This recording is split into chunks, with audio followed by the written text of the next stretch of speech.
ความเจริญมั่นคงอยู่ที่ความเสียสละอดทนมั่นคงแข็งแรงแสวงหาความรู้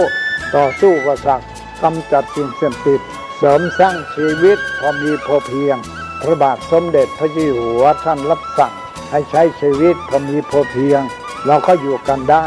เพราะฉะนั้นคนไทยต้องสมัครสมานสามัคคีหันหน้าเข้าหากันปรึกษาหากันรักกันฉันพี่น้องเราก็จะอยู่ได้เพราะเวลานี้ยุคโลกาภิวัตน์มันจะมีการเปลี่ยนแปลงทางขนบธรรมเนียมจริตประเพณีบางสิ่งบางอย่างก็ขอให้นึกถึงบรรพบุรุษของชาติว่าบรรพบุรุษปู่ย่าตายายเราได้สั่งสมอบรมลูกหลานของคนไทยทุกคนให้ตั้งอยู่ความสามัคคีมีความสมัครสมานกลมเกลียวเมตตาปราณีเอื้ออารีเอื้ออาทรในราชการเวลานี้ประเทศชาติของเราก็เจริญมั่นคงเพราะเหตุว่าคนไทยรวมน้ำจิตน้ำใจกันสร้างสรรค์ความเจริญงอกงามเพื่อความเจริญงอกงามแก่ชาติพระพุทธศาสนาสำนักงานของพระมหากษัตริย์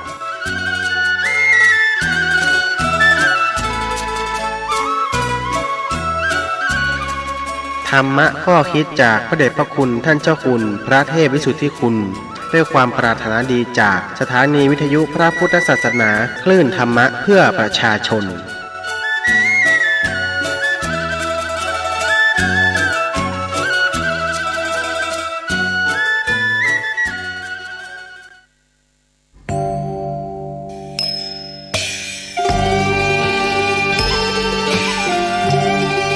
เนื่องในวันคล้ายวันกำเนิดครูบาเจ้าศรีวิชัยและครบรอบ144 ปีในวันเสาร์ที่ 11 มิถุนายน 2565 นี้มูลนิธิครูบาศรีวิชัยจังหวัดเชียงใหม่ขอเชิญชวนชายไทยผู้เลื่อมใสในพระพุทธศาสนาและศรัทธาครูบาเจ้าศรีวิชัยสมัครอุปสมบทเป็นพระภิกษุจำนวน9รูปเป็นเวลา9วันเพื่อเป็นสิริมงคลแก่ตนเองและครอบครัวเป็นรุ่นที่ 23 รุ่นเสริมสัพพมงคลอุปสมบทณวัดพระสิงห์วรมหาวิหารแล้วเข้าไปฝึกปฏิบัติวิปัสสนากรรมฐานที่วัดร่ำเปิงตะโปธารามผู้สมัครจะต้องมีอายุ 20 ปีบริบูรณ์ขึ้นไปไม่เกิน 45 ปีไม่เคยอุปสมบทเป็นพระภิกษุมาก่อนต้องเข้าฝึกท่องจำคำขออุปสมบทได้ไม่น้อยกว่า 4 ครั้งและต้องอุปสมบทได้ครบ 9 วันไม่ต้องมีรอยสักที่อาจทำให้เสียภาพลักษณ์ของพระภิกษุสงฆ์ผู้อุปสมบทไม่ต้องเสียค่าใช้จ่ายใดๆแต่อาจจะร่วมบริจาคตามแต่จะมีจิตศรัทธาได้ผู้สนใจสอบถามรายละเอียดและสมัครโดยตรงที่พระครูวินัยธรชัชวาลชวนะปัญโยผู้ช่วยเจ้าอาวาสวัดพระสิงห์วรมหาวิหารโทร 0818828129 หรือที่นายพยูนมีทองคำประธานกรรมการมูลนิธิโทร 0897007939 ตั้งแต่บัดนี้จนถึงวันศุกร์ที่ 13 พฤษภาคม 2565 นี้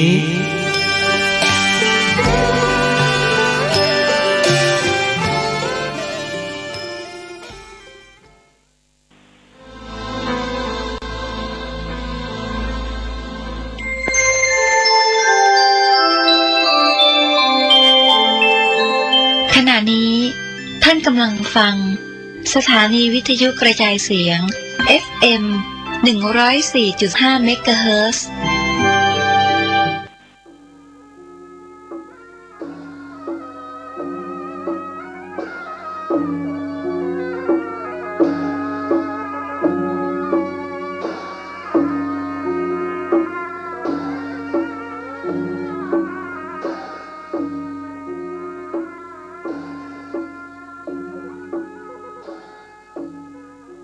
ขอความเจริญในธรรมและความผาสุกทางใจ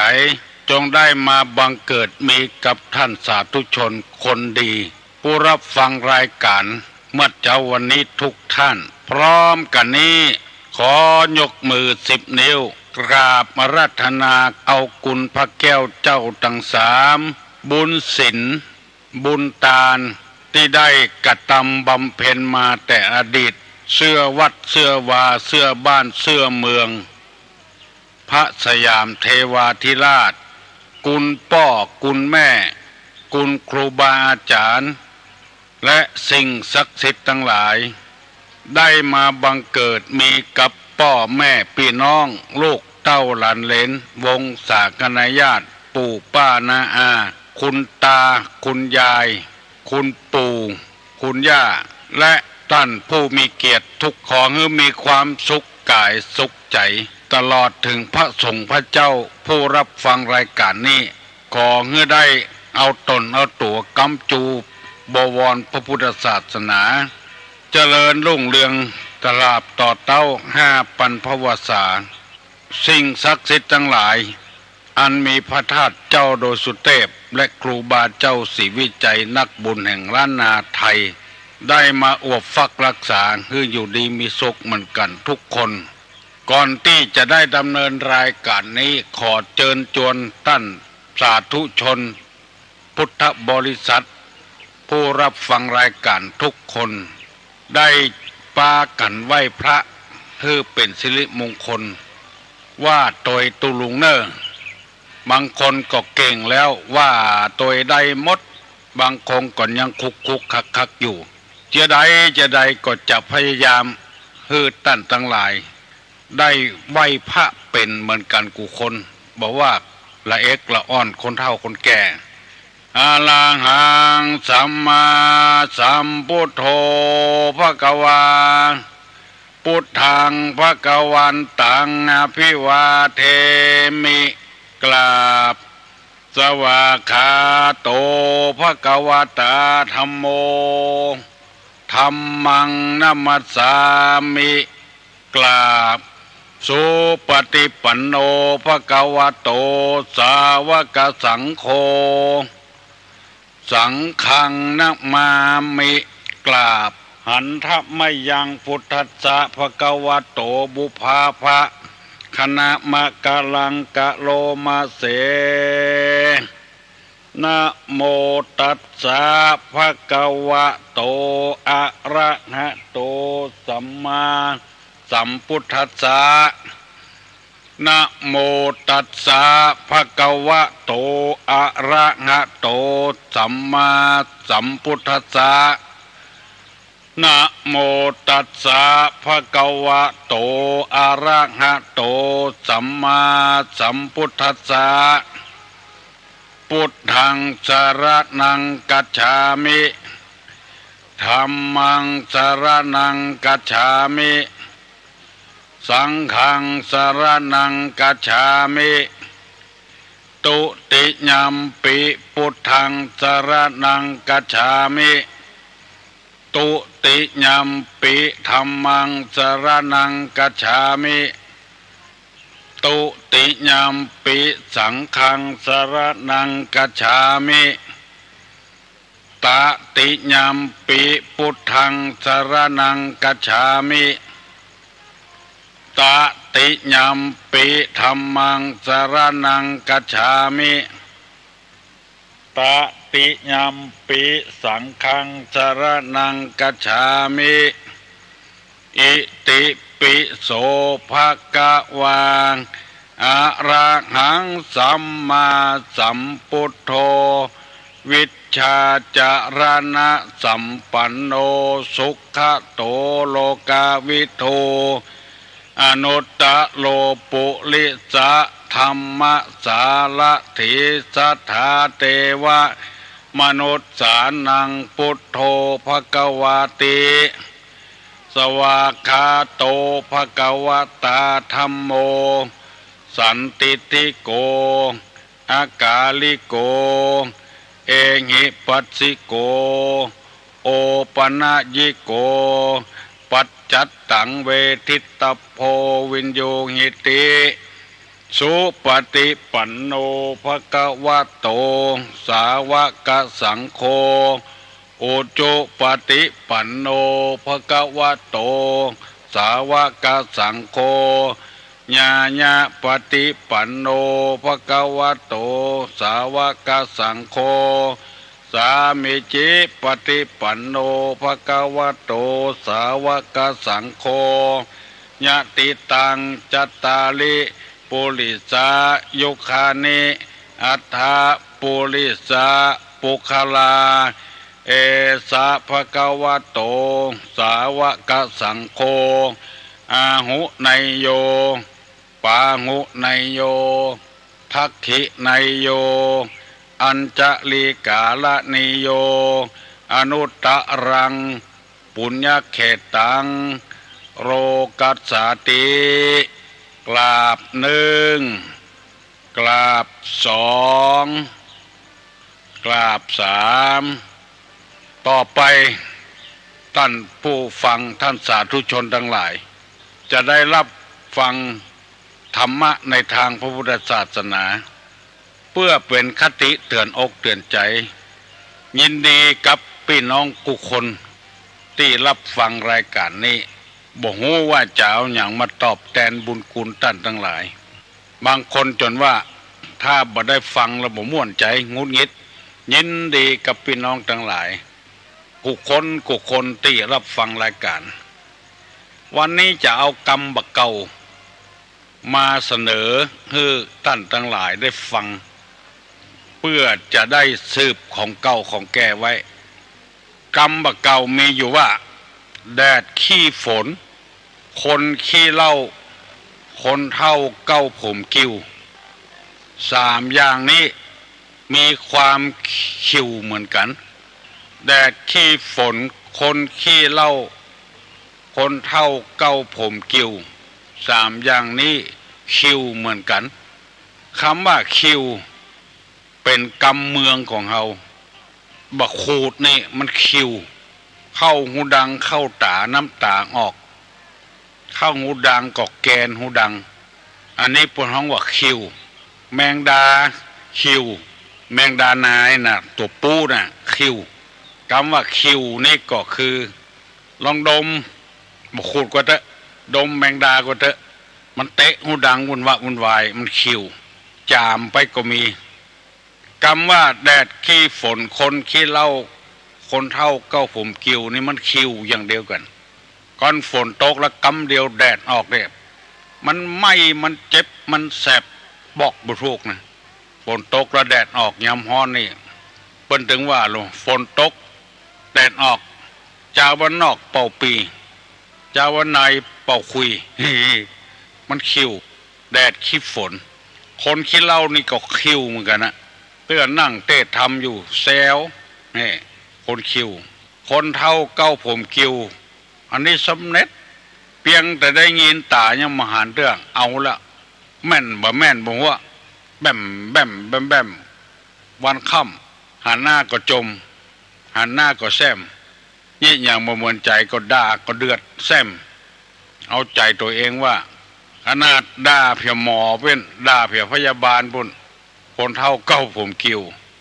มันคิวเหมือนกันหมดเพราะฉะนั้นจะไปลื่นจะไปให้มันได้คิวและจะไปใกล้มัน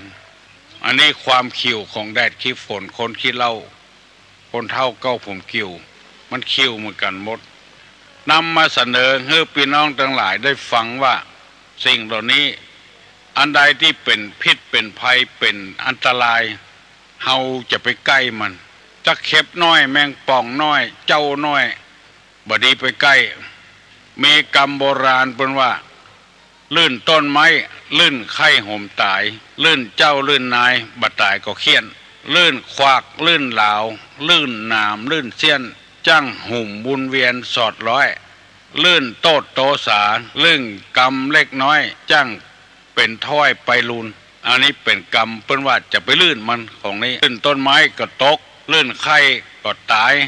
ลื่นเจ้าลื่นนายบัดตายก็เขี้ยนจะไปใกล้มันจะเข็บน้อยแมงป่องน้อยเจ้าน้อยเจ้าน้อยก็คือเจ้าบ้านผ่านเมืองลูกเจ้าหลานเจ้า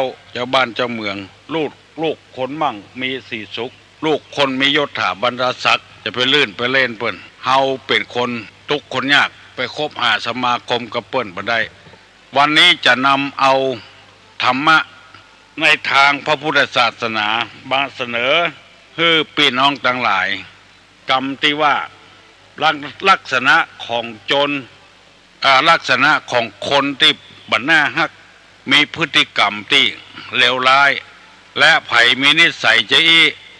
คือพยายามปรับปรุงตัวเก่าเหียบอกว่าคนเหล่านั้นจะเป็นตู้เจ้าพระนายประจายไม่ยิงปอกกาพาณิชย์ข้าราชการบ้านเมืองเศรษฐีญาจก คือได้เว้นคือพยายามปรับตัวเข้ากับถ้าเอาเป็นไปอย่างอีกจะบ่มีภัยคบหาสมาคมและเป็นคนเกิดมาตึงเตื้อเสียเวลาได้นำเสนอไปเมื่อตะวานนี้ว่าทำร้ายคนที่บัดทำร้ายตอบถือเอาสิ่งของจนบ่เหลือ3ลักลูกเปิ้นเมียเปิ้นลักพาสตรี4ประทุษร้ายเด็กหญิง5ปล้นบรรพชิต6ปล้นคลังหลวง7ทำงานใกล้ถิ่นเกินไป8ไม่ฉลาดในการเก็บ8ข้อนี้ได้อธิบายไปแล้ว3ข้อแล้วเมื่อตะวาลักพาสตรีวันนี้จะต่อข้อที่4ที่5ที่6ที่7ที่8ข้อที่4ว่าประทุษร้ายเด็กหญิงคือรังแกละอ่อนไม่ยิงซึ่งมีเพศก็อ่อนแออยู่แล้วก็กำลังวังชาก็อ่อนแอกว่าประจายแล้วยังไปทำร้ายไม่ยิงเป็นคนที่ถูกประณามที่สุดในโลกทำร้ายไม่ยิงดังที่เขาเคยหันหนังสือพิมพ์ลงว่านายแพทย์มีความรู้จึงเป็นนายแพทย์ฆ่าเมียตัวเก่าแล้วก็ปาดแล้วเป็นจิ้นยัดกับโถส้วมเป็นความกันตะฮอดประเดียวไผ่ได้ยินก็บยกย่องสรรเสริญเพราะผู้หญิงเป็นเพศที่อ่อนแอเป็นเพศที่น่ารักเหมือนกับดอกไม้ไล่ไปขยี้ดอกไม้ทำลายดอกไม้คำว่าทำลายเด็กหญิงนี่ทั้งบุบทั้งตีทั้งไปข่มขืนอย่างโมนั้นเป็นต้นที่บ่มีตังต่อสู้เขาคนจะนี้โลกเขาประนามโลกเขาตีเตียนคนใดคิดจะ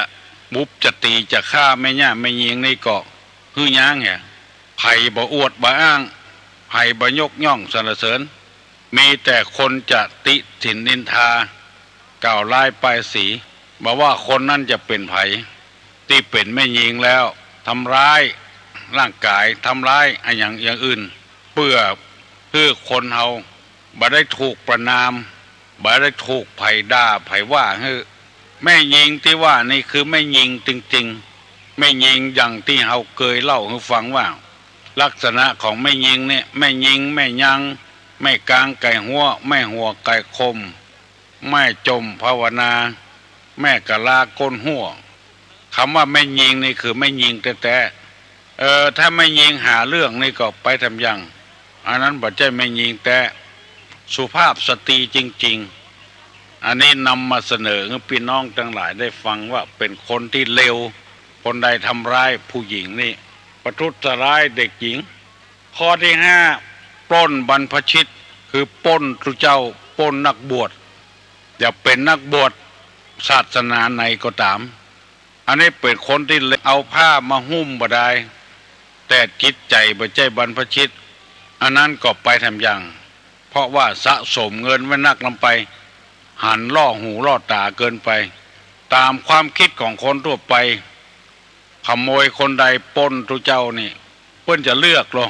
ทุเจ้าตนใดมีเงินบ่มีเงินแทนที่คนจะอินดูสงสารทุเจ้าคนยังซ้ำเติมหน่อยก่อนว่าจับมันเก็บไว้นักลำไปบรรพชิตจริงๆนี่บรรพชาถือบวชเป็นอุบายเว้นจากเบียดเบียนซึ่งกันและกันบรรพชาถือบวชมาโล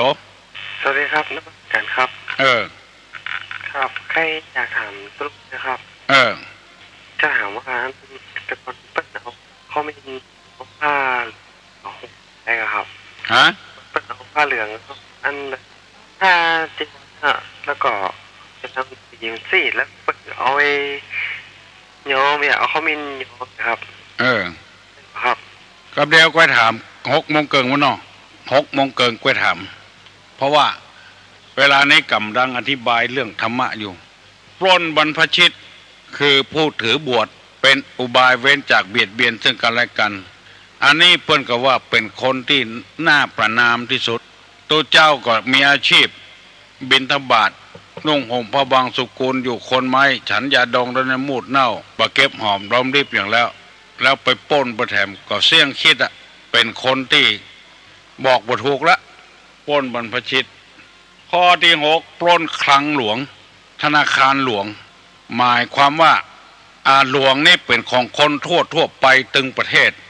และขโมยก็ดีไผ่ก็ดีไปปล้นคลังหลวงคนนั้นชื่อว่าไผ่คบก็บ่ได้ละมันทำลายเสี่ยงตึงมดคนตึงประเทศอุปมาฉันใดอันนี้เป็นคติเตือนอกเตือนใจพระบาทสมเด็จพระเจ้าอยู่หัวรวมถึงผอบรมวงศานุวงศ์เปิ้นว่าเป็นหัวใจของคนทั่วไปคนใดไปทำลายคนใดไปคุยคนใดไปใส่ร้ายป้ายสีหมิ่นบรมเดชานุภาพในหัวในวังเพราะว่าเป็นที่เคารพของคนทั่วประเทศแล้วเสี่ยงคิดละบ่มีที่บ่ฮู้ว่าจะเนี่ยจะได้ละคนทั่วประเทศเคารพนับถือสักการะบูชาแล้วไปเจาะไปจิเปิ้นเอาที่สูงลงมาที่ต่ำทำลายจิตใจของประชาชนทั่วประเทศถ้าศาลยังตัดสินว่าถูกต้องอยู่ก็เสียคู่เสียคนไปหมดละบอกว่าจะเป็นตะวันกะเป็นเดือนกะเป็นฝนกะคนใดไปทำลายสิ่งเหล่านี้อันนี้เพื่อเขาว่าปล้นคลังหลวงเงินทองของหลวงของรัฐบาลไปปล้นเอามาเป็นคงตัวเฮียอันนี้ก็ฝากไว้ผู้ที่รู้ทั้งหลายพิจารณาเอาเองตุลุงจะว่าไปนักก็บอกให้ดีก็ฝากไว้กับพี่น้องทั้งหลายอย่าไปคิดอย่างสักอย่างอย่าไปคดได้อย่างสิ่งอย่างของหลวงป้ายอย่างต่างๆที่เปิ้นบอกตามถนนหนทางอันนี้ก็คลังหลวงหมดเสาโทรเลขเสาโทรศัพท์สายโทรศัพท์สายไฟฟ้าหมดเนี่ยคนใดเป็นลักไปตัดของเปิ้นนี่ก็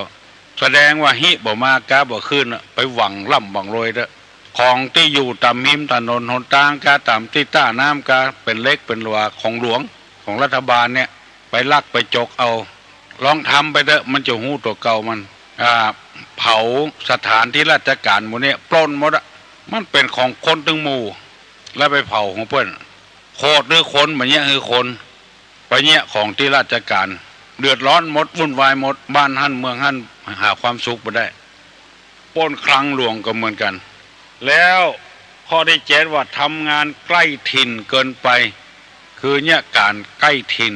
เหมือนกับมหาโจรน่ะคนบ้านคนแม่หั่นน่ะหน้าที่จะได้อาศัยกัน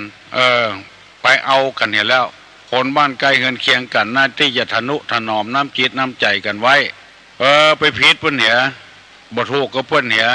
บ้านเหนือก็บ่ถูกบ้านใต้ก็บ่ถูกตะวันตกวันออกก็บ่ถูกแวดบ้านแวดจอง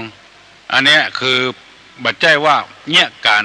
อาชีพนะคือไปทำลายพี่น้องเปิ้นบ้านใกล้เฮือนเคียงเนี่ยคนใดบ่ถูกกับพี่น้องบ้านเหนือบ้านใต้ตะวันตกวันออกนี่ก็เปิ้นว่าเหมือนกับปลูกหนามแวดหัวไฟไหม้ใต้ลามมาอย่าล่นไปทางใดมีกระหนามบ่ตกบ่เสี่ยงบ่ปลูกดอกปลูกดวงไว้นี่ไปปลูกไม้เป็นหนามหมดเอาคนใกล้ๆเคียงๆนั่นกันอยู่ด้วยกันอันเนี้ยเปิ้นฮ้องกันว่าทำงานใกล้บ้านเกินไปคือเนี่ยการเกี่ยวกับไปผิดไปบ่ถูกกับเปิ้นไปทำลายกับเปิ้นบ้านเหนือบ้านใต้กันบ้านตกวันออกกันฝากฝีฝากไข่ไว้กับกันยืมของเปิ้นก็บ่ใช้มันไปถูกกันจะได้ยืมไก่ๆนั่นยังแขวนเอาใกล้ๆหั่นแล้วเปิ้นไปทวงก็ด่าเปิ้นเมื่อเขาได้ไปทำยังเมื่อได้ไปแล้วไปทำยังภัยมินิสัยอย่างอี้เปิ้นว่าคือแก้ไขเหี่ยปรับปรุงตัวเก่าเหี่ยแล้วข้อที่8ไม่ฉลาดในการเก็บคือได้ขึ้นมาละใจสุรุ่ยสุร่ายบ่เก็บชื่อเก็บเสียงตัวเก่าบ่เก็บเงาเอาขวัญพี่น้องตัวเก่าบ่เก็บชื่อเก็บเสียงลูกเต้าหลานเลนของตัวเก่าพ่อตัวเก่าก็เล่าขวัญแม่ตัวเก่าก็เล่าขวัญลูกตัวเก่าก็เล่าขวัญเป็นบุคคลที่คบหาสมาคมก็บ่ได้แม้แต่ครูบาอาจารย์ตัวเก่าก็เล่าวิพากษ์วิจารณ์คนที่มีคนเคารพนับถือตัวลุงนำมาเสนอให้พี่น้องทั้งหลายได้ฟังยังมีแถมหลายอย่างอยู่เข้มข้นขึ้นไปติ๊กๆค่อยฟังไปเทื่อน้อยเอาละประเดี๋ยวนี้มัน6 โมงเกิงละอันใจพี่น้องทั้งหลายใครอู้ไปตัวลุงโทรมา2 เทื่อละเอ้าเจิญเนอะ เอาก่อนจะถามก่อนจะอู้กับตุลุงนั่นขอโทษเนอะตะกี้นะเพราะว่าเราได้สัญญากันไว้ฮัลโหลครับ เออครับหวัดดีครับผมแค่ถามครับหาแค่ถามลุงครับถามว่ายายแค่ถามว่าตะกอนเนี่ยผมให้รู้ว่าตะกอนเปิ้นขึ้นเช่นใหม่เนี่ยเปิ้นนิมนต์ที่เจ้าไปนอนบ้านใหม่ได้ครับได้หรอตุลุงก็เคยเป็นนิมนต์ที่เจ้าเก้าตัวเนี่ยนิมนต์ที่เจ้าไปนอนบ้านใหม่เก้าตัวเลยครับตะกอนนะครับแล้วก็ตามเย็นใหม่ที่เจ้าแล้วก็เจ้านอนหันตัววัดหันเนี่ยครับได้ครับแต่อันนี้แม่นแต่ลุงเคยครับตุลุงเคยไปละไปนอนละแล้วเมื่อเจ้าเพิ่งก่อปู่จ้าบ้านใหม่ขึ้นแล้วก็ตักบ้านกลางเฮือนเนี่ยครับนี่ก็ครับแม่นละเคยได้ยินเปิ้นโอ้ฟังตุลุงเคยไปนอนละครับแล้วเหมือนเดียวนี้มีตุลุงซึ่งจะได้บ้างครับโอ้บัดเดียวนี่มันลุงลังไปเฮ้ยเปิ้นบ่ฮื้อเกียรติทุเจ้าไม่ใช่บ่ฮื้อเกียรติทุเจ้าครับขอลืมมีไห้เนี่ยแล้วขอลืมก้าครับบ่ลืมอันทุเจ้าบ่ให้ไปนอนน่ะถ้ามีบ้านผีดุเขาอาจจะนิมนต์เจ้าตุลุงไปนอนก็ได้นิมนต์ก็ไปกะก็แต่ตะกอนเนี่ยเวลาเปิ้นแปลงเฮือนใหม่เนาะแปลงบ้านเปิ้นบอกมีคำว่าแปลงบ้านสร้างเฮือนนี่เนาะน่ะเปิ้นก็นิมนต์เจ้าไปกะครับเนาะผมให้อุตลุงนะว่ายังถอนเนาะตุลุงครับที่จริงเปิ้นถอนอุโบสถแล้วเขาก็ไปถอนบ้านน่ะประเดี๋ยวเนี่ยลุงว่าจะได้ครับมันไปถอนสีมาลูกก็มันเรื่องของเรื่องนะเขาบักให้อู้ที่นี่นะอู้2 คนก็พอละผมเป็นพระนมเนน้อยครับเรื่องของเรื่องมันเอาใจเจ้าบ้านน่ะเอาใจเจ้าบ้านให้เพิ่นแล้วอกแล้วใจเพิ่นก็เต็มใจอ่ะทุกเจ้าไปนอนก็ได้บ่นอนก็ได้เขาไปเส้นตีแพงให้ชาวบ้านฮู้นะแต่ว่าผมสงสัยครับเนาะสงสัยครับว่าเปิ้นเคยถอนอุโบสถนี้แล้วก็เป็นถอนบ้านแล้วก็ตะกอนการถอนบ้านเนี่ยถอนที่บ้านที่ดินสตู4มุมเนี่ยครับเป็นหน้าที่ปู่จานแต่ครับแล้วก็หลังๆนี่เป็นยกปู่จานยกเป็นหน้าที่ทุเจ้าเฮียครับแต่ครับเปิ้นนับถือทุเจ้าเคารพนับทุเจ้าเนี่ยแล้วก็มันสบายใจมันไม่ใช่มีอย่างนะเอาอย่างนี้เรื่องนี้นี่มันกระจายไปบ่ได้อ่ะคำเดียวคนที่เคารพนับถือจะว่ากันโทรมาหาตุลุงมโลนเด้อมาหา121222ผมเป็นพระลุงเล็กน้อยครับใช่ฮู้บ่ได้ครับว่าสักการตุงครับมันเรื่องนี้มันเกี่ยวกับเอาอกเอาใจกันมันมีอย่างปัญหาอย่างตัวใดถ้าทุกเจ้าได้ทำก็ได้สบายอกสบายใจถ้ามันคืดมันจาก็ฝรั่งไปอยู่ได้อย่างไรจะถามว่าอย่างนี้นะขุดได้เอาขว้างเหรอขุดบ่ได้เอาติดตัวมาอย่างไผ่ตอบได้ลองตอบมาหรอขุดได้เอาขว้างเหรอขุดบ่ได้เอาติดตัวมาอย่างเป็นกรรมถามโบราณนะถ้าเอาขุดได้เอาขว้างเหรอเนี่ยขุดบ่ได้เอามัดอย่างฮัลโหลที่ไหนฮะแกเจ้าปะแกน้ำปักตีนแม่นก็สุมาเถอะน้ำปักตีนแม่นก็เจ้าแม่นแล้วโรเก่งด่าขอบคุณเจ้าตะลุงว่าเจ้าสบายใจแล้วบรรดาบุญฮานี่เปิ้นบัดกัดก็หรอ7 โมงปลายได้ก็ขอบคุณหัวหน้าสถานีโดยเนอะตะลุงเนอะเจ้าน้ำปักตีนเนาะน้ำปักตีนก่อนบ่องได้เอาขว้างเหียก่อนบ่องมาได้เอามาตวยปะแกนี่ละปูนนี่เก่งแต่เอาเฮ้ยขุดได้เอาขว้างเหียขุดมาได้เอามาตวยน้ำปักตีนมาเดี๋ยวนี้6 โมงเกินไปแล้วเนอะไผ่ยังบ่ลุกเลยเนอะรับหมดนะเนาะฝนตกขึ้นหุ่งหลับหมดหลับวันลุกก็ได้บ่ลุกก็ได้วันนี้วันเสาร์ฮัลโหลธรรมสการเจ้าน้องป้อบหรอโทรมาหาตุลุงบัดตานวันนี้ตานเหรอวันนี้ตานเหรอเจ้าแล้ววันนี้ก็ได้ไหว้พร้อมตุลุงตัวดีแล้วละปูนนะตุลุงละปูนพุ่นเหรอละปูนน้องหมูนะน้องหมูมัน2 วันนี้เองนี่เนาะตุลุงเนาะเจ้ารับหมดมันมีอย่างมาอู้ตุลุงมาทายให้กำลังใจตุลุงยินดีเนอะบางตึงวันเจ้าฝนตกก่อนน้ำปุ้นตกกะซี่โตย ยังซิอยู่เนาะเจ้าใครโตกอย่างเงี้ยต้นสบายดีต้นไม้ต้นโตก็ยิ้มกันกะได้กินให้ทอพงเนาะเจ้ายินดีเนอะเจ้าโชคดีลูกเนอะ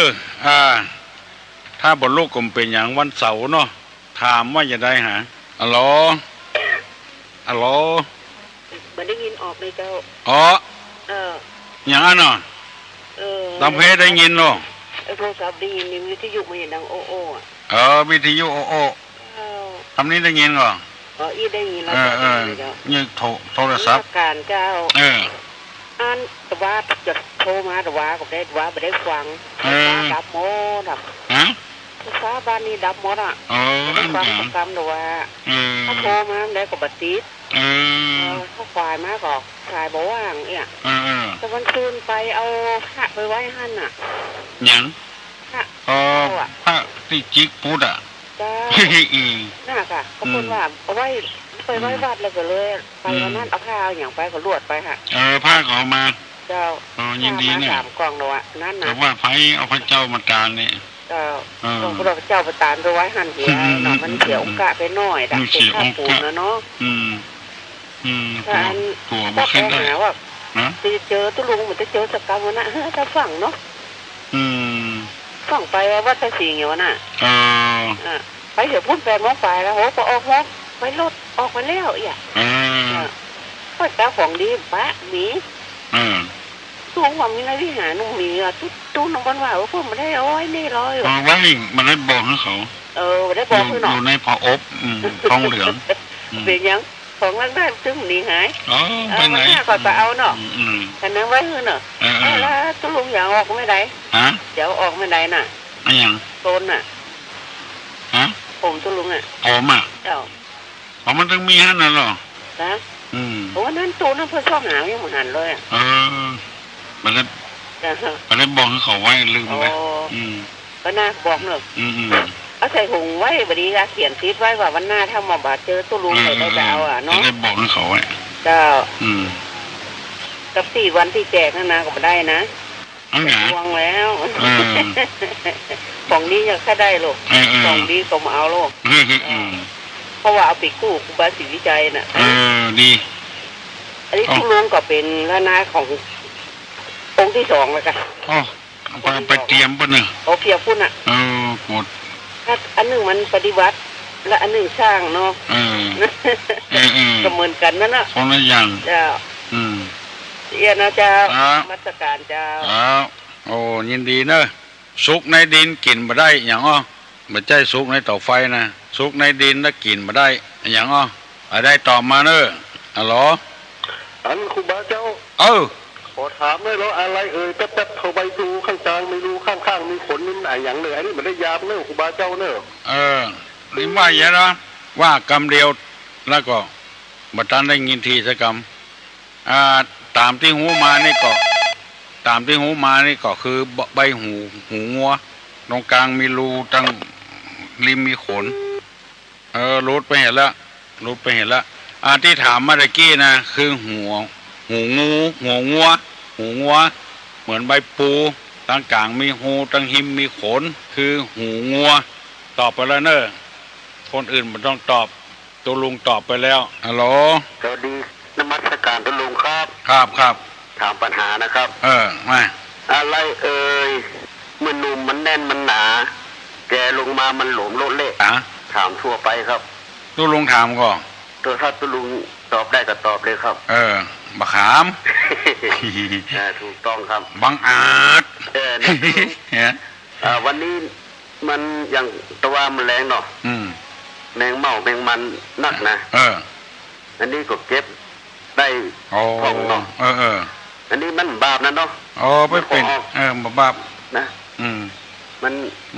จะเขาเก็บมันได้100 ตัวมันยังหนีไปมันซักไปปันหมดเนาะมันแค่พันมาคนเดียวเนาะนั่นแหละวันนี้แมงมันนี่ออกจำกัดนักนี่ครับก่อนเขา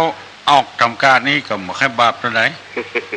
ไปเอาคำเปิ้ลคำฮูนี่ก็บอกว่ากันเนาะครับได้ใจอ่อนนะหมอ ครับกับนมัสการครับครับมันบังอาจนะมาถามตุลุงก่อนเมื่อนมแน่นหนาออกแก่มาหลมละเละก็บ่ขามนั่นน่ะฮัลโหลตุลุงครับถามตรงว่าคุณธรรมของคนคลองเรือนมีอย่างบ้างครับอ๋อคุณธรรมของคนคลองเรือนหนึ่งความอดทนสองข่มใจเนาะสามเสียสละขันติสัจความซื่อสัตย์ต่อกัน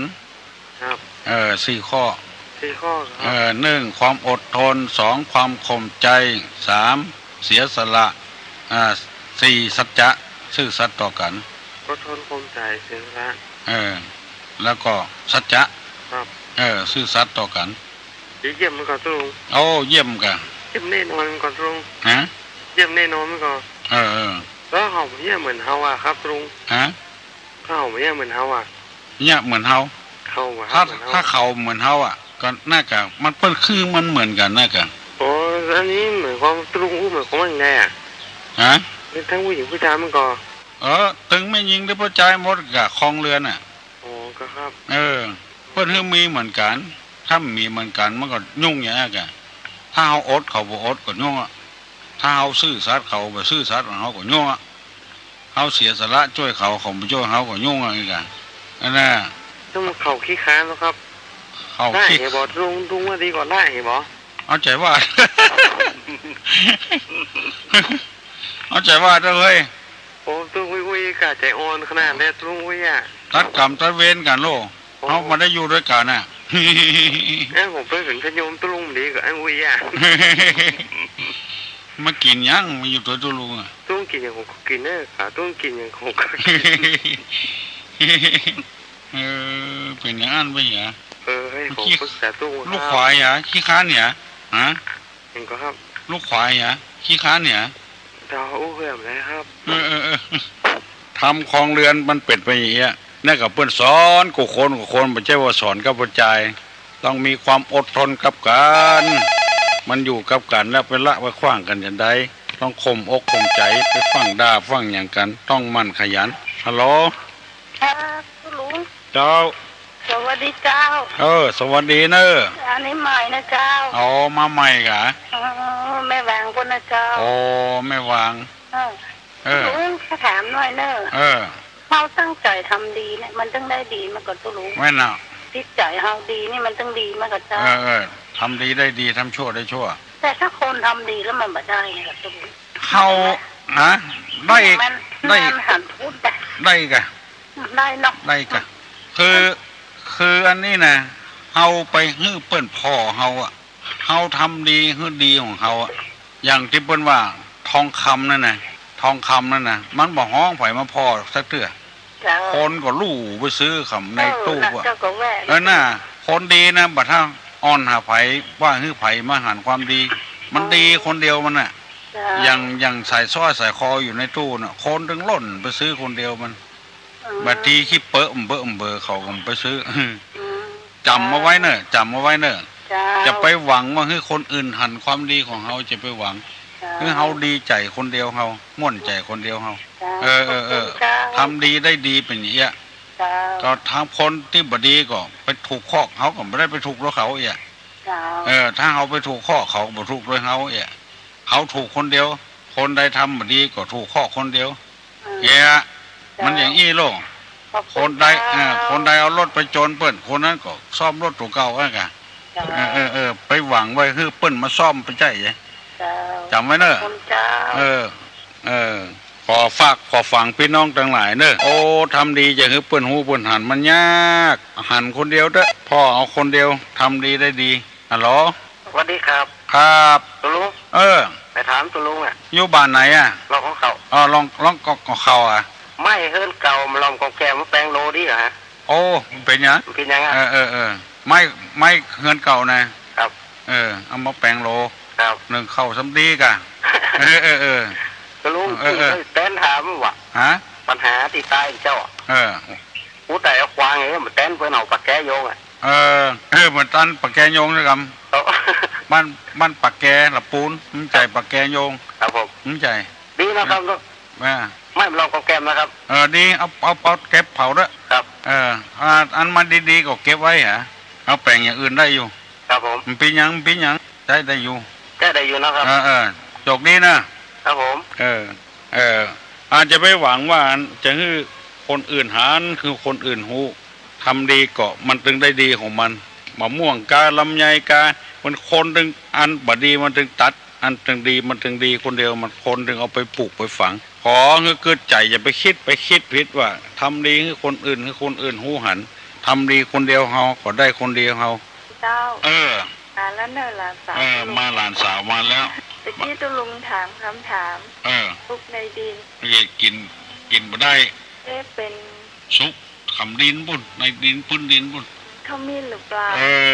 ถูกต้องแล้วครับที่ไอ้เปิ้ลถามเรื่องอย่างอ่านคลองเรือนเนาะ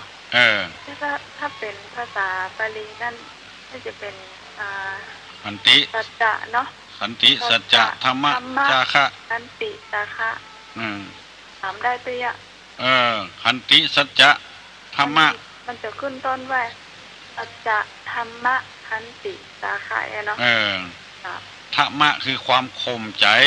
รู้สึกว่าตุลุงเคยอธิบายมาแล้วอธิบายมาแล้วถ้าไผ่จำได้นี่ก็จัดเมินละตุลุงสอนเอาไว้จัดเมินละเมินแล้วนะมาปิดแล้วล่ะเจ้าจกดีจุกในดินกินบ่ได้เขาเม่นฮัลโหลเอาได้ยินกับเสียงไก่ข้าราชการเจ้าเสียงหมดลุงเจ้าได้กิดเด้อโดยสเก็ตเจ้าโอ้ยติดยังไงก็มันได้ทุกลุงเลยติดใจเริ่มเหนื่อยเนาะมาตันเปิ้ลตายเป็นสายเนาะแต่ว่าถึงว่าเปิ้ลว่าอย่างก็ทำดีก็ได้ดีทำชั่วก็ได้ชั่วเนาะแล้วก็เจ้าว่ามันดีที่จุดเราเนาะมันดีตัวเก่านะมันเป็นประจักษ์การเนาะเขาก็รู้ได้สังว่าตัวเดียวเขาจะทำดีเขาจะทำชั่วไม่ที่เขาคนเดียวถ้าอย่างนี้อย่างก็มีความคิดพิจารณามันจึงเป็นอย่างนั้นรู้ถูกเนาะมันถึงดีนะพิจารณาเมื่อเราถามเมื่อคนเราถามเพื่อนก็บอกว่าอย่างก็คิดเป็นว่าเสียเป็นถามแต่ตัวที่ไอ้ได้ถามไปเกี่ยถามยายหูลืมละมันหลายคนหลายคนที่เปิดมาหูก็คือแบบเปิดหูเนาะแม่น่ะถามมาเป็นถามมาเขาก็บอกให้ไปแล้วเขาหูเขาก็ตอบไปเจ้าเอาไปหวังนักลำไปหวังให้คนอื่นหันความดีของเขาเจ้าไม่ละเขาพ่อตัวเก่าเขาถึงหูพ่อตัวเขาก็ถึงหูถึงหูกับความอยากนะทุลุงเนาะดังนั้นทางเปิดยังห้อยอยู่หันอยากได้เนี่ยมันก็เป็นพิษแล้วเนาะเขาปูว่าเขาปฏิบัติมาแล้วสิ่งเขาหูแล้วกับสิ่งข้อไหนเนาะเขาหูทุกสิ่งทุกอย่างแล้วเขาจะไปแลเหลียวอย่างเนาะแม่น่ะมันแลเหลวประยุกต์ก็เหมือนว่าเขารักของเปิดมันก็นั่นเนาะตอนนั้นเขาก็ว่าอันนี้เขาจะตัดออกไปว่าความกิเลสตัณหาเนี่ยมันมีก็เขาเนาะตุลุงปอนั่นเนาะไม่คือคนอื่นตัวเนาะเจ้าโดยสเก็ตเนาะเจ้าเด็ดสกอยโดยสเก็ตคนอื่นอู้พ่องพายจะอู้ทำหาถ้าบ่อู้ตุลุงจะถามเนอะฮัลโหลครับไว้ครับ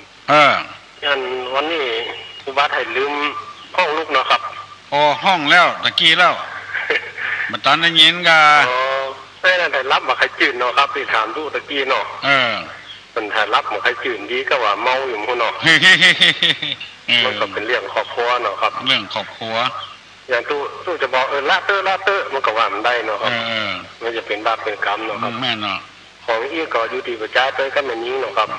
เขาไปอยู่ด้วยเขาหรอครับเขาจำเป็นละไม่ได้ตัดกรรมตัดเวรกันครับต้นถาม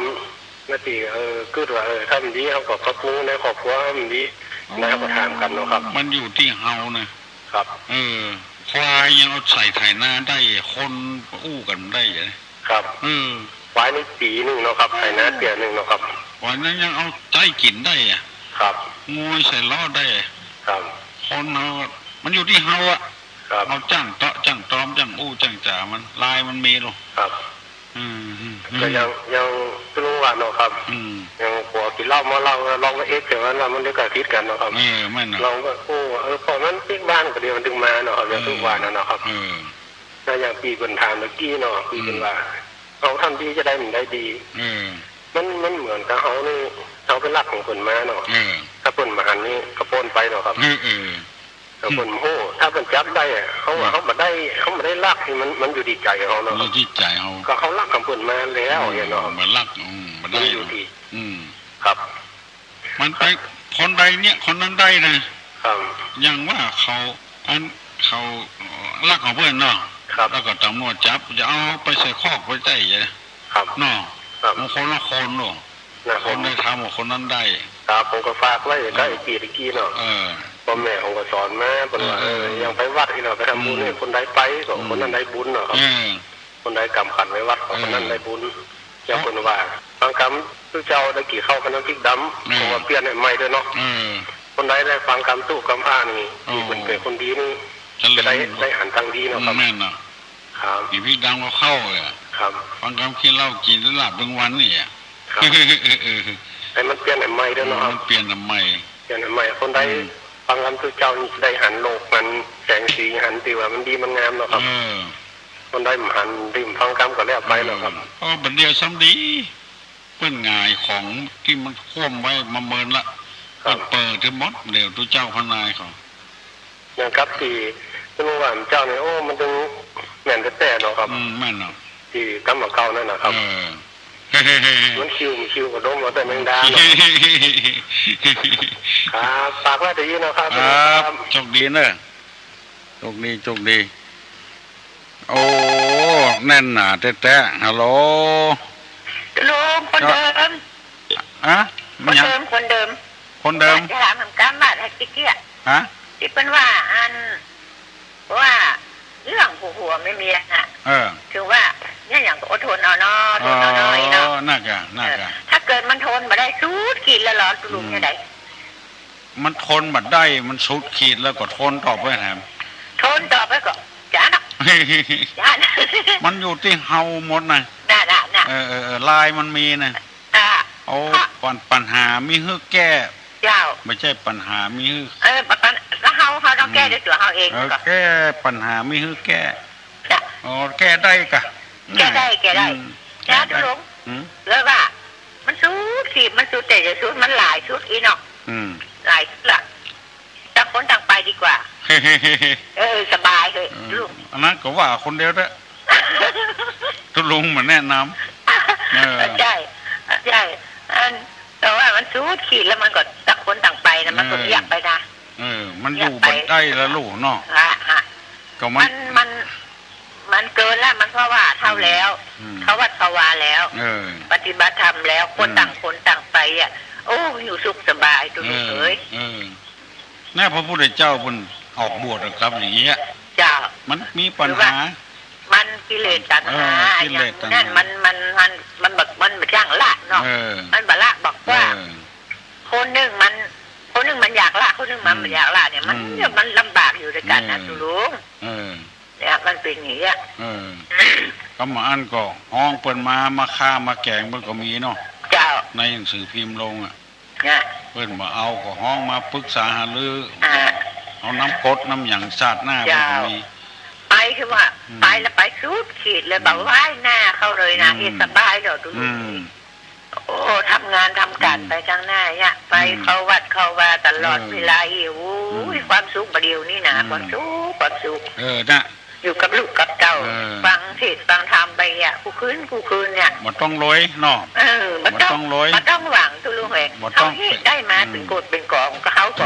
จะแค่นั้นอ่ะเดี๋ยวนี้ที่มาได้กัดกินกระตานเนี่ยนะเนาะพอได้ไปนี่ไปกินกระตานเนี่ยก็พอแล้วลุงแบบนี้อย่างเจ้าเขาว่าผลสำเร็จของชีวิตมีเงินมีทองบัดจ้อยสปอร์ตความตุกขึ้นแถมอันนั้นเขาคิดผิดไปแหละคิดผิดไปละเศรษฐีไม่เงินเป็นไรละมันหันมาไปด้วยเนาะผลสำเร็จมาเป็นสำเร็จมันนะแค่ ทุกดินน้องย่องอยู่หันก็ไม่ใช่ของมันแล้วมันก็เอาไปเกิดมาได้เนาะแต่ว่าบ้านตุลุงอ้วนเนาะครับมันคนเรามันเข้าใจผิดหลักของพระพุทธศาสนาพระพุทธเจ้าเพราะว่าคนที่มีผลสำเร็จนั้นพระเจ้าว่ามีเงินมีทองพอใจแค่ได้ไม่ยิงแค่ได้พอใจได้กันแล้วอยู่ด้วยกันเป็นผลสำเร็จพอใจสร้างความทุกข์ขึ้นแถมจะนักฮัลโหลครับสวัสดิการครับเมื่อ30 ปีก่อนนี่ผมนิมนต์ตุลุงไปเตะตุจกเงินใหม่ที่ไหนฮะสารปีสารปีตำบลตะกว้างตะกว้างวันเนาะคนเฒ่าคนใจเนี่ยเพิ่มอีกแล้วเนอะอันน่ะบอกผมอีกแล้วเมื่อก่อนนี้เอาเมื่อสารปีนี้ตุจกกันติดทางกันละครที่คนประเทศบ้านศพหรอกประเทศเงินใหม่กันนครนี่ก็ประเดี๋ยววันตุลุงประเทศแล้วก็คือปุจจาแบบใหม่แล้วก็ครับเทศแล้วก็ใช้เทศแล้วก็จะได้ปุจจาเป็นรุ่นใหม่รุ่นใหม่นี่มีละตุจกนั่นนะครับมีละตันสมัยหน่อยมันรุ่นเก่านะกะมีที่พระเนตรนะรุ่นเก่า13 กันมันอาจจะประตันสมัยก็มีเนาะ13 กันนะไม่มีที่พระเนตรนะครับไปเถอะมันฟังได้อยู่นะตอนสมัยอยู่เฮ้ยตุลุงเปิดฟังม่วนอยู่เนาะเป็นอมตะเนาะเป็นอมตะ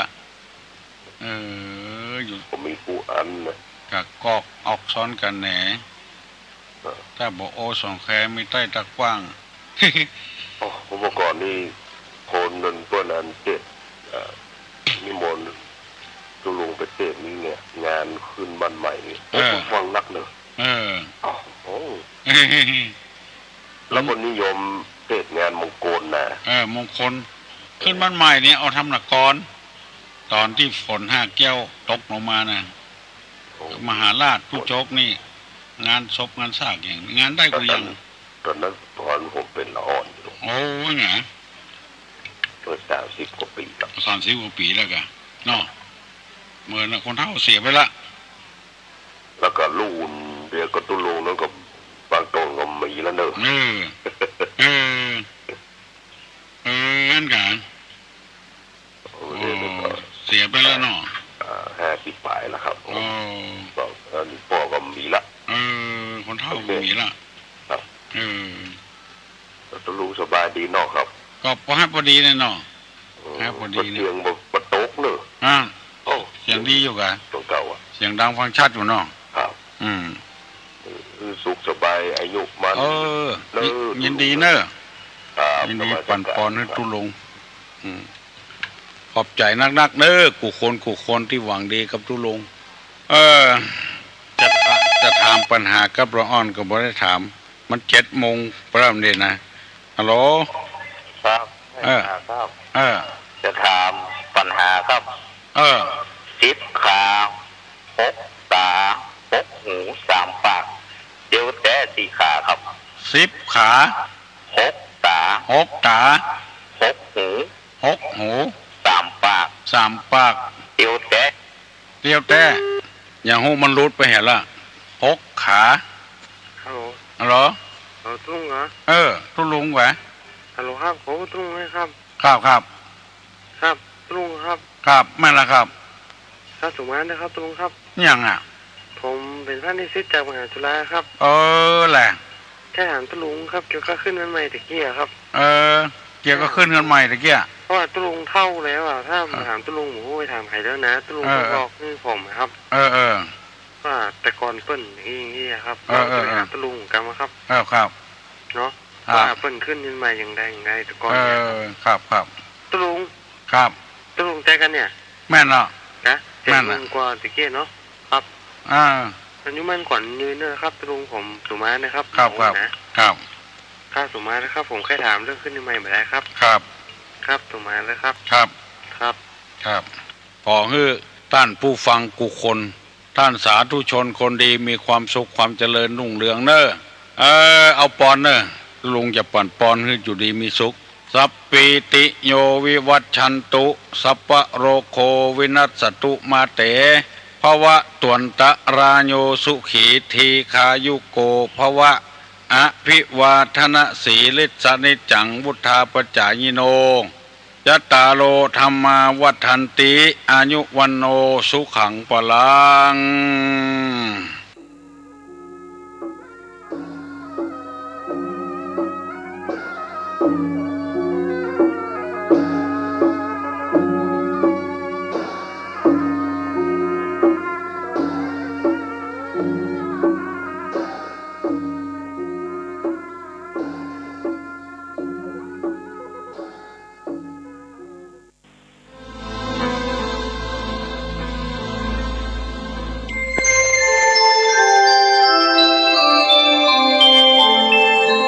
ขณะนี้ท่านกำลังฟังสถานีวิทยุกระจายเสียงพระพุทธศาสนา FM 104.5 เมกะเฮิรตซ์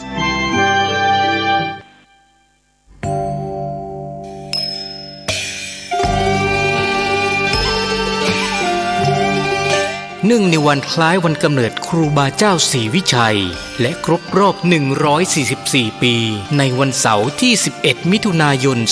2565 นี้มูลนิธิครูบาศรีวิชัยจังหวัดเชียงใหม่ขอเชิญชวนชายไทยผู้เลื่อมใสในพระพุทธศาสนาและศรัทธาครูบาเจ้าศรีวิชัยสมัครอุปสมบทเป็นพระภิกษุจำนวน 9 รูปเป็นเวลา 9 วันเพื่อเป็นสิริมงคลแก่ตนเองและครอบครัวเป็นรุ่นที่ 23 รุ่นเสริมสรรพมงคลอุปสมบทณวัดพระสิงห์วรมหาวิหารแล้วเข้าไปฝึกปฏิบัติวิปัสสนากรรมฐานที่วัดร่ำเปิงตะโปธารามผู้สมัครจะต้องมีอายุ 20 ปีบริบูรณ์ขึ้นไปไม่เกิน 45 ปีไม่เคยอุปสมบทเป็นพระภิกษุมาก่อนต้องเข้าฝึกต้องจำคำขออุปสมบทได้ไม่น้อยกว่า 4 ครั้งและต้องอุปสมบทได้ครบ 9 วันไม่ต้องมีรอยสักที่อาจทำให้เสียภาพลักษณ์ของพระภิกษุสงฆ์ผู้อุปสมบทไม่ต้องเสียค่าใช้จ่ายใดๆแต่อาจจะร่วมบริจาคตามแต่จะมีจิตศรัทธาได้ผู้สนใจสอบถามรายละเอียดและสมัครโดยตรงที่พระครูวินัยธรชัชวาลชวนะปัญโยผู้ช่วยเจ้าอาวาสวัดพระสิงห์วรมหาวิหารโทร 0818828129 หรือที่นายพยูนมีทองคำประธานกรรมการมูลนิธิโทร 0897007939 ตั้งแต่บัดนี้จนถึงวันศุกร์ที่ 13 พฤษภาคม 2565 นี้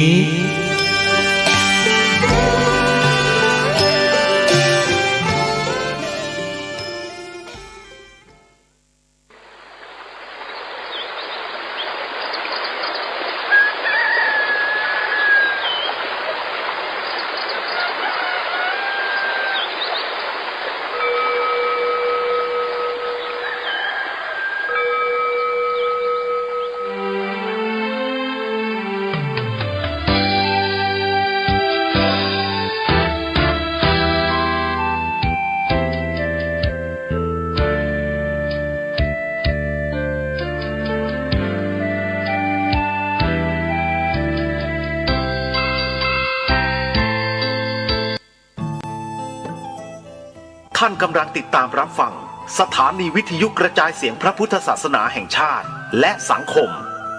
คลื่นเพื่อการศึกษาพระพุทธศาสนาและวัฒนธรรม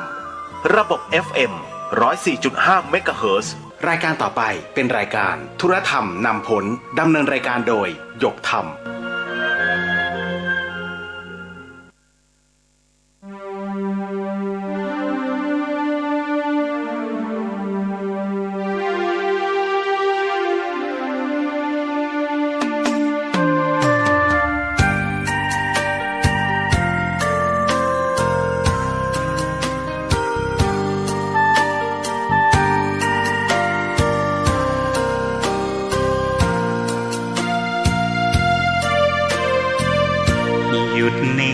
เย็นใน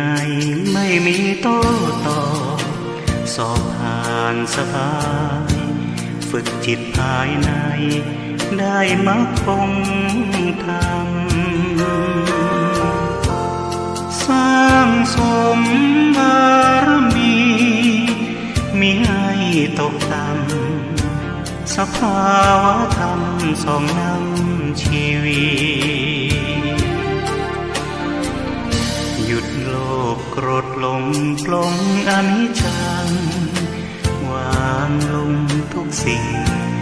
เมื่อจิตเรานิ่งเห็นธรรมทันทีแจ่มแจ้งรู้จริง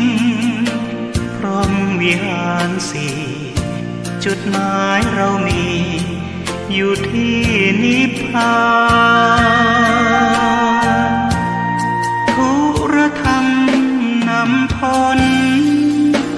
ล้นด้วยปัญญายกธรรมเมตตานำพาสื่อสารสัจจะโยนิโสมนสิการองค์โพธิญาณประทานให้เราจับนอกมองในไตรลักษณ์ให้นานวัฏฏะสงสารเวียนว่าอยู่นานพบผ่านแต่เศร้าหลุดพ้นอย่างไรบริหารจิตเอาพระพุทธเจ้าสอนเราเห็นท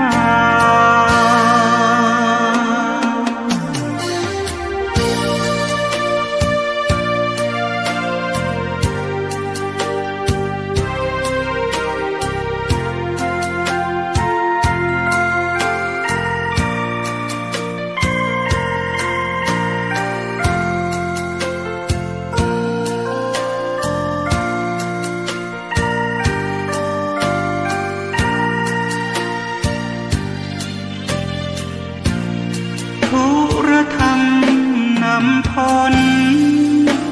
ล้นด้วยปัญญายกธรรมเมตตานำพาสื่อสาร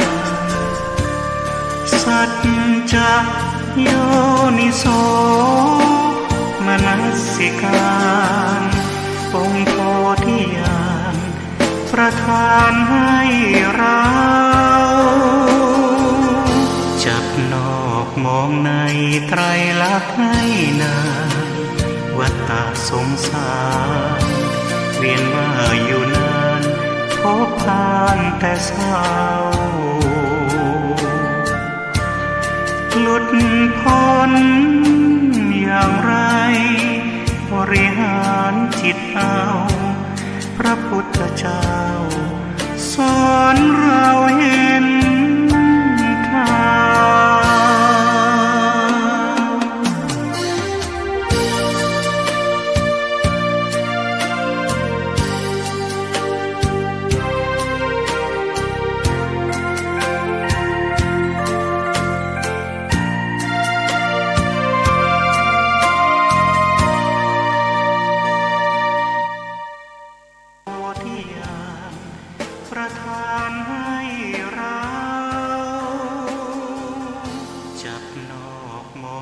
นะรัตนะขันตะธัมโมทุละธัมมาจะพุทธธัมมารัตนะธัมมาธัมมะเมตตากรุณาสาธุโธ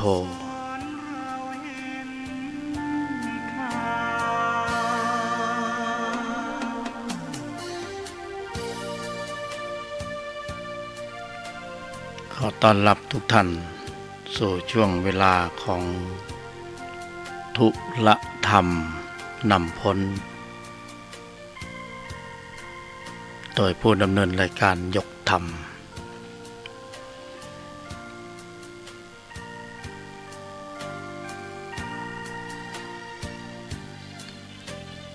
ก็ได้เวลาของการฝึกพละกันต่อ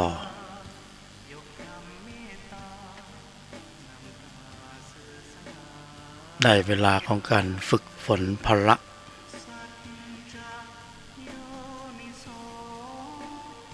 สำหรับพวกเราที่ปราลบความเพียรเพื่อความสมบูรณ์ถึงพร้อมของพละ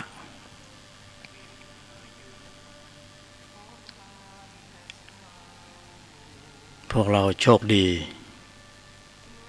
มีกายมนุษย์และสามารถที่จะ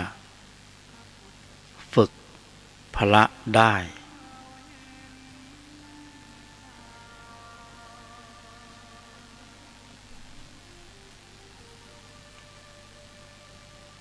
พละก็คือกระบวนการของจิตที่เราเกิดเป็นมนุษย์กลุ่มจิตกระบวนการในชั้นนี้ก็มีอยู่แล้วในใจของพวกเรา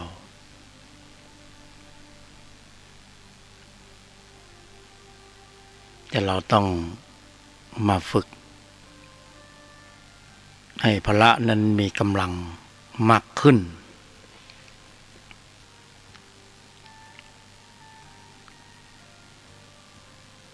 ไม่ใช่ว่าปกติแล้วพละไม่มีกำลัง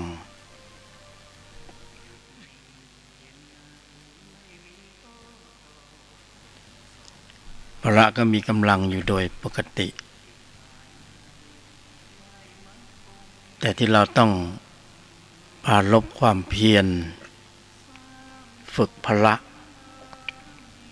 เป็นเป้าหมาย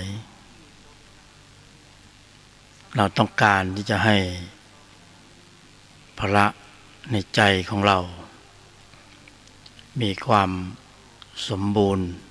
มากขึ้นกว่าเท่าที่มีอยู่ให้มีความสมบูรณ์มากขึ้นแข็งแกร่งแข็งแรงแหลมคมเท่าทันรอบรู้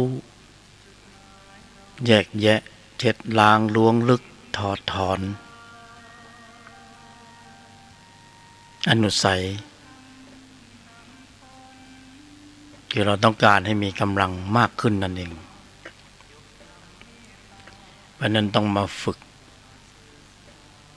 เราก็อยู่ท่ามกลางความหลากหลายของข้อวัดปฏิบัติอันมากมาย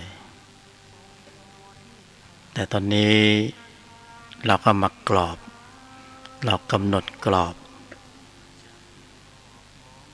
กระชับพื้นที่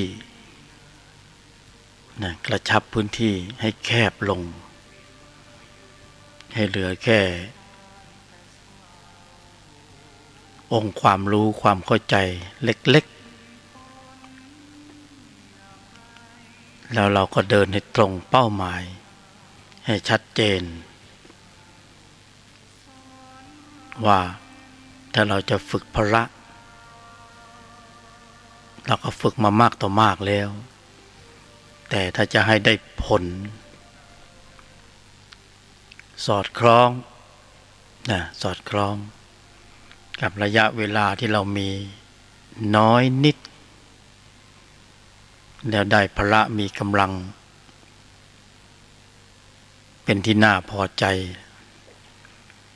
เราก็ต้องมียุทธวิธีในการฝึกหรือปฏิบัติธรรมที่มี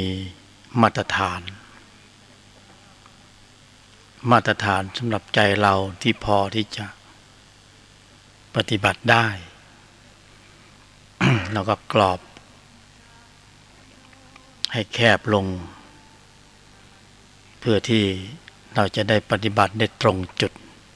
ได้ง่ายปฏิบัติแบบสบายๆในชีวิตประจำวันท่ามกลางกระแสสัมผัสสัญญา ร่องรอยต่างๆรอบตัวเต็มไปหมดฝึกพละได้แล้วก็ฝึกได้ดีด้วยถ้าเรากรอบกำหนดหมายให้ชัดแจ้งชัดเจนเล็กๆไม่ซับซ้อนสบายสายกลางในชีวิตประจำวันฝึกได้แล้วพละก็เจริญเติบโตให้ความแข็งแกร่งแข็งแรงแหลมคมเท่าทันรอบรู้แยกแยะเจ็ดล้างล้วงลึกถอดถอนอนุสัย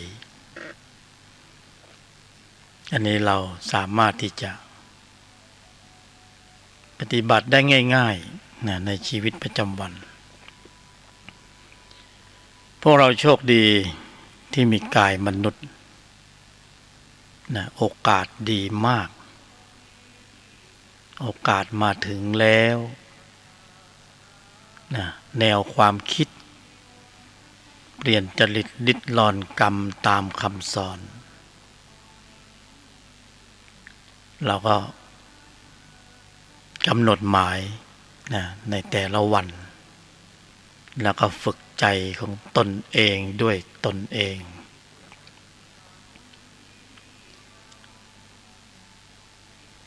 โลกที่เราอยู่มันเป็นโลกของข้อสอบเป็นสนามสอบ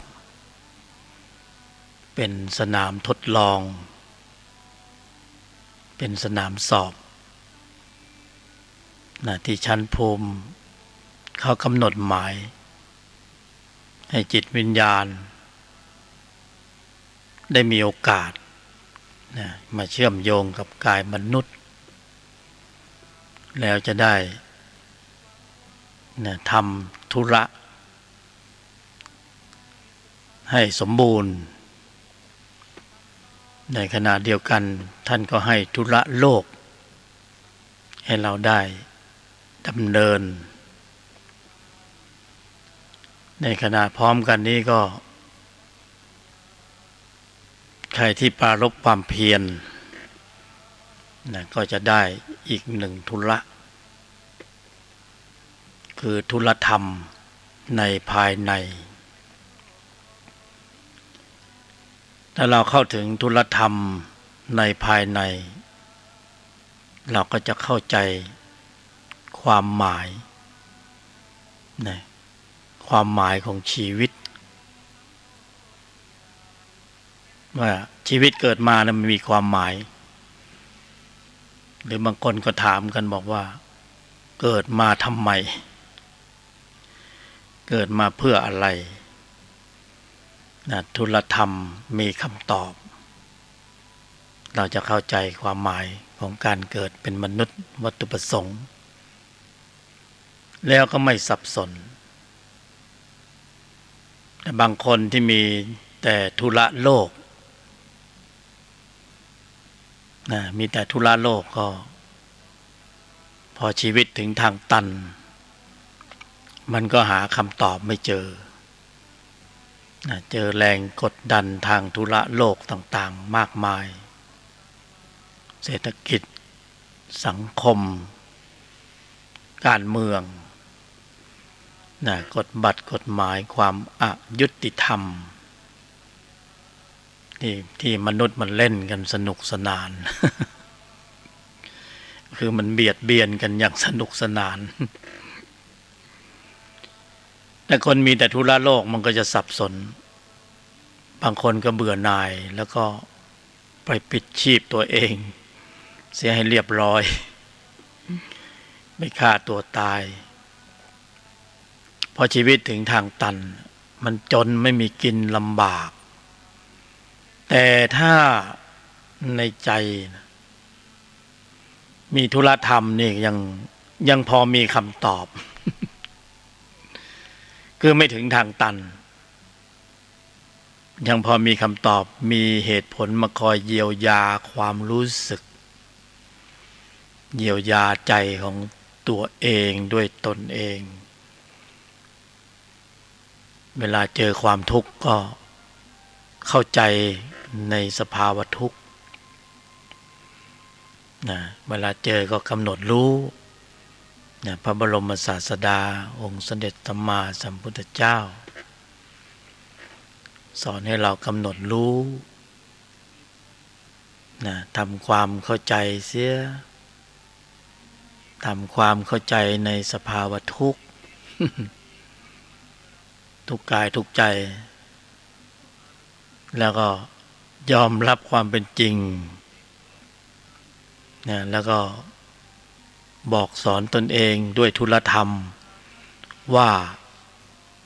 ที่เผชิญอยู่เป็นอยู่มีอยู่ภาวะฐานะ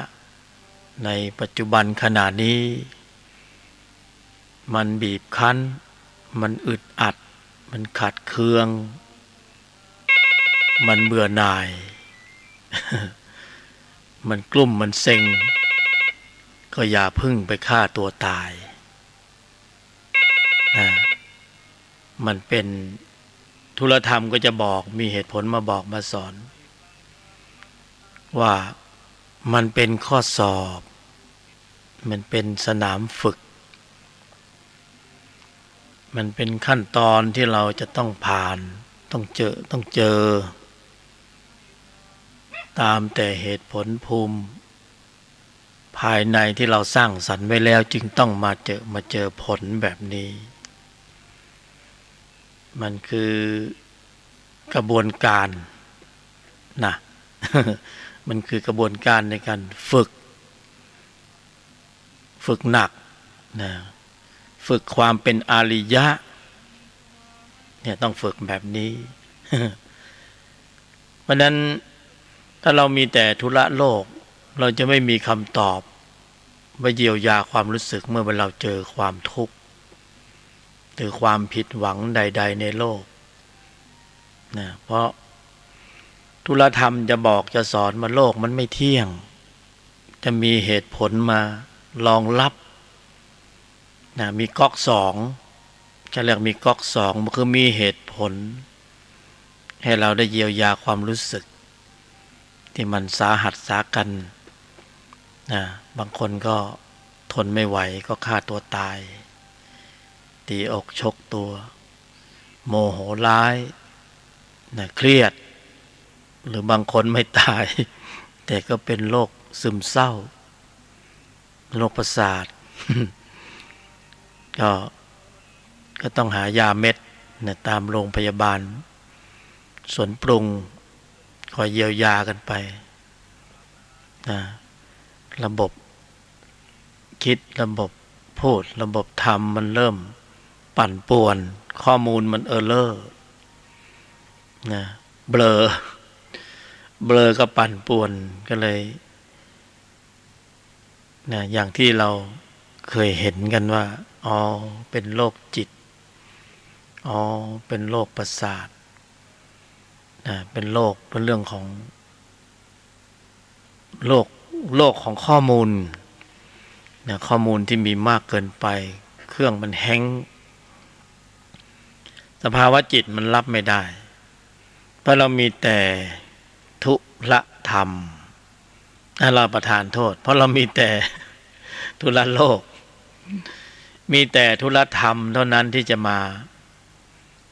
ผลิตเนี่ยกำลังจิตที่มีองค์ประกอบด้วยพละแล้วก็มีเหตุมีผลมาบอกมาสอนมาเยียวยาใจของตัวเราเอง ใครจะมาเยียวยาให้ได้ก็มีแต่เราจะฟังหรือเปล่าเพราะนั้นเราก็หนีไม่พ้นในเรื่องราวที่จะต้องทำพละหรือฝึกพละก็คือปฏิบัติธรรมนะให้มีองค์ความรู้ความเข้าใจในสภาพของธุระโลกของสมมุติบัญญัติของภาวะของสมมุติว่าสมมุติก็คือสมมุติ บางทีเราก็ไม่มีเหตุผลรองรับเราก็เอาจริงเอาจังเราก็เครียดกับมันเวลามีความโกรธ เวลาเสียผลประโยชน์เราก็ใส่เต็มที่เลยนะลุยแหลกแตกหักสุดท้ายมันก็เกิดเรื่องเกิดราวต่างๆแต่ถ้าเรามีธุลธรรมเนี่ยเราฝึกฝนภาระเราเริ่มมีกำลังก็จะแยกแยะให้เห็นภาพของสิ่งที่มันควรยึดหรือไม่ควรยึดนะสิ่งที่มันควรที่จะปล่อยหรือไม่ควรปล่อยธุลธรรมก็จะบอก จะสอนจะเยียวยาความรู้สึกของเรานะเป็นก๊อกสองถ้าเราไม่มีก๊อกสองเราเข้มอยู่ในก๊อกหนึ่งเนี่ยลำบากนะบางคนก็ปล่อยไม่ได้วางไม่ได้นะธุลธรรมมีเหตุผลเพื่อที่จะให้เราปล่อยวางว่างแล้วเราก็จะเบานี่ธุลโลกเนี่ยหรือแม้กระทั่งระบบการเรียนการศึกษาในทางโลกมันส่งเสริมให้มีความยึดความเข้มข้นในอัตตาตัวกู ให้มีกำลังมากขึ้นมันไม่ได้สอนเพื่อการปลดปลงปล่อยวางมันสอนให้ยึดสอนให้มีเหตุผลแบบโลกถกเถียงในแสดงอัตตาตัวกูออกมาเพราะนั้นธุระโลกอย่างเดียวมันจึงเป็นไม่มีอะไรรองรับ เวลาเราต้องเยียวยาด้วยในเหตุผลภูมิปัญญาธรรมเนี่ยเพราะนั้นก็ต้องดำเนินในธุลธรรมนะธุลธรรมก็เดินอยู่ในภายในธุลธรรมก็คือการทำใจทำจิตเป็นธุลธรรมธุลธรรมก็เปรียบเสมือนวัคซีนนะถ้าเป็นทางโลกทางกายก็มีภูมิคุ้มกันทางกายที่เราไปฉีดวัคซีนธุลธรรมก็เป็นวัคซีนทางใจนะเป็นวัคซีนทางใจเป็นภูมิคุ้มกันทางจิตทางใจภูมิต้านทานทางจิตทางใจเวลาธุระโลกมันส่งไม้ต่อมาเนี่ยเป็นหน้าที่ของธุลธรรมที่จะต้องทำใจยอมรับแล้วก็ตั้งมั่นให้ได้เผชิญเพราะเราอยู่ในธุระโลกเราต้องมีอยู่แล้วเสียหน้าเสียราคาเสียผลประโยชน์เสียความรู้สึกมีเหตุปัจจัยให้เราโกรธถ้าเราไม่ฝึกธุลธรรมไม่ฝึกพละให้แข็งแกร่งแข็งแรงเราก็จะโกรธเราก็จะเครียดคือปล่อยไม่ได้วางไม่ได้แล้วเราก็มันส่งผลต่อ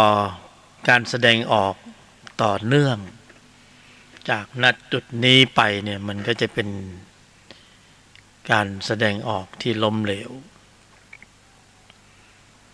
พอการแสดงออกที่ล้มเหลวเราก็จะต้องได้รับผลของมันอีกเพราะนั้นเราเบรกตัวเองเสียด้วยตนเองเบรกตัวเองด้วยตนเองเสียก่อนที่มันจะสายเกินไปโดยการที่เราจะต้องเพียรเพื่อความสมบูรณ์ถึงพร้อมของพละของพละคือเราต้องฝึกพละเพราะนั้นพละจึงมีอุปการะมากเป็นระบบคุ้มกันทางจิตภูมิต้านทานทางจิตต้านทานต่อเชื้อโรคก็คือมันอยู่ในใจเราเหมือนกันในที่นี้ก็หมายถึงจิตที่มีตัวประกอบด้วยอกุศลทั้งมวลเป็นเชื้อโรคเป็นเชื้อที่ทำให้เราทุกข์ใจ ส่วนเชื้อที่ทำให้เราเจ็บป่วยไข้นั้นมันอยู่ทางกาย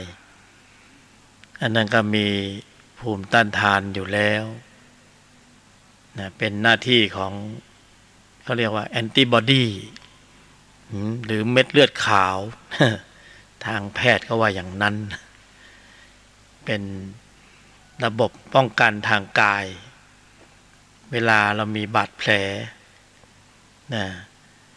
เม็ดเลือดขาวหรือแอนติบอดีพวกนี้ก็จะเข้าไปมีบทบาทในการเยียวยาเสริมสร้างซ่อมแซมนะส่วนที่สึกหรอนี่ทางกายเขาก็มีธรรมชาติของเขาอยู่เวลาเชื้อโรคมันมาใหม่ๆเราก็ต้องไปฉีดวัคซีนเนี่ยเราก็มีนะเพราะนั้นมันก็อยู่กับเรานี่แหละนะเชื้อโรคทีนี้ทางจิตเนี่ยธรรมะก็จะมาเยียวยาธุลธรรมก็จะมาเยียวยาทางใจทางจิตก็แบ่งเป็นจิตในฝ่ายที่เป็นเชื้อโรคนะเชื้อโรคของความเครียดเชื้อโกรธนะเวลาเราโกรธนี่ก็ถือว่าเราได้เจ็บป่วยแล้วนะเราโกรธเราโลภเราหลงถือว่าเรามีอาการป่วยแล้วเป็นโรคแล้วนะเป็นโรคทางจิตเขาเรียกว่าไอ้โรคจิต บางคนมันเข้มข้นไม่เฉพาะแค่คนที่เป็นอะไรไปถ้ำมองผู้หญิงอาบน้ำเรียกว่าไอ้โรคจิตนะไม่เฉพาะแค่นั้น นะไม่เฉพาะแค่นั้นเวลาเรามีความโกรธนี่ก็ถือว่าเป็นโรคจิตป่วยแล้วนะ โรคจิตเพราะนั้นเราดูในใจของพวกเรานะมันมีจิตที่มีตัวประกอบด้วยความโกรธมีอยู่ในใจเรานะจิตที่มีตัวประกอบด้วยความโลภก็มีอยู่ในใจเราจิตที่ประกอบด้วยความหลงนี่มีอยู่แล้วแสดงว่าเรามี เชื้อโรคเชื้อป่วยเชื้อโรคจิตเนี่ยมีอยู่แล้วโดยธรรมชาติแต่ธรรมดามันอยู่ในใจเราเนี่ยเราก็ป่วยเนี่ยเราต้องการที่จะฝึกพละเพื่อที่จะให้เราไม่ป่วยไม่ให้เชื้อโรคมันกำเริบ เราจะได้ไม่เป็นโรคจิตเราก็ต้องมาฝึกพละนะเพราะเรารู้ว่าพละนั้นมีอุปการะมากที่สุดก็คือศรัทธาพละความเพียรพละสติพละสมาธิพละปัญญาพละพละก็คือกำลัง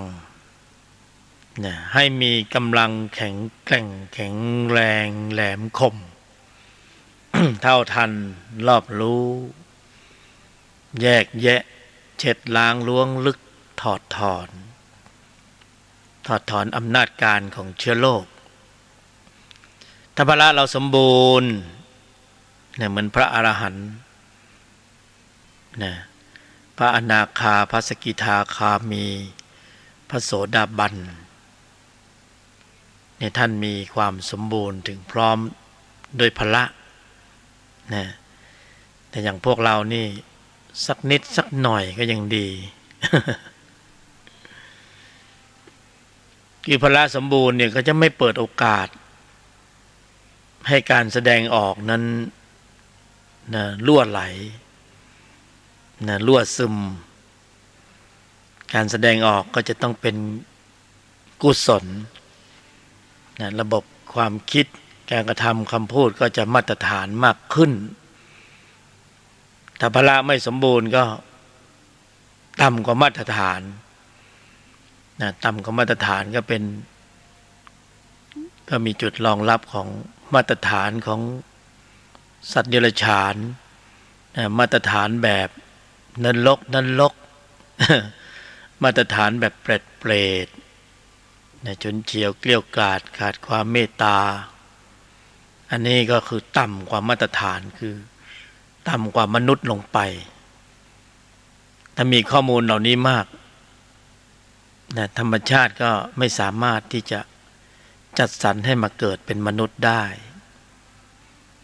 แต่ก็จัดสรรกันไปตามแต่ข้อมูลที่มีอยู่ที่แต่ละรูปแต่ละนามสะสมข้อมูลอยู่เพราะนั้นพระบรมศาสดาก็จึงเตือนสัตว์นะสัตวโรคทั้งหลายว่าให้ยังกุศลให้ถึงพร้อมไว้ก่อนนะอะไรนิดอะไรหน่อยก็ขอให้เป็นกุศลให้ถึงพร้อมไม่ทำบาปทั้งปวงนะทำจิตใจให้ขาวรอบเพราะอย่างน้อยก็ได้มาตรฐานของความเป็นมนุษย์เนี่ยถ้าพละเรามีกำลังแข็งแรงมากขึ้นกว่านี้เราก็ขึ้นสู่ระดับของพระอริยบุคคลระดับชั้นโสดาบันนะมาตรฐานการแสดงออกก็จะมีมาตรฐานสูงมากขึ้นไม่รั่วซึม อย่างเราเป็นมนุษย์นี่เราครึ่งดิบครึ่งสุกครึ่งสัตว์ครึ่งประเสริฐเราก็มีจุดรั่วเรามาฝึกพละเพราะว่าเราต้องการที่จะไม่อยากให้รั่วแล้วนะเราต้องการกรรมที่เป็นกรรมขาวไม่เอากรรมดำเราต้องการมาตรฐานความเป็นประเสริฐ แบบสัตว์ไม่เอาแล้วนะเพราะว่าเราใช้มาบ่อยการกระทำมีผลตอบแทนคือเราใช้บ่อยๆมันเกิดความเคยชินขึ้นมาใครจะช่วยเราได้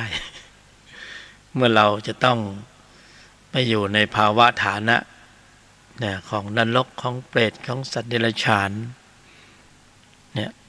เพราะนั้นไปจากการแสดงออกทั้งนั้นเลยในสมัยที่เรามีกายมนุษย์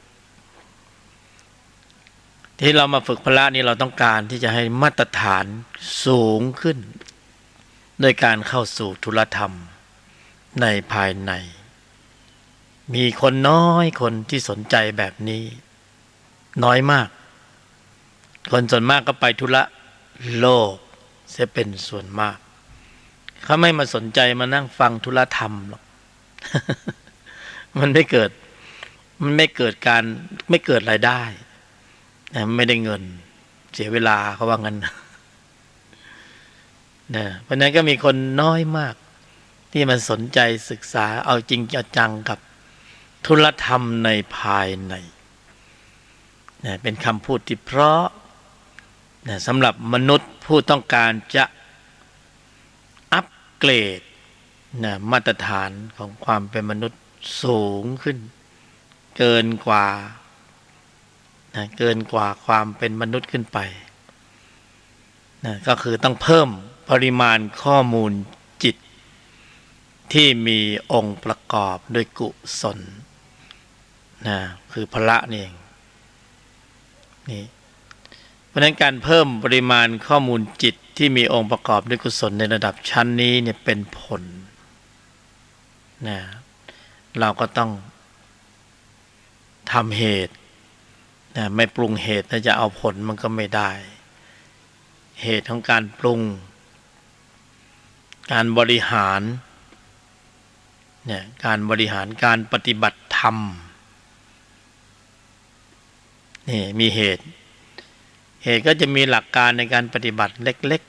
ๆง่ายๆสบายๆสายกลางแล้วก็เป็นไปในชีวิตประจำวันไม่ค้านแย้งไม่ต้องหนีโลกไม่ต้องหนีสังคมไม่ต้องปลีกออกจากครอบครัวไปอยู่ในป่าไม้อยู่กับน้ำตกอยู่กับถ้ำอย่างนั้นเราไม่มีเวลา เราไม่มีเวลาไปแน่ๆใช่ไหมว่าเราต้องอยู่กับอะไรสิ่งแวดล้อมเรามีอะไรพ่อแม่พี่น้องลูกหลานหน้าที่การงานลูกพี่ลูกน้องเจ้านายสารพัดการบริหารจัดการเรื่องธุรกิจธุรโลกการงานการเงินหนี้สินธนาคารไฟแนนซ์ เยอะแยะเต็มไปหมดเราจะไปปฏิบัติอย่างนั้นเราก็ไม่มีเวลา ไม่มีเวลาไปก็ได้2 วัน 3 วันก็ต้องกลับซึ่งเรามาปฏิบัติธรรมแบบเวลาไม่มีนะไม่มีเวลาเราก็คงไม่มีเวลาได้ไปป่าไม้นะในถ้ำน้ำตกเราก็ต้องอยู่นะเมื่อเราต้องอยู่อย่างนี้มีธรรมที่คู่ควรแก่กันสอดคล้องในชีวิตประจำวันนะน่าสนนะสนไหม สนหรือเปล่านะไม่ต้องมาเชื่อไม่ใช่มาอุตริไม่ใช่มาชี้นำให้ท่านหลงทางแต่ก็ทำได้จริงๆเอาไปพิจารณานะอย่าเพิ่งมาเชื่อธรรมะตามสั่งข้างถนนนะแต่ก็ไม่แน่นะอาหารตามสั่งข้างถนนก็ผัดทำอยู่อย่างเดียวเฉพาะทางก็จะอร่อยนะ ไม่ต้องเชื่อนะนี่เอาไหมน่าสนใจไหมมีคนสนใจน้อยมากส่วนมากเขาจะไปธรรมะแบบที่ว่าเนี่ยคือเอาแบบไม่มีเวลาแล้วโอ้โหอยากจะไปกันเหลือเกินแต่เป็นธรรมะที่ไม่มีการเวลานะไม่มีเวลากับไม่มีการเวลาคนละอย่างคือไม่มีการเวลาก็คือจะปฏิบัตินึกจะปฏิบัติในขณะนี้ก็ปฏิบัติได้เลยทันทีทันใดเพราะอาศัยโลกสัมผัสนะธรรมะที่เขาจะไปอยู่ป่าอยู่ดอยกันเนี่ยเขาไม่ชอบสัมผัสนะแต่ธรรมะชั้นนี้ชอบสัมผัสชอบข้อสอบชอบถูกสอบถูกลองชอบถูกกระทบกระทั่งกระทุ้งกระเทือนชอบถูกเขาด่าเขาว่าเขาแซวเขาชอบ สติจะต้องเท่าทันคือใช้ความเท่าทันสูงมากสติเขาจะบอกไว้เลย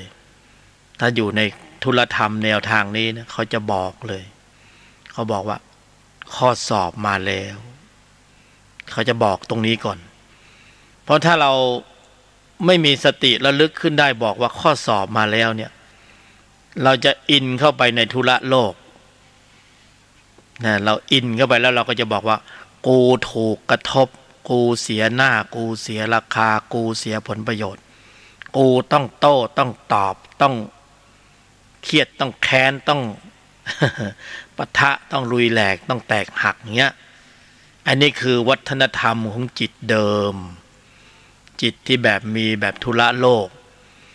ยอมไม่ได้หยุดไม่ได้เย็นไม่ได้แต่ตายได้ จริงไหมเอาพวกเราว่าจริงเปล่าล่ะเราไปดูในสื่อสินี่เวลาเสียผลประโยชน์โลกอยู่ในวัฒนธรรมดั้งเดิมก็คือธุระโลกใช่ไหมมันไม่มีธุระธรรมไว้รองรับไม่มีเหตุผลไว้กันไว้กรองไว้รองรับแล้วอนุมัติการแสดงออกไม่มีนะเสียหน้าเสียราคาเสียผลประโยชน์เสียความรู้สึกเสียเก้าอี้เสียเกียรติเสียฟอร์มเนี่ยคือมันอยู่ในร่องรอยในทิศทางเนี่ยมันเพาะบ่มอนามัยของอัตตาตัวกูให้หนาแน่นแข็งแรงหักล้างยาก ต้องทำหน้าทำตามันเพาะบ่มอัตตาตัวกูหนักข้อขึ้นทุกวันทีนี้มาโดนกระทบเสียผลประโยชน์สติตนนั้นไม่เกิดไงสติตนนั้นน่ะพละมันสติพละไม่เกิดถ้าสติพละเกิดมันต้องมีกระบวนการในการฝึกมาก่อนสติพละก็จะขึ้นมาบอกไอ้นี่มันข้อสอบเขาจะมาเตือนนะนะนี่แปลว่าอะไรก็ไม่รู้นะอันนี้มันข้อสอบไอ้นี่มันสมมุติบัญญัติจะเอาเป็นเอาตายอะไรกันนักกันหนานี่เขาจะเตือนนี่ แต่คนที่มันอยู่ธุระโลกมันไม่ฝึกมันก็ไม่มีระบบเตือนภัยไม่มีระบบเตือนภัยสติไม่เท่าทันก็บอกหลงลืมสติพอสติไม่อยู่นะก็เสียสตางค์ไงสติไม่อยู่นะทำในฝ่ายวัตตะธุระโลกมันขึ้นแทนจิตที่มีตัวประกอบด้วยโทสะมันขึ้นแทนเพราะไอ้นี่มันพร้อมจะขึ้นอยู่แล้วมันขึ้นทุกวันไงมันเคยชินในการเดินอยู่ในเส้นทางของใจเนี่ยผัสสะเวทนาตัณหาโลภะโทสะผัสสะเวทนาตัณหาโลภะโทสะผัสสะเวทนาตัณหาโลภะโทสะโมหะคือมันเป็นเส้นทางเดินของมันอยู่แล้วมันก็ไม่รีรอลังเลที่จะผัสสะเวทนาตัณหาโลภะโทสะใช่ไหมเมื่อไอ้ตัวนี้ขึ้นมามันก็นิ่งไม่ได้เดือดร้อนนิ่งในนั้นต้องโต้ตอบแล้วพอไม่นิ่งก็ต้องโต้ตอบไม่ยอมก็ไม่ยอมหยุดก็ไม่ยอมหยุดเคยเห็นไหมหยุดเย็นนี่ไม่ต้องพูดถึงไม่เย็นโอ้โหข้างในร้อนยิ่งกว่าไฟเป็นภูเขาไฟนะไม่ยอมไม่หยุดไม่เย็นแต่ว่าตายได้ มันพีชีพเลยมันยอมตายเลยนะมันคุ้มกับไหมกับการตายกับสิ่งอะไรบางอย่างที่มันเป็นแค่ลมมันเป็นความรู้สึกมันอัดขึ้นมาเข้าไปอยู่ในวิถีจิตอัดขึ้นมาเลยพรวดเลยเนี่ยลุยแหลกแตกหักเสียหน้าเสียเกียรติเสียฟอร์มศักดิ์ศรี เนี่ยศักดิ์ศรีตอนนี้รถถังเต็มเมืองเลยศักดิ์ศรี เผาๆหน่อยมันเป็นสมมุติสร้างบารมีธรรมดีกว่าสร้างกรรมที่เวียนในวัฏฏะสงสารนะมีชั่วโมงที่จะเกิดเป็นมนุษย์อริยะจิตใจสูงดีกว่ามีชั่วโมงสัญญาที่มันผูกโยงไปเกิดเป็นนรกเป็นเปรตเป็นอสุรกายเป็นสัตว์นิรชาน ท่านพุทธทาสตรัสว่าหากธรรมะไม่กลับมาโลกาจะวินาศนะธรรมะไม่กลับมาโลกาจะวินาศเราไม่ต้องเอาอื่นเอาไกลเอารอบๆตัวเราเนี่ยถ้าเราไม่มีธุรธรรมอยู่ในภายในเนี่ยครอบครัวก็พังทลายนะเพราะนั้นก็จะกรอบนะกระชับพื้นที่ให้แคบลงถ้าเราปราลบความเพียรต้องการความสมบูรณ์ถึงพร้อมของพละนะเราต้องมาฝึกพละนะสถานที่ที่ฝึกพละได้ดีที่สุดนะเน้นย้ำสถานที่ที่ฝึกพละได้ดีที่สุดนะเร็วที่สุดสะดวกสบาย นะเราจะไปไหนเนี่ยจะไปเอานิสัยจะไปในป่าไม้จะไปได้ไหมไม่เอาเนี่ยว่าต้นไม้มันไม่กระทบมันยืนนิ่งเฉยๆนะอย่างมากก็ใบไม้ไหวแล้วก็หวาดหวั่นวิตกให้ผีมาหรือเปล่าวะถ้าอยู่คนเดียวนะนี่เราต้องการฝึกพละเนี่ยเพื่อเป็นนิสัยที่สูงเราต้องเข้ามาอยู่ในป่านิสัยนะป่านิสัยเพื่ออาศัยนิสัยของแวดล้อมเป็นอุปกรณ์เป็นเครื่องฝึกเป็นอุปกรณ์เป็นเครื่องฝึกแล้วถ้าเราไม่มีเวลานะอย่างที่ว่าไปป่าไม้ไม่มีเวลาแต่เวลาไม่มีเลยจะปฏิบัติเวลาไหนมันไม่มีการเวลามาขีดขั้นดีที่สุดคือในครอบครัวใกล้ที่สุดสะดวกสบายที่สุดข้อสอบเยอะ ข้อสอบดีมากจริงๆพูดจริงๆนะการปฏิบัติธรรมที่สมบูรณ์แบบมากที่สุดดีที่สุดอย่าไปไหนไกล เราอยู่ตรงไหนในหมู่กลุ่มไหนในสังคมไหนตรงนั้นน่ะดีที่สุดอุปกรณ์เยี่ยมสิ่งแวดล้อมเอื้อประโยชน์ต่อการฝึกพละสถานการณ์สร้างวีรบุรุษวีรสตรีโลกสัมผัสนะสร้างอาริยะได้นะโลกสัมผัสสร้างอาริยะได้โลกสัมผัสเขาเอาอะไรมากระทบเราเอานิสัยมากระทบเราแต่ละคนมาเนี่ยนิสัยเหมือนกันไหมไม่เหมือนนะสามีภรรยาอยู่ด้วยกันเป็นไงสามีเมาลูกเดียว เมาแล้วก็ชอบรำมวยไทยต่างหากบางคนนี่เข็ดเลยรู้อย่างนี้เป็นโสดดีกว่านะก็แต่งงานมาทำหน้าที่เป็นภรรยาไม่ใช่มาเป็นกระสอบทรายเนี่ยเห็นไหมนิสัยเป็นไงนิสัยไม่เหมือนกันนิสัยเนี่ยเจอนิสัยกระทบนิสัยทุกข์นิสัยกรรมถ้านิสัยของอริยะก็โอเคใช่ไหมแหมเอาใช้นิสัยนรกใช้นิสัยเปรต ใช้นิสัยอสุรกายนะใช้นิสัยสัตว์เดรัจฉานมันอยู่ในคนหมดเลยที่ไหนที่เราควรจะปฏิบัติธรรมเพราะเราจะปฏิบัติธรรมให้นิสัยเหนือนิสัยเราก็ต้องมาดูว่านิสัยที่มาสอบเราเนี่ยเราเหมือนเขาไหมอยู่ในแนวเดียวกันไหมไปด้วยกันได้ไหมผัวก็ขายยาบ้าเมียก็ขายยาบ้าไปด้วยกันได้เนี่ยสุดท้ายก็ไปติดคุกติดตารางด้วยกันเนี่ยแต่ไปถึงในคุกในตารางแยกเหล่าพอผู้หญิงไปที่หนึ่งผู้ชายไปที่หนึ่งนิสัยเหนือนิสัยเราต้องการนิสัยนะแล้วเราไปอยู่ในป่าไม้มีนิสัยอะไรมาขัดใจเราบ้างไม่มีนะแต่ถ้าฝึกฌานก็ไม่ว่ากันเราต้องการฤทธิ์ต้องการสงบต้องการนิ่งต้องการฌานต้องการปีติสุขเอกคตาสงบเงียบเรียบเย็นนะจะเล่นฤทธิ์เล่นอะไรก็เอาก็ต้องไปที่เส้นทางของฌานแต่นิสัยเนี่ยมันต้องอยู่กับนิสัยแล้วเร็วมากเร็วนะไม่ใช่ว่าเร็วความเร็วสูงถ้าเราคัดท้ายดีๆนี่คัดท้ายดีๆอยู่กับนิสัยของวัฏฏะ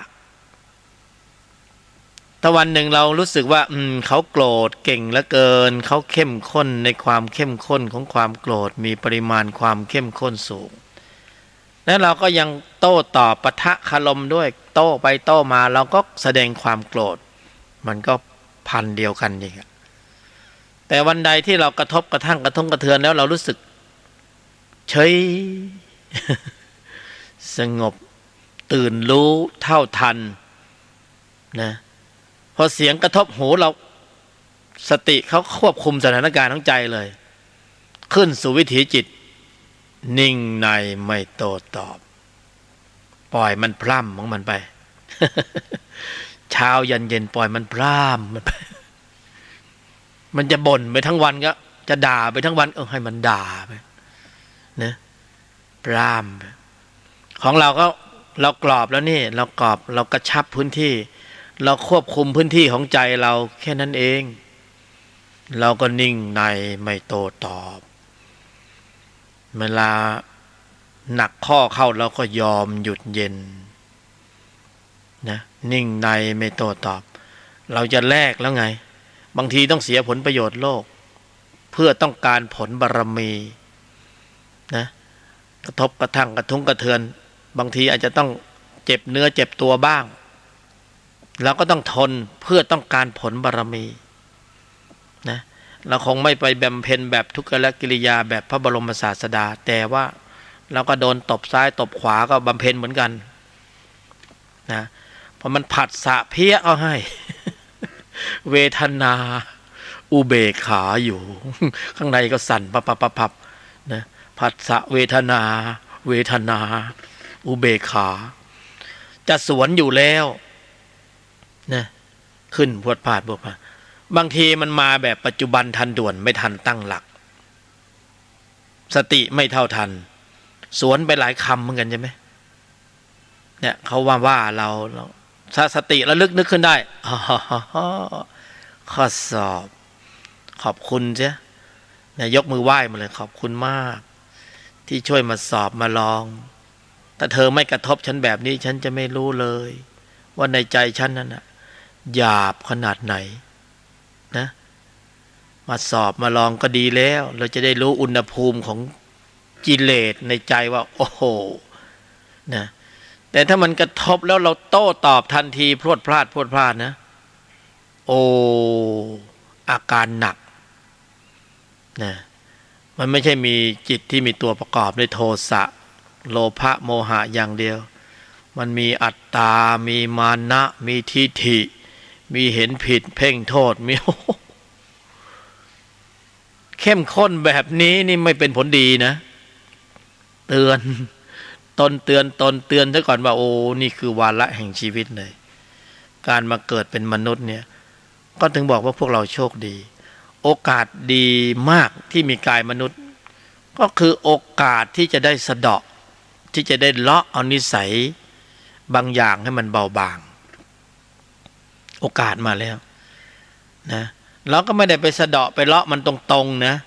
เพราะเรารู้อยู่แล้วว่าถ้านิสัยหยาบเราเนี่ยมันจะอ่อนกำลังลงมันจะเบาบางลงก็ต่อเมื่อพระนั้นมีกำลังแข็งแกร่งแข็งแรงแหลมคมเท่าทันรอบรู้แยกแยะเช็ดล้างเพราะนั้นเราจึงจำเป็นอย่างยิ่งในวาระแห่งชีวิตของการเกิดเป็นมนุษย์ในครั้งนี้เลยต้องฝึกพละนะอย่างที่บอกพละก็คือแสงสว่างทำพละให้แข็งแกร่งแข็งแรงทำแสงสว่างเหตุปัจจัยของแสงสว่างให้ปรากฏแค่นี้เองไม่ต้องไปทำอย่างอื่นกรอบให้แคบลงขนาดนี้แล้วเนี่ยจิตที่มีตัวประกอบด้วยกิเลสทั้งมวลมันเจอแสงสว่างของพละนะมันก็คือความมืดมันจะอยู่ให้เราเห็นหน้าไหมไม่อยู่แล้วไปหมดแล้วมันไปของมันเองนะเราทำพละให้มีกำลังนะศรัทธานะศรัทธาความเพียรสติสมาธิปัญญาให้มีกำลังแข็งแกร่งแข็งแรงแหลมคมนะก็จะมีปัญหาว่าแล้วจะทำอย่างไรให้พละมีกำลังก็ต้องลำดับเข้าสู่เรื่องราวของอุบายวิธีโดยแยบคายเห็นไหมเนี่ยถ้าจะทำพละให้มีกำลังแข็งแกร่งแข็งแรงนะก็ต้องเข้าไปสู่กระบวนการของคำว่าอุบายวิธีโดยแยบคายมาแล้วเนี่ยผู้บรรยายก็บรรยายเป็นขั้นเป็นตอนสุขุมลุ่มลึกนะเป็นเหตุเป็นผลสอดคล้องกันไปตามสเต็ป แล้วก็มาถึงจุดที่เราจะต้องอุบายวิธีโดยแยบคายนี่ก็จะต้องไปพึ่งองค์ธรรมกุศลจิตองค์นี้ เพราะเราต้องการพละให้มีกำลังใช่ไหมเราจะฝึกพละไม่ต้องไปไล่เขาโดยตรงบางคนมีความโกรธเพราะพยายามที่จะใกล้มันพยายามจะไล่ไม่ต้องไปไล่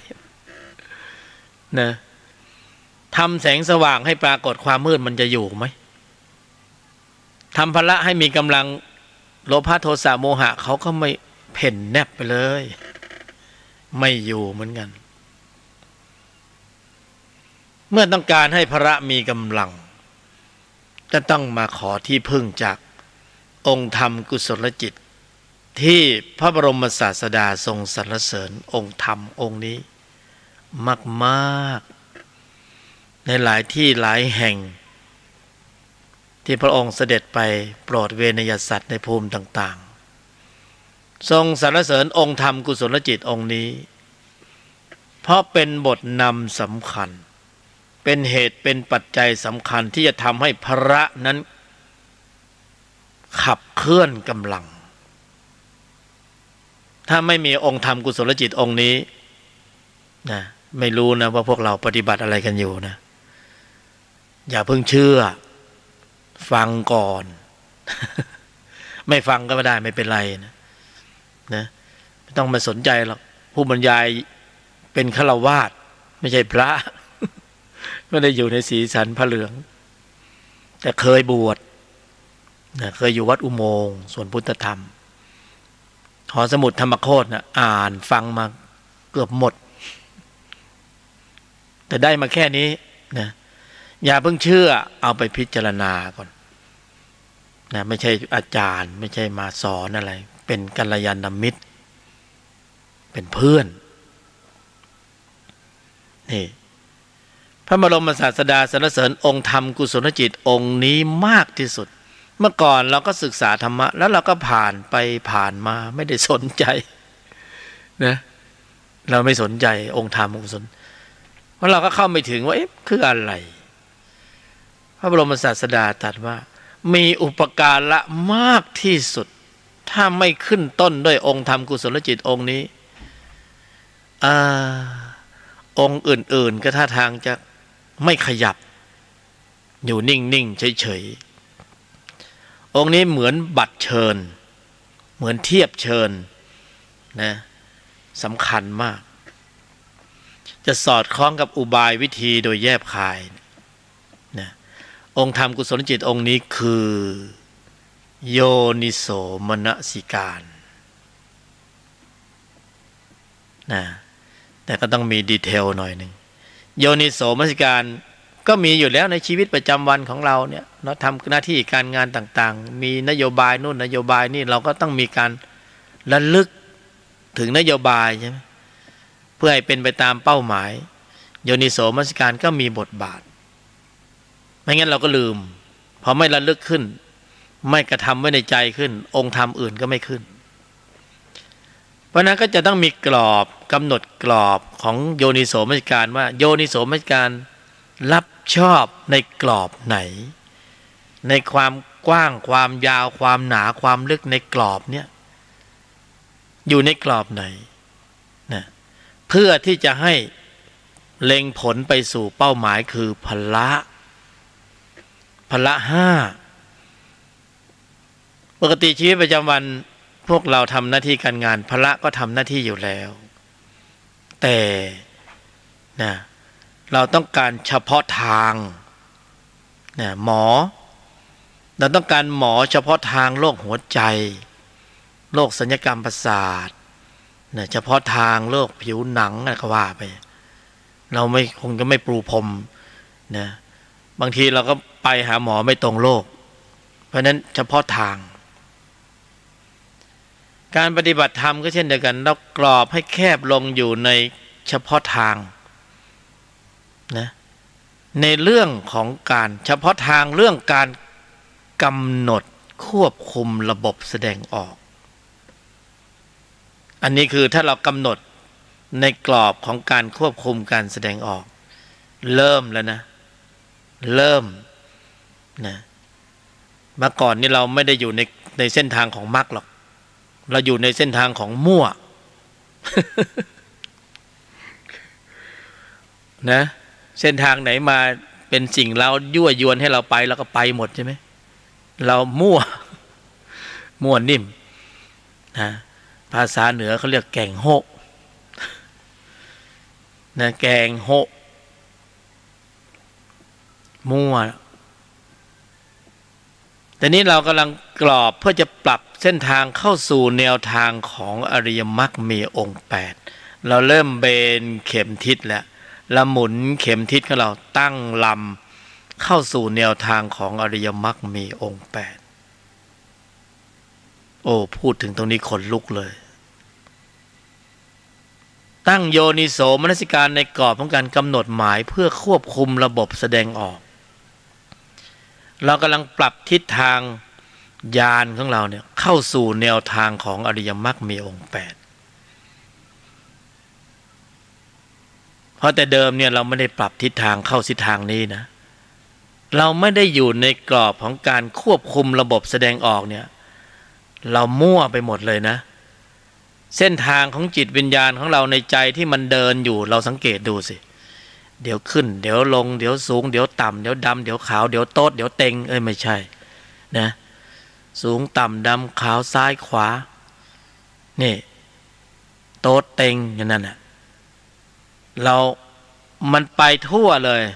เดี๋ยวรักเดี๋ยวโลภเดี๋ยวโกรธเดี๋ยวหลงเดี๋ยวโลภะโทสะโมหะเดี๋ยวนรกเดี๋ยวเปรตเดี๋ยวอสุรกายสัตว์ดิเรกชันขึ้นลงเดี๋ยวบุญเดี๋ยวบาปคือจิตเนี่ยมันถูกสิ่งเร้ากระทบแล้วมันไหลไปตามกระแสสัมผัสนะเอาสังเกตใจเราดูสิเดี๋ยวมันไปยังไงสังเกตดูสิวันนี้นังนึกดูที่เมื่อเช้าจิตเป็นยังไงบ้างจนถึงตอนนี้มันไปตรงไหนมาบ้างเนี่ยจิตมีอาการยังไงบ้างมีอารมณ์อะไรบ้างมีนรกมีไหมมีโกรธไหมมีโลภไหมมีฉุนเฉียวเกลี้ยวกล่อมมีฟุ้งซ่านรำคาญมีหงุดหงิดอึดอัดมีขัดเคืองเหนื่อยหน่ายมีโปร่งมีเบามีสุขมีทุกข์นะนะเห็นไหมโยนิโสมนสิการก็จะกรอบตีกรอบให้แคบลงเพราะไปทุกทิศทุกทางเป็นแกงโฮะนี่คงไม่ได้แล้วเพราะ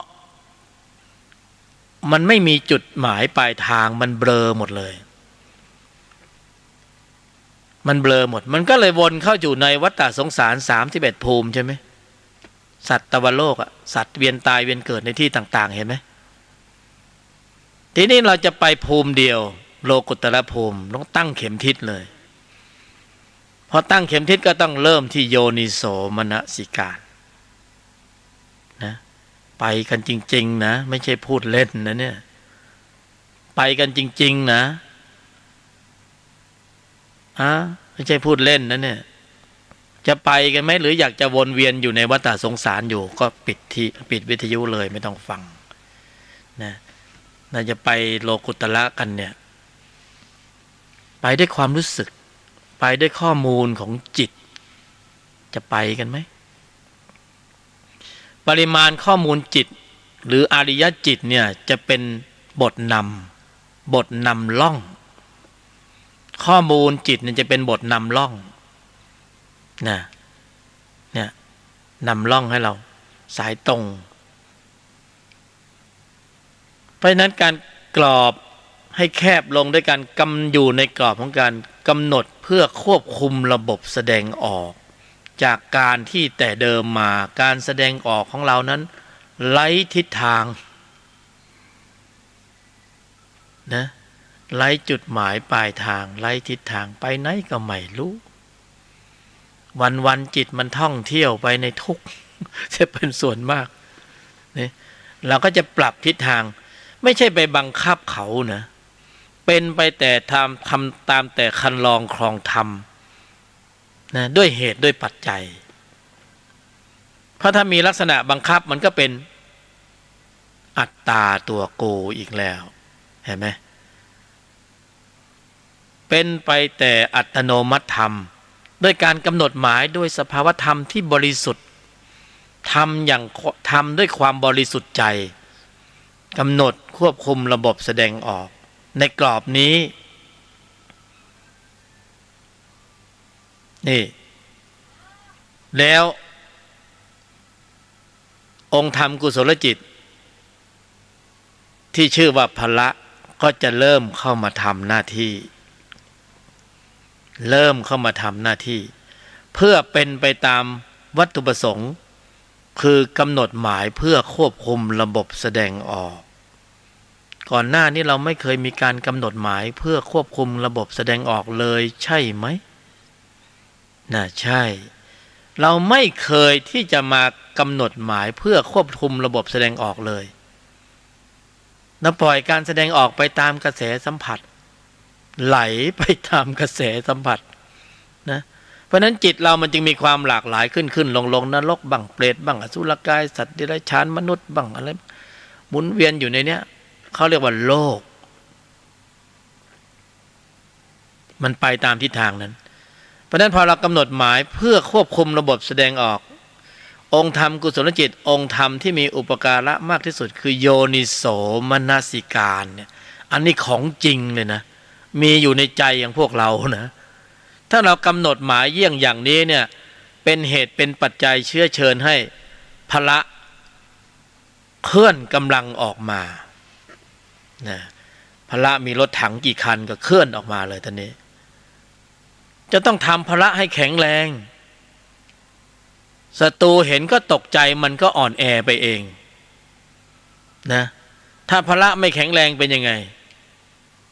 กิเลสก็ได้ทีเลยทีนี้ล้อมกรอบทุกวันนี้เขายึดพื้นที่ของใจได้เด็ดเสร็จเด็ดขาดเขาล้อมกรอบอยู่แล้วนะจึงสามารถชี้นำสรรพสัตว์ให้เวียนตายเวียนเกิดในวัฏฏะสงสารได้เราก็เลยจำเป็นต้องฟื้นกำลังขึ้นมาเพราะว่ากิเลสมันยึดครองใจไว้นานมากเกินไปแล้วมันชี้นำแต่ละทีเนี่ยโหหัวทิ่มหัวตำเลยใช่ไหมนะก็นรกมันจะชี้อะไรล่ะมันก็ต้องชี้เป้าหมายไปนรกเปรตมันจะชี้ไปไหนล่ะเผ่าพันธุ์ไหนก็เผ่าพันธุ์นั้น เดรัจฉานมันจะชี้ไปไหนมันก็คือจิตนี่เองทีนี้ในใจเราไม่ใช่มีจิตเฉพาะพวกนี้ไงนะเรามีจิตที่มีองค์ประกอบด้วยกุศลในระดับชั้นของมรรคก็มีนะอินทิบาท4อินทรีย์5พละ5โพชฌงค์7สติปัฏฐาน4มรรคมีองค์8โพธิปัจจยธรรม37มีครบองค์ประชุมเลยแต่ว่าไม่มีกำลังไม่รวมเป็นหนึ่งก็ไม่สามารถจะทำอะไรได้นะทำไมพระบรมศาสดาต้องตัดมัคคสมังคีเอกยมัคโคปฏิปทารวมเป็นหนึ่งมีกำลังมากขยายออกมาแล้วคือโพธิปัจจยธรรม37อยู่ในนี้หมดเลยเพราะนั้นกำหนดหมายควบคุมการแสดงออกคือการขับเคลื่อนกำลังจิตที่มีองค์ประกอบด้วยกุศลนะน้องๆโพธิปัจจยธรรม37เลยฟังดูก็ธรรมดาแต่ว่าอานุภาพนะกำลังขับนั้นสูงมากถึงบอกว่าพวกเราโชคดีที่มีกายมนุษย์เพราะกายมนุษย์ปรุงโพธิปัจจยธรรม37ได้ด้วยการเริ่มต้นด้วยอุบายวิธีโดยแยบคายมันจะตรงข้ามกับเล่ห์เหลี่ยมเพทุบายนะพาวนเข้าไปในวัฏสงสารนะทุกข์แล้วทุกข์อีกจนเคยชินกับความทุกข์แล้วก็รู้สึกว่าชีวิตนี้กับความทุกข์เป็นของคู่กันสุขคงจะหายากนี่ชินนะพาวนไป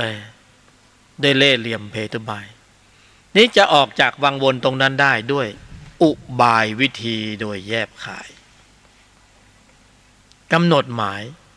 ใช้การแสดงออกล้างการแสดงออกใช้นิสัยละนิสัยมาฝึกนิสัยเราจะพิสูจน์ทราบว่าใจเราเนี่ยอยู่ในชั้นไหนก็ไอตอนที่มันโดนกระทบผัสสะแล้วมันเกิดอาการอะไรขึ้นแล้วเราแสดงออกไปอย่างไงสติมีความเท่าทันควบคุมสถานการณ์การแสดงออกได้รวดเร็วขนาดไหนเราก็จะพิสูจน์ได้ตรงนี้แหละตรงผัสสะเวทนาเราจะม้วนเข้าสู่วังวนแห่งวัฏฏะเหมือนเดิมหรือเราจะขยายมันออกขับเคลื่อนกำลังของธรรมจักรในภายในตรงนั้นเลยตรงที่กระทบสัมผัสโลกสัมผัสสถานการณ์สร้างวีรบุรุษวีรสตรีโลกสัมผัสจะสร้างอริยะจริงๆถ้าจะเป็นอริยะเนี่ยมันพลิกเขาเรียกว่าพลิกจิต ใช้ศัพท์ พลิกจิตพลิกสถานการณ์ของใจที่กำลังจะเป็นฆาตกรด้วยแรงขับของจิตที่มีตัวประกอบด้วยโทสะมูลจิตอัดแรงขึ้นมาเลยส่งผลสู่ระบบการแสดงออกมันบอกว่าให้ทำลายล้างให้ใช้ความรุนแรงให้ฉุนเฉียวเกลี้ยวกล่อมขาดความเมตตานะเสี้ยววินาทีณลมหายใจนั้นไม่มีใครช่วยใครได้แต่ถ้าฝึกธุลธรรมมาก่อนฝึกพละมาก่อนความรวดเร็วของจิตที่มีองค์ประกอบด้วยกุศลก็คือสติพละจะวิ่งขึ้นสู่วิถีจิตแล้วสกัดกั้นจิตที่มีตัวประกอบด้วยโทสะตัวนั้นน่ะให้มันสงบระงับลงก่อนที่มันจะผลักดันให้เกิดการแสดงออกที่รุนแรงเป็นอกุศลขนาดนั้นเลยนะความเร็วสูงมากถ้าพวกเราได้สัมผัสนะสามารถสัมผัสได้ในใจของคนทุกคนความเร็วสูงมากสติพละมีกำลังสูงมากขอให้ฝึกเถิดเกิดมาเป็นมนุษย์ครั้งนี้ถ้าไม่ได้สัมผัสสภาวะความรู้สึกของการเคลื่อนกำลังของสติพละนี่นะแม่โอ้ยจะพูดยังไงดีนะเกิดมาทั้งทีไม่ได้สัมผัสตรงนี้นี่นะแม่ไม่รู้จะเปรียบยังไงเสียโอกาสอย่างร้ายแรงแล้วไม่ใช่ว่ายากนะแล้วฝึกในชีวิตประจำวันจนพละมีกำลังมากขึ้นเนี่ยเขาจะเข้าควบคุมสถานการณ์ของใจทั้งหมดเลยนะเข้าควบคุมสถานการณ์ของใจไว้จิตที่มีตัวประกอบด้วยโลภะโทสะโมหะหงอลงไปทันทีขึ้นไม่ได้เมื่อขึ้นไม่ได้ก็ไม่สามารถชี้นำสัตตานังหรือผู้แสวงการเกิดอย่างเราเนี่ยไปสู่อบายภูมิได้เหมือนเดิมเขาขึ้นสู่วิถีจิตไม่ได้เขาชี้นำการแสดงออกไม่ได้เขาไม่สามารถจะนำพาให้เราไปเกิดในตำแหน่งที่มีภาวะฐานะเป็นนรกเป็นเปรตเป็นอสุรกายได้อีกต่อไปนะเมื่อเราไม่มีตำแหน่งเกิดนรกก็เกิดไม่ได้นะสัตว์เดรัจฉานก็ไปเกิดไม่ได้นะไม่ต้องเสียดายนะ เปรตก็ไปเกิดไม่ได้มนุษย์นะชั้นสูงได้นะพระอริยบุคคลชั้นต่างๆก็รองรับเราได้มีตำแหน่งให้รองรับเพราะมาตรฐานของเราเปลี่ยนไปแล้วนะเมื่อก่อนเรามีมาตรฐานต่ำก็ลงข้างล่างเลยมาตรฐานต่ำลงข้างล่างต่ำกว่ามนุษย์ลงไปแต่ตอนนี้มาตรฐานสูงขึ้นเกินกว่ามนุษย์ขึ้นไปเราเป็นพระอริยบุคคลได้เมื่อข้อมูลจิตตัวนั้นไม่มีกำลังส่งแล้วมันจะส่งยังไงก็ส่งไปไม่ได้เพราะไม่มีกำลังแรงขับเขาไม่มีกำลังแต่ตอนนี้เนี่ยในใจเราเนี่ยเขามีแรงขับเขาจะส่งเราไปเกิดในนรกเขาก็ไปได้เพราะกำลังมันมีอยู่นะไม่มีอะไรไปตัดรอนกำลังนั้นกำลังของนรกกำลังของเปรตอสุรกายไม่มีเครื่องมือไปตัดกำลังนั้นไม่มีจิตที่ไปทำปฏิกิริยาแล้วตัดกำลังตัวนั้นให้มันอ่อนแรงลงมีแต่เราจะต้องฝึกพละจนกว่าพระมีกำลังศรัทธาความเพียรสติสมาธิปัญญามีกำลังแข็งแกร่งแข็งแรงแหลมคมเท่าทันรอบรู้แยกแยะเช็ดล้างล้วงลึกถอดถอนนั่นคือเป้าหมายของเรามาเพื่อที่จะต้องฝึกพละไม่ใช่มาเพื่อที่จะเอาเป็นเอาตายในเรื่องราวของสมมุติบัญญัติน่ะฟังแล้วเข้าท่าไหม เราก็อยู่ในโลกไปธุระโลกไปแต่ว่าธุระธรรมก็คอยเยียวยาความรู้สึกเราคอยปล่อยวางคอยวางคอยว่างคอยว่างคอยปล่อยคอยวางคอยวางคอยว่าง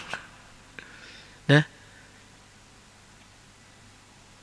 เพราะชีวิตเป็นของน้อยระยะเวลาเราอยู่เพียงแค่ไม่กี่ร้อยไม่ถึง100 ปีนะไม่กี่10 ปีเราก็ต้องโบกมือบายบายแล้ววันนี้เราฝึกพละได้มากน้อยเพียงใดในช่วงระยะเวลาโอกาสที่เรามีกายมนุษย์จะฝึกพละจะฝึกกำลังของพละได้ในยุคสมัยที่มีกายมนุษย์เท่านั้นทำไมผู้บรรยายยกธรรมจึงบอกว่าพวกเราโชคดีพวกเรามีโอกาสที่ดีมากในขนาดนี้ทำไมเขาจึงพูดอย่างนั้นเพราะเหตุว่ากายมนุษย์เท่านั้นที่ฝึกพละได้นะกายอื่นเขาอิจฉาตาร้อน ไม่ต้องตาร้อนก็ได้ยังไงก็ได้ผิวๆนะนี่แหละเราจึงต้องมาฝึกพละกันเริ่มกันฝึกกันวันละนิดวันละหน่อยทีนี้มาถึงอุบายวิธีโดยแยบคายว่าเราจะทำให้พละมีกำลังเจริญเติบโตนะเป็นพละที่มีกำลังได้อย่างไรในเมื่อเราต้องอยู่ในชีวิตประจำวันนะผู้บรรยายก็บอกแล้วว่าดีมากที่สุดที่มีจุดกระทบมีสัมผัสนะสถานการณ์สร้างวีรบุรุษโลกสัมผัสสร้างอริยะได้ก็คือสามารถฝึกได้ในบรรยากาศที่มีนิสัยต่างๆอยู่รอบตัวสถานที่ที่ฝึกง่ายสะดวกสบายและได้กำลังสูงเร็วก็คือในครอบครัวในสังคมในหมู่กลุ่มที่เราอยู่ตรงไหนตรงนั้นคือสถานที่ฝึกของเราขอให้เรามีโยนิโสมนสิการถึงกรอบของการควบคุมระบบแสดงออกเมื่อเรากำหนดหมายตรงนั้นก็คือสถานที่ปฏิบัติธรรมของเราทันทีไม่มีดีเลย์มีทันทีทันใดเรากำหนดหมายเข้าระบบของมรรคกำหนดด้วยใจเข้าได้ทันทีปฏิบัติได้ทันทีเพียงแค่เราระลึกว่าเราจะควบคุมการแสดงออกเราจะนะไอ้ที่ง่ายที่สุดในชีวิตประจำวันนี่คือ simple ธรรมดามากๆเลยนะไม่น่าเชื่อว่าแค่คำว่าไม่พูดคำเดียวนี่นะคือการปฏิบัติธรรมชั้นสูงแต่เราต้องมีระเบียบมีกรอบมีระบบแต่ไม่ใช่มีพิธีกรรมนะเรามีง่ายๆสบายๆอย่างเช่นเรา2 โมงเช้าถึง3 โมงเช้าหรือ2 ทุ่มถึง3 ทุ่มเราเขียนในกระดาษเลยว่าข้าพเจ้าจะกำหนดหมายการบำเพ็ญสัจจะ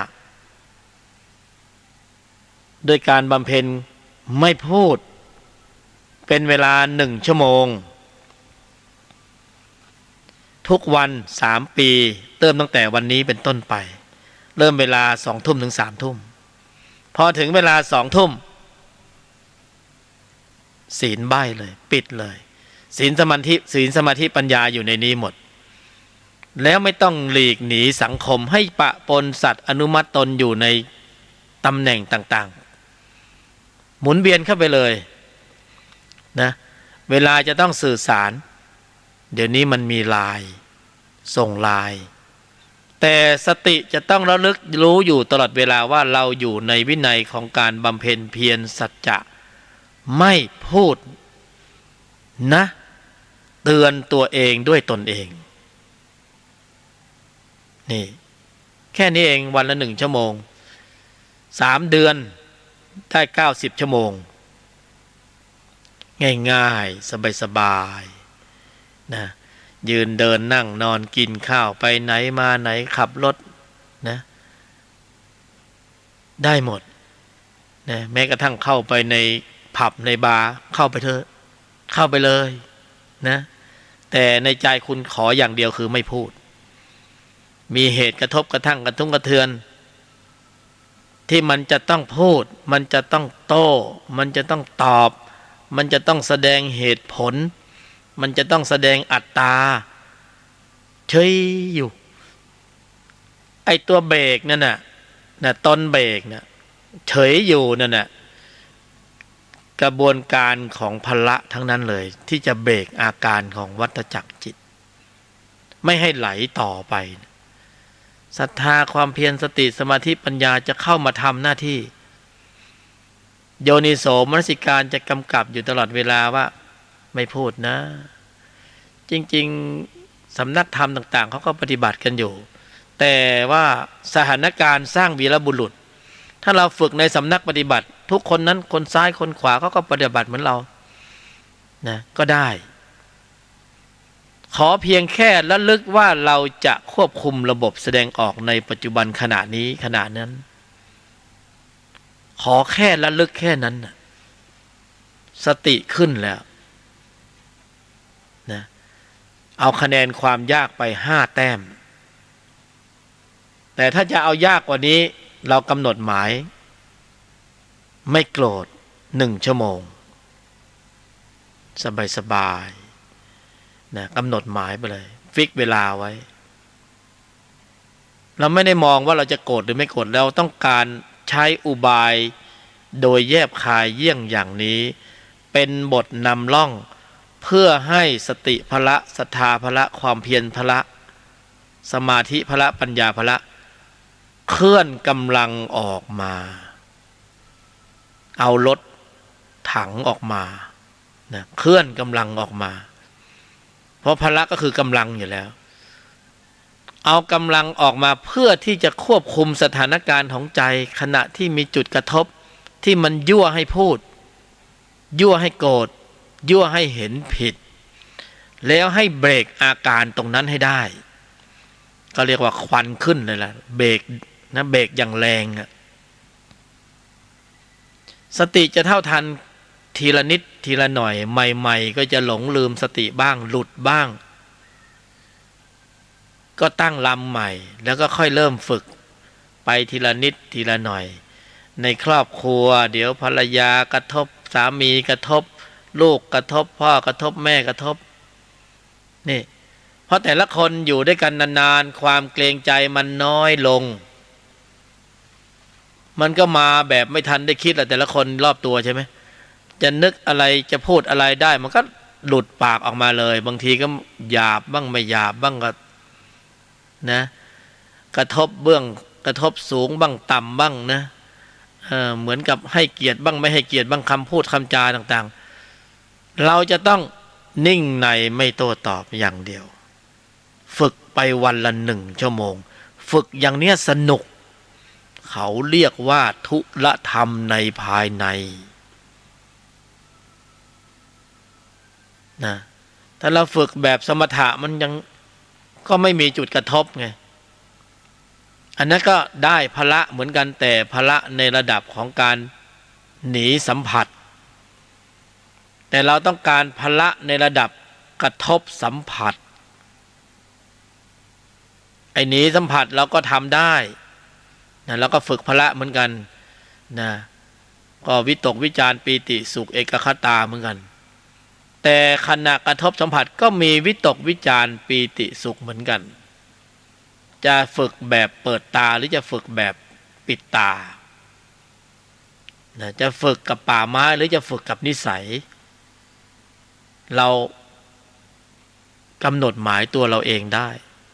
ไม่ต้องใครๆมาชี้นำแล้วไม่มีกฎระเบียบมีแค่นี้เองนะไม่พูดไม่โกรธไม่เห็นใครผิดนะ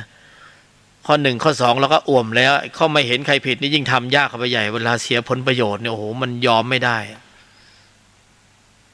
นะต้องนิ่งเลย เดินไปเดินมาอยู่ข้างถนนคนนั้นเอามือเอื้อมมาลูบหัวเราก็ต้องไม่เห็นเขาผิดนะว่าเราก็ต้องบอกอุปกรณ์นะอุปกรณ์ข้อสอบมาแล้วหรือบางทีเราถูกมากๆแล้วเขาก็มาตำหนิว่าเราผิดเนี่ยนะบ่อย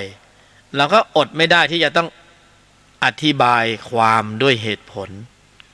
นะความอยากหรือแรงอัดที่อยากจะพูดเนี่ยอันนั้นน่ะคืออัตตาตัวกู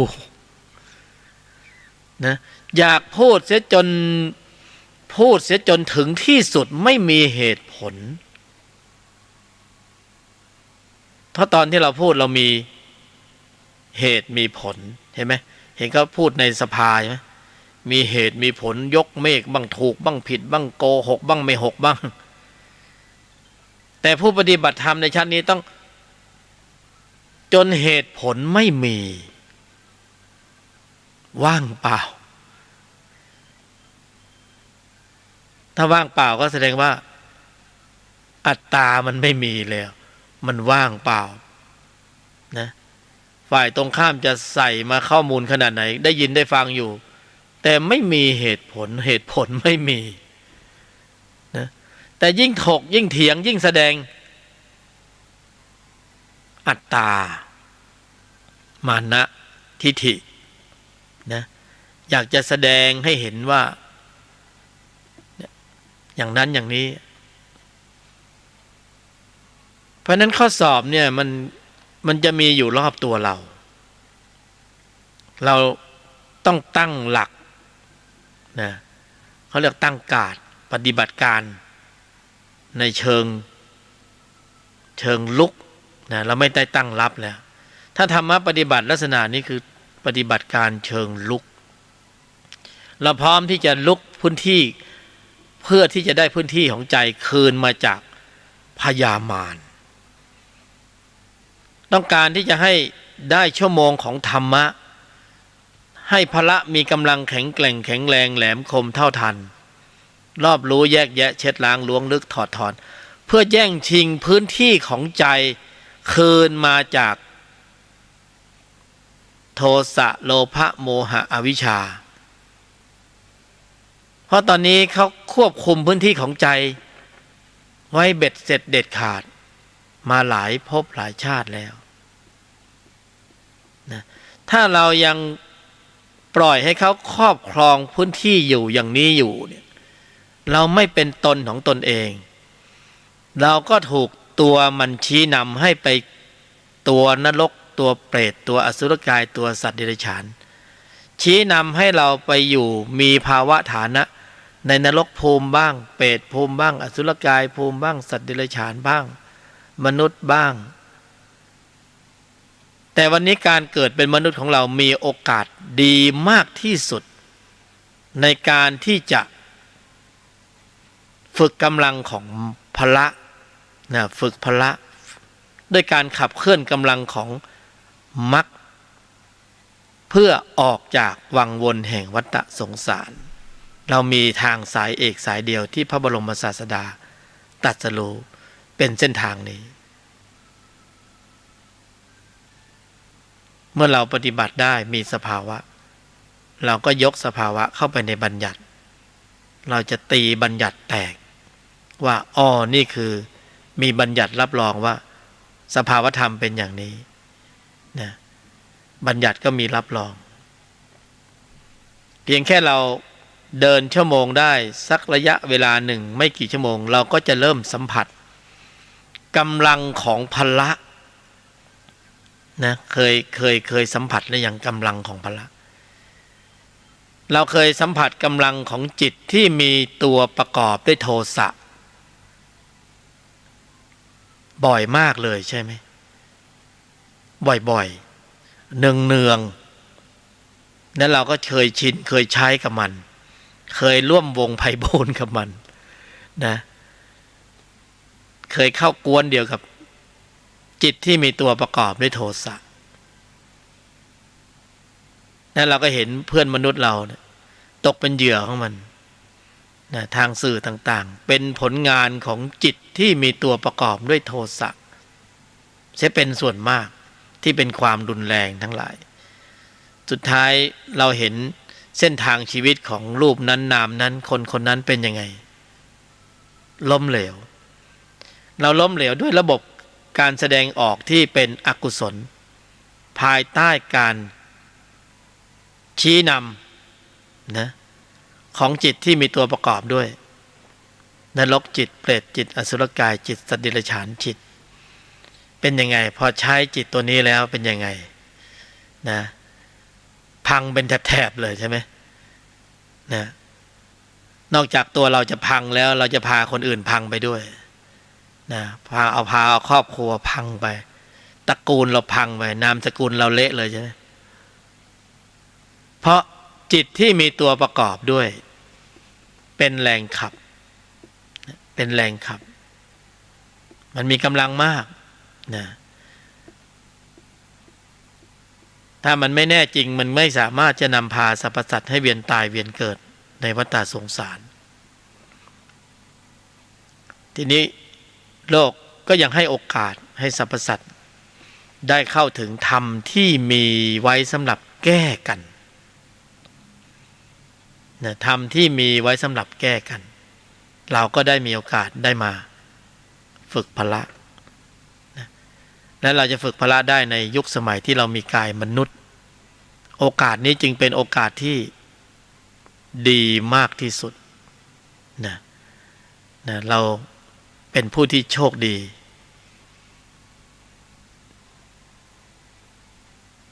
วาระเวลามันถึงพร้อมพอดีเนี่ยเพราะนั้นเราก็ต้องค่อยๆฝึกไปวันละนิดวันละหน่อยวันละชั่วโมงเราจะมีความภูมิใจมากเมื่อเราเข้าสู่ชั่วโมงธรรมเพราะเรากำหนดหมายเวลาแล้วนะช่วงเวลาที่เราเห็นว่าเหมาะสมเราบำเพ็ญไม่พูดไม่โกรธไม่เห็นผิด1 ชั่วโมงเองใช่ไหมสติระลึกนึกขึ้นได้ว่าอ้าวล่ะเราจะเข้าสู่ชั่วโมงธรรมเราไม่ได้นั่งหลับตาอยู่กับที่เหมือนสมถะใช่ไหมเราเปิดหูเปิดตาเต็มที่เลยแต่ในใจของเรานั้นมีระบบควบคุมการแสดงออกที่ค่อนข้างมาตรฐานนะมีการตั้งโยนิโสมนสิการไว้ก่อนตั้งหัวข้อของการบำเพ็ญไว้ก่อนการกำหนดหมายหัวข้อของการบำเพ็ญนั่นก็คือการกำหนดหมายสัจจะพูดจริงทำจริงนะพูดจริงทำจริงปฏิบัติการจริงอยู่ในสถานการณ์ในชีวิตประจำวันนะสถานการณ์จะเป็นเครื่องเพาะบ่มเราจะต้องสัมผัสกับผลประโยชน์เรื่องราวต่างๆมากมายในชีวิตเราล้วนแล้วแต่เป็นข้อสอบชั้นเยี่ยม ข้อสอบชั้นเยี่ยมแต่ระหว่างกระทบนั้นน่ะเราต้องรู้อยู่แล้วว่ามันต้องเจ็บปวดแน่นอนเพราะมันจะเกิดแรงต้านอันมหาศาลเราจะทนไม่ค่อยได้และสุดท้ายเราก็จะสนองอารมณ์ไปไหลตามกระแสสัมผัสก็พ่ายแพ้ต่อจิตที่มีตัวประกอบอีกแล้วถ้าเราตั้งมั่นได้เรานิ่งในไม่โต้ตอบเราก็จะมีชัยชนะเหนือจิตที่มีตัวประกอบในที่นี้ก็คือเราใช้กำลังขับของจิตที่มีตนประกอบใช่ไหมแต่เดิมเนี่ยเราเคยใช้จิตที่มีตัวประกอบตอนนี้เราจะขับเคลื่อนด้วยจิตที่มีตนประกอบเห็นไหมจิตที่มีตนประกอบขับเคลื่อนกำลังในภายในควบคุมระบบแสดงออกนะเป็นคำที่เพราะมากนะกำหนดหมายเพื่อที่จะควบคุมระบบแสดงออกเพราะการแสดงออกภายใต้การชี้นำของจิตที่มีตัวประกอบนั้นเป็นอกุศลจิตเป็นอกุศลการกระทำนะเป็นสมุทัยสัตว์ การแสดงออกที่ไม่สำรวมระมัดระวังตั้งมั่นให้ถึงพร้อมเป็นเหตุเป็นปัจจัยให้เกิดเหตุแห่งทุกข์ก็เพราะมันไม่สำรวมระมัดระวังตั้งมั่นให้ถึงพร้อมก็เป็นเหตุเป็นปัจจัยของทุกข์สมุทัยศาสตร์ก็เหตุปัจจัยของการแสดงออกที่ไม่สำรวมระมัดระวังตั้งมั่นให้ถึงพร้อมเป็นธรรมชาติที่ควรแก่การกำหนดละมันหยุดมันละมันหยุดมันใช่ไหมแต่ถ้าเราไม่ละไม่หยุดมันก็จะเป็นเหตุของทุกข์ที่จะต้องมีผลตามมาภายหลังนะแต่ทุกข์มันเกิดมาก่อนหน้านี้แล้วทุกข์มันปรากฏเกิดขึ้นแล้วแสดงว่าเรามีเหตุมาแล้วในอดีตเราทำอะไรไม่ได้แล้วเพราะว่าการแสดงออกมันจบไปแล้วในอดีตเพราะนั้นผลของทุกข์ที่มันมาปรากฏแก่กายแก่ใจเราเนี่ยเราทำได้อย่างเดียวคือกำหนดรู้ทำความเข้าใจและยอมรับความเป็นจริงของมันยอมรับโทษเสียเถอะเนี่ยถ้าตอนนี้เรากำลังทุกข์กายทุกข์ใจอยู่นะเป็นเหตุนะอดีตในอดีตเป็นผลให้ปรากฏในปัจจุบันขณะนี้แสดงว่าเรามีการกระทำเหตุในยุคสมัยที่เรายังไม่สำรวมระมัดระวังยังไม่รู้ธรรมะเพราะเราทำไปด้วยความไม่รู้เราไม่มีระบบเบรกที่ดีพอเราไม่ได้ฝึกพละมาก่อนเราก็เผลอสติหลงลืมสติคิดผิดพูดผิดทำผิดเป็นอกุศลการกระทำมิจฉาสังกัปปะมิจฉากรรมันตะมิจฉาวาจาก็ส่งผลเป็นสภาวะทุกข์ให้เราได้ลิ้มรสเหตุของตัวเราเองผลของตัวเราเองเมื่อเราเข้าใจตรงนี้แล้วเราก็โอเคทำความเข้าใจมันไม่ทำเพิ่มนะอันร่องรอยเก่าไม่เอานะยอมรับความเป็น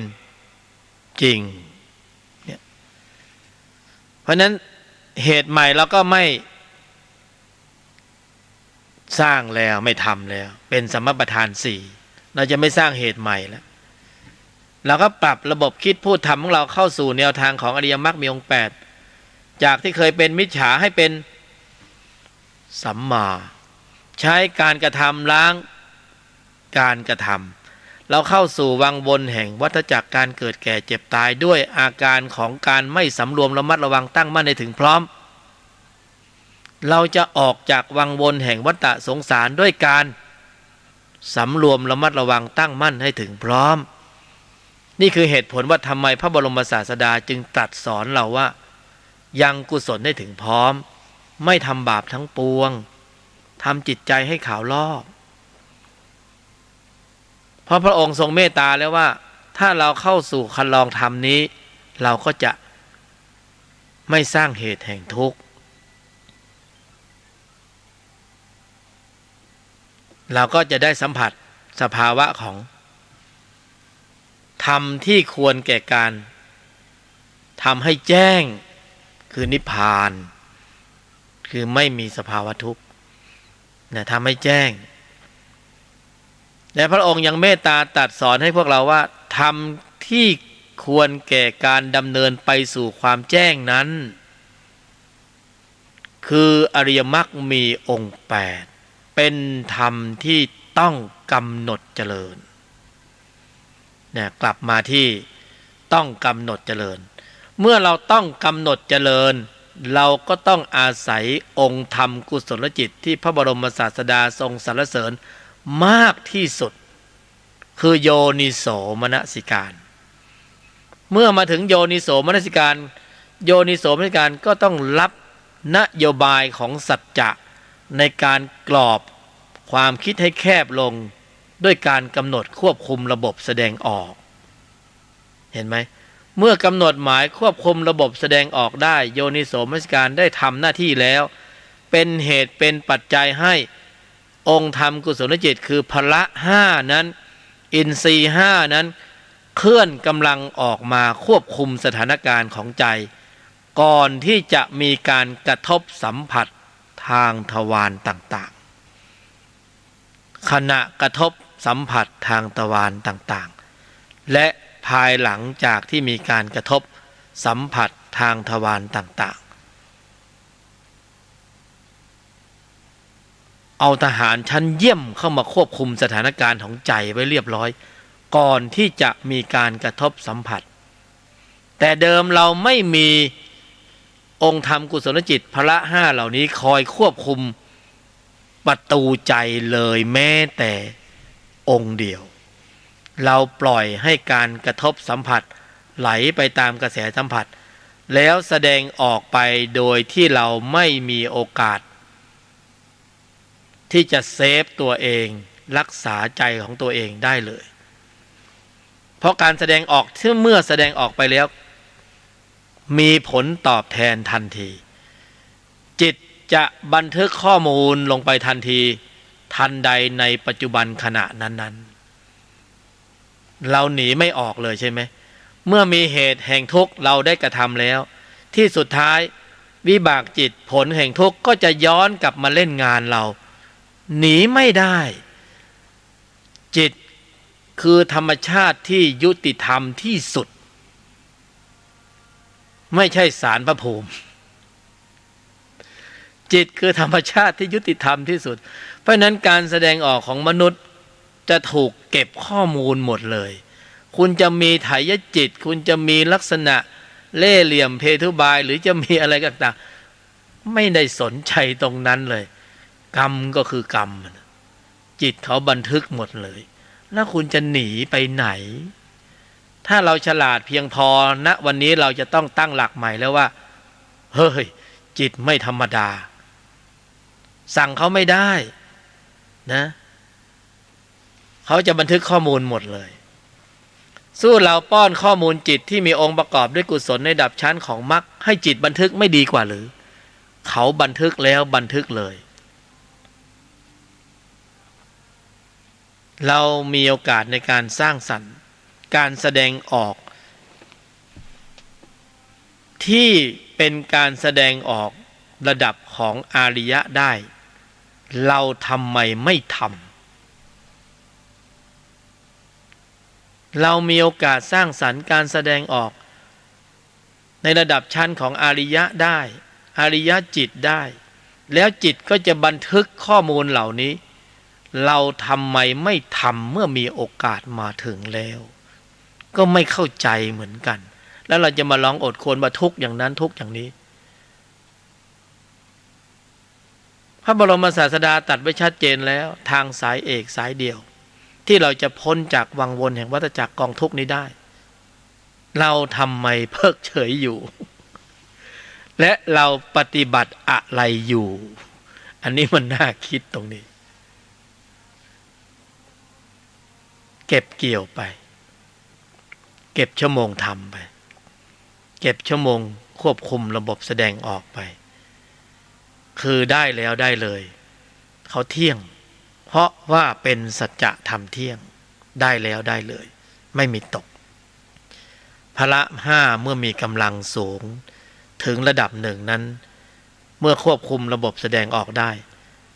ณวินาทีณลมหายใจนั้นนะเราปลอดภัยแน่นอนนั่นหมายถึงว่าเราไม่มีชั่วโมงที่จะไปเชื่อมสัญญากับอบายภูมิตรงนี้ต่างหากที่เป็นหน้าที่ของเราเป็นหลักใจของเราที่สำคัญเป็นก๊อกสองที่เราไม่สับสนในชีวิตแน่นอนเมื่อเราอยู่ในคันลองของทุลธรรมเราจะมีคำตอบแน่นอนว่าเรามาเกิดในโลกนี้และอยู่ในชีวิตประจำวันนี้ด้วยเหตุผลอันใดนะและเราอีกไม่นานก็จะต้องแตกกายทำลายขันธ์เราได้ชั่วโมงธรรม ที่เป็นอริยจิตแล้วนะสะสมแล้วมีกำลังแล้วก็เหมือนกับคนที่มีเงินอยู่ในบัญชีเขาก็ย่อมรู้แล้วว่าเขาจะไม่กลับไปจนอีกนะเขาก็พยายามที่จะรักษาความไม่ประมาทเพราะถ้ากลับไปจนอีกมันขึ้นยากนะมันเป็นอย่างนั้นมันไม่ง่ายแต่อริยจิตนี่ทำแล้วครั้งเดียวได้แล้วได้เลยได้แล้วได้เลยปรุงเหตุปัจจัยของมรรคได้ในยุคสมัยที่มีกายมนุษย์เท่านั้นนะข้อสอบอุปกรณ์ต่างๆอยู่แวดล้อมตัวเรานะการปฏิบัติธรรมที่ดีที่สุดนุ่มสบายๆนะง่ายที่สุดก็คือในครอบครัวเพียงแค่เราตั้งใจว่าเราจะพูดกับคนรอบข้างให้ดีที่สุดแค่นี้นะกำลังของมรรคก็ขับเคลื่อนแล้วเราไม่ต้องบำเพ็ญว่าเราจะไม่พูดนะหรือเรากำหนดหมายข้อสอบที่เราใช้อุบายของเราว่านี่เป็นการควบคุมระบบแสดงออกกำหนดหมายว่าจะพูดกับคนรอบข้างให้ดีมากที่สุดในครอบครัวเป็นปฐมกาลนะอันนี้ก็ถือว่าหรูแล้วนะว่าอยู่กันไปนานไปมันความเกรงใจมันลดน้อยถอยลงมันก็จากคุณจากผมก็เป็นไออีมึงกูความเกรงอกเกรงใจมันไม่ค่อยมีมันก็กระทบกระทั่งกระทุ้งกระเทือนนะพอกระทบมาถ้าเราไม่มีธุรธรรมมันก็จะขึ้นนะถ้าเรามีธุรธรรมอยู่ในภายในเราก็จะจับเอาสถานการณ์ของการกระทบสัมผัสตรงนั้นน่ะตรงนั้นน่ะเป็นข้อสอบเป็นอุปกรณ์ชั้นเยี่ยมในการฝึกพละ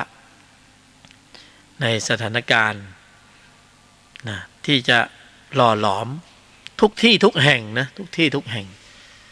แล้วก็ทำตัวสบายธรรมะแบบนี้ต้องใช้ความเท่าทันสูงมากนะจะว่าง่ายก็ไม่ง่ายนะ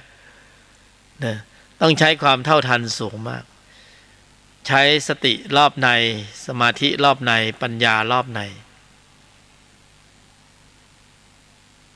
ก็การที่จะควบคุมการแสดงออกเนี่ย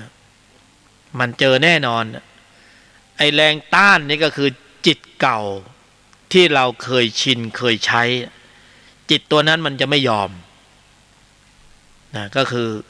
นรกจิตไม่ยอมเปรตจิตไม่ยอมอสุรกายจิตไม่ยอมเราจะต้องทวนกระแสนี้แน่นอน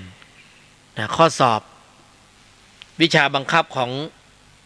ชั้นนี้ก็คือเสียหน้าเสียราคาเสียผลประโยชน์เสียความรู้สึกนะเสียทั้งหลายเนี่ยล้วนแล้วแต่ทำใจแล้วมันได้ผลบารมีพ้นไปก็น่าทำนะ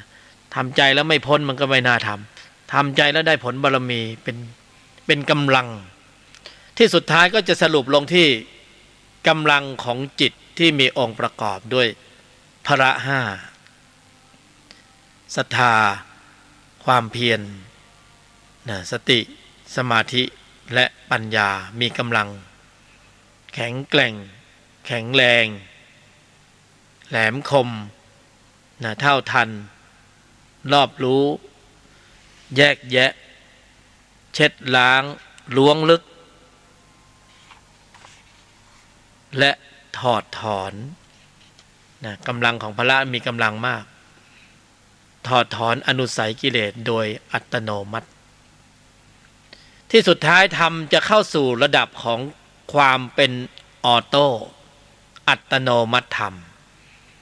พอความเคยชินของพละลำดับดำเนินเจริญได้ในระดับหนึ่งแม้นว่าเราไม่กำหนดหมายให้สติระลึกเขาก็ระลึกขึ้นเองโดยที่เราไม่ได้กำหนดหมายอะไรท่านก็จะขึ้นของท่านด้วยธรรมชาติของท่านความเคยชินของท่าน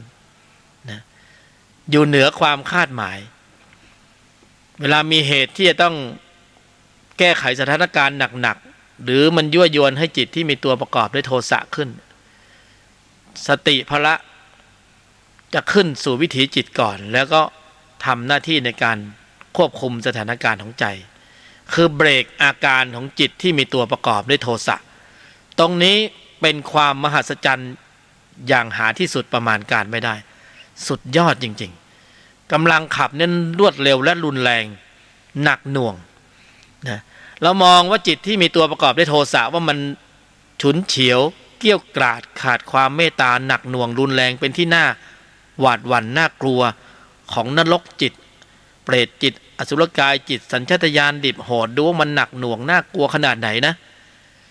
แต่กำลังของพระแรงกว่านั้นอีกแรงจนสามารถควบคุมจิตตัวนี้ให้มันอยู่หมัดไม่ให้มันขับเคลื่อนกำลังขึ้นสู่วิถีจิตได้เลยเหตุการณ์ที่พูดถึงตรงนี้เป็นสภาวธรรมมีจริงเป็นจริงและจะเกิดขึ้นจริงๆในใจของกัลยาณมิตรทุกคนอันนี้มีจริงเป็นจริงเกิดขึ้นได้จริงๆถ้าเราฝึกไปสักระยะหนึ่งได้ชั่วโมงธรรมที่มีกำลังมากขึ้นพละเริ่มโตนะไม่มีคำอธิบายอื่นๆเพราะสภาวะจะเป็นบทนำบทกำกับจะมีคำตอบอยู่ในนั้นเขาเรียกว่าตอบโจทย์นะคำตอบจะออกมาเองเราจะรู้เลยว่าความไม่ธรรมดาของจิตของอริยจิตมีจริงแล้วก็จะมีคำตอบหลายสเต็ปว่าเบื้องหน้าเราจะนะเกิดเป็นนรกไหมเปรตไหมสัตว์เดรัจฉานไหมหรือเราจะเกิดเป็นมนุษย์ไหมคำตอบจะอยู่ตรงนั้นหรือเราจะเป็นพระอริยะไหมขอเพียงแค่เรามีกำลังของพระฝึกได้ถูกต้องถูกส่วนตรงตามความเป็นจริง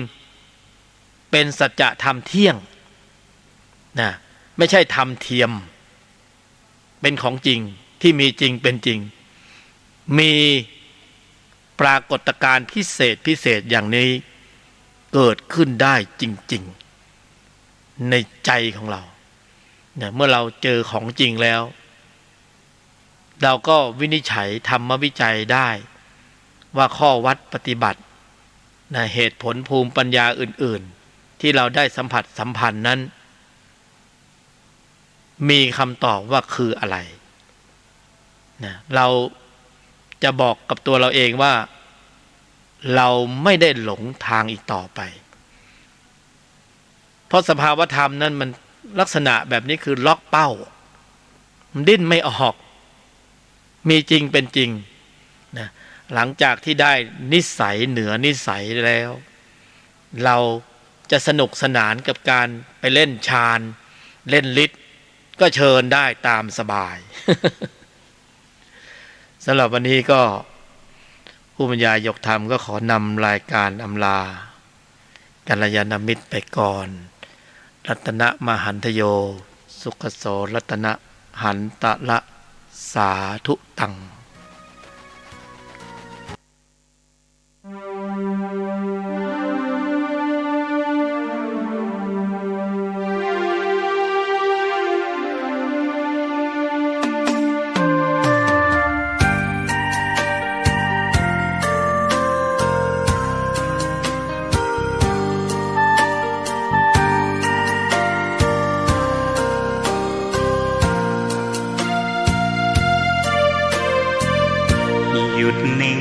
เย็นในไม่มีโต้ตอบสอบผ่านสบายฝึกจิตภายในได้มรรคผลธรรมสร้างสมบารมีมิให้ตกต่ำสภาวะธรรมส่องนำชีวิต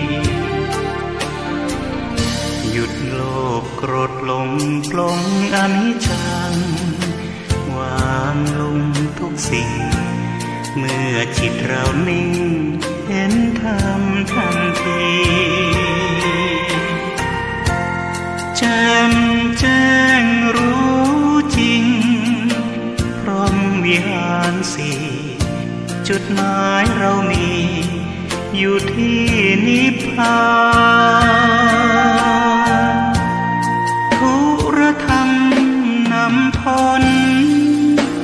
ล้นด้วยปัญญายกธรรมเมตตานำพาสื่อสารสัจจะโยนิโส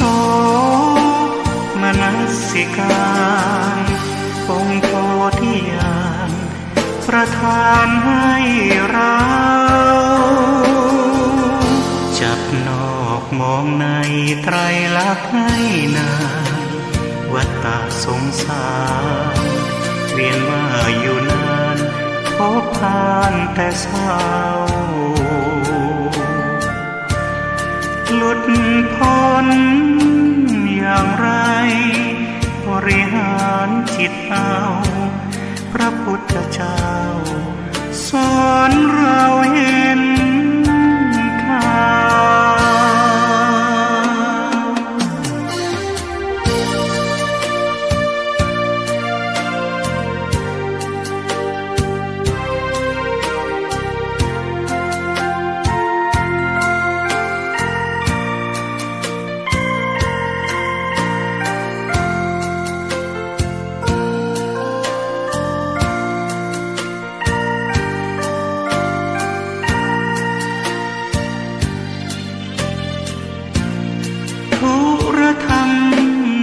พ้น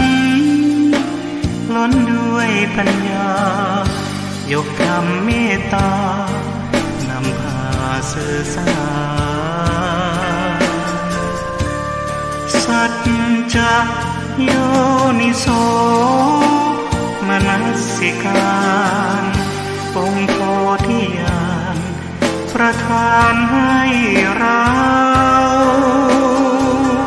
จับนอกมองในไตรลักษณ์ให้นานวัฏฏะสงสารเวียนว่าอยู่นานพบผ่านแต่เศร้าหลุดพ้นอย่างไรบริหารจิตเอาพระพุทธเจ้า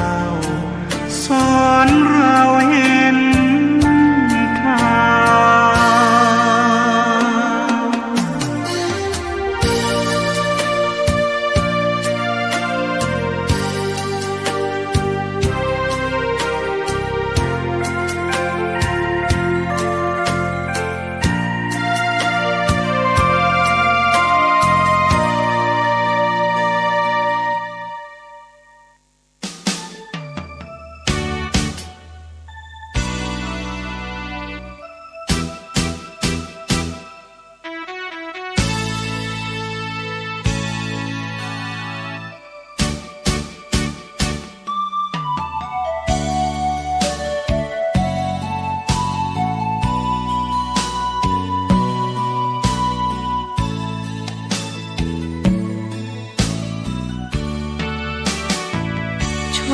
ดีที่สุดได้เกิดในพุทธศาสนา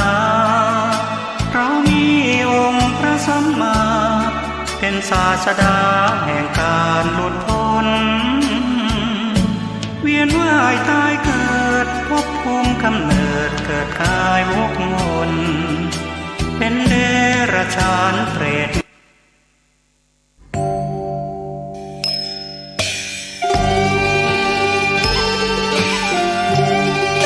เนื่องในวันคล้ายวันกำเนิดครูบาเจ้าศรีวิชัยและครบรอบ144 ปีในวันเสาร์ที่ 11 มิถุนายน 2565 นี้มูลนิธิครูบาศรีวิชัยจังหวัดเชียงใหม่ขอเชิญชวนชายไทยผู้เลื่อมใสในพระพุทธศาสนาและศรัทธาครูบาเจ้าศรีวิชัยสมัครอุปสมบทเป็นพระภิกษุจำนวน9รูปเป็นเวลา9วันเพื่อเป็นสิริมงคลแก่ตนเองและครอบครัวเป็นรุ่นที่ 23 รุ่นเสริมสรรพมงคลอุปสมบทณวัดพระสิงห์วรมหาวิหารแล้วเข้าไปฝึกปฏิบัติวิปัสสนากรรมฐานที่วัดร่ำเปิงตะโปธารามผู้สมัครจะต้องมีอายุ20 ปีบริบูรณ์ขึ้นไปไม่เกิน45 ปี ปี ไม่เคยอุปสมบทเป็นพระภิกษุมาก่อนต้องเข้าฝึกต้องจำคำขออุปสมบทได้ไม่น้อยกว่า4 ครั้งและต้องอุปสมบทได้ครบ9 วันไม่ต้องมีรอยสักที่อาจทำให้เสียภาพลักษณ์ของพระภิกษุสงฆ์ผู้อุปสมบทไม่ต้องเสียค่าใช้จ่ายใดๆแต่อาจจะร่วมบริจาคตามแต่จะมีจิตศรัทธาได้ผู้สนใจสอบถามรายละเอียดและสมัครโดยตรงที่พระครูวินัยธรชัชวาลชวนะปัญโยผู้ช่วยเจ้าอาวาสวัดพระสิงห์วรมหาวิหารโทร 0818828129 หรือที่นายพยูนมีทองคำประธานกรรมการมูลนิธิโทร 0897007939 ตั้งแต่บัดนี้จนถึงวันศุกร์ที่ 13 พฤษภาคม 2565 นี้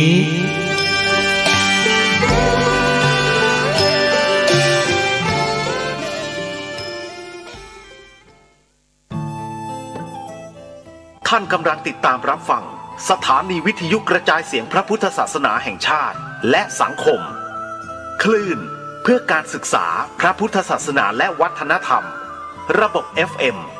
104.5 เมกะเฮิรตซ์รายการต่อไปเป็นรายการคดีโลกคดีธรรม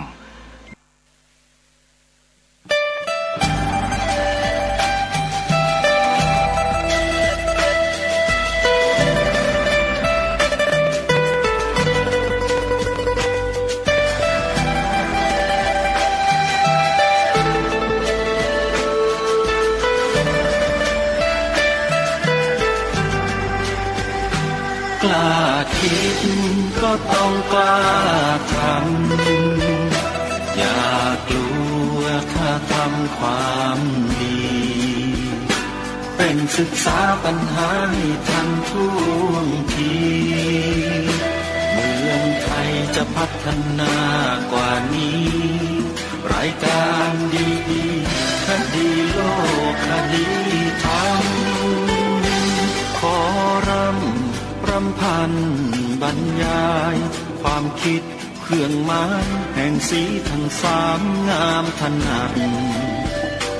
ขาวคือบริสุทธิ์สีสวัสดิ์หมายพระไตรรัตน์และธรรมะคุ้มจิตไทยแดงคือโลหิตเราใสซึ่งยอมสละได้เพื่อรักษาชาติศาสนาน้ำเงินคือสีโสภาอันจอมประชาพระโปรดเป็นของส่วนองค์จากริ้วเข้าเป็นไตรรงค์ยิ่งเป็นสีธงที่รักแห่งเราชาวไทยทหารอวตารนำไปยงยุทธวิชัยวิชิตก็ชูเกียรติสยาม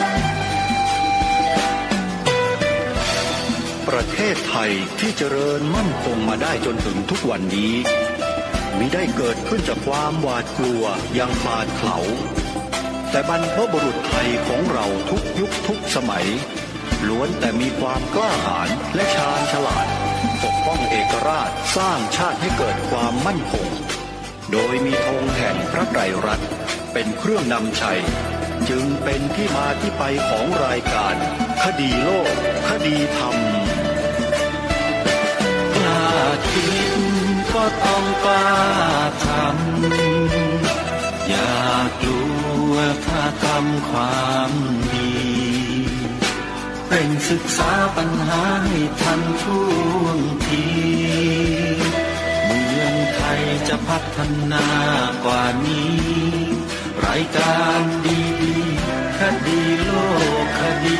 ธรรมรายการดีคดีโลกคดีธรรม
นี้วันแรม13 ค่ำเดือน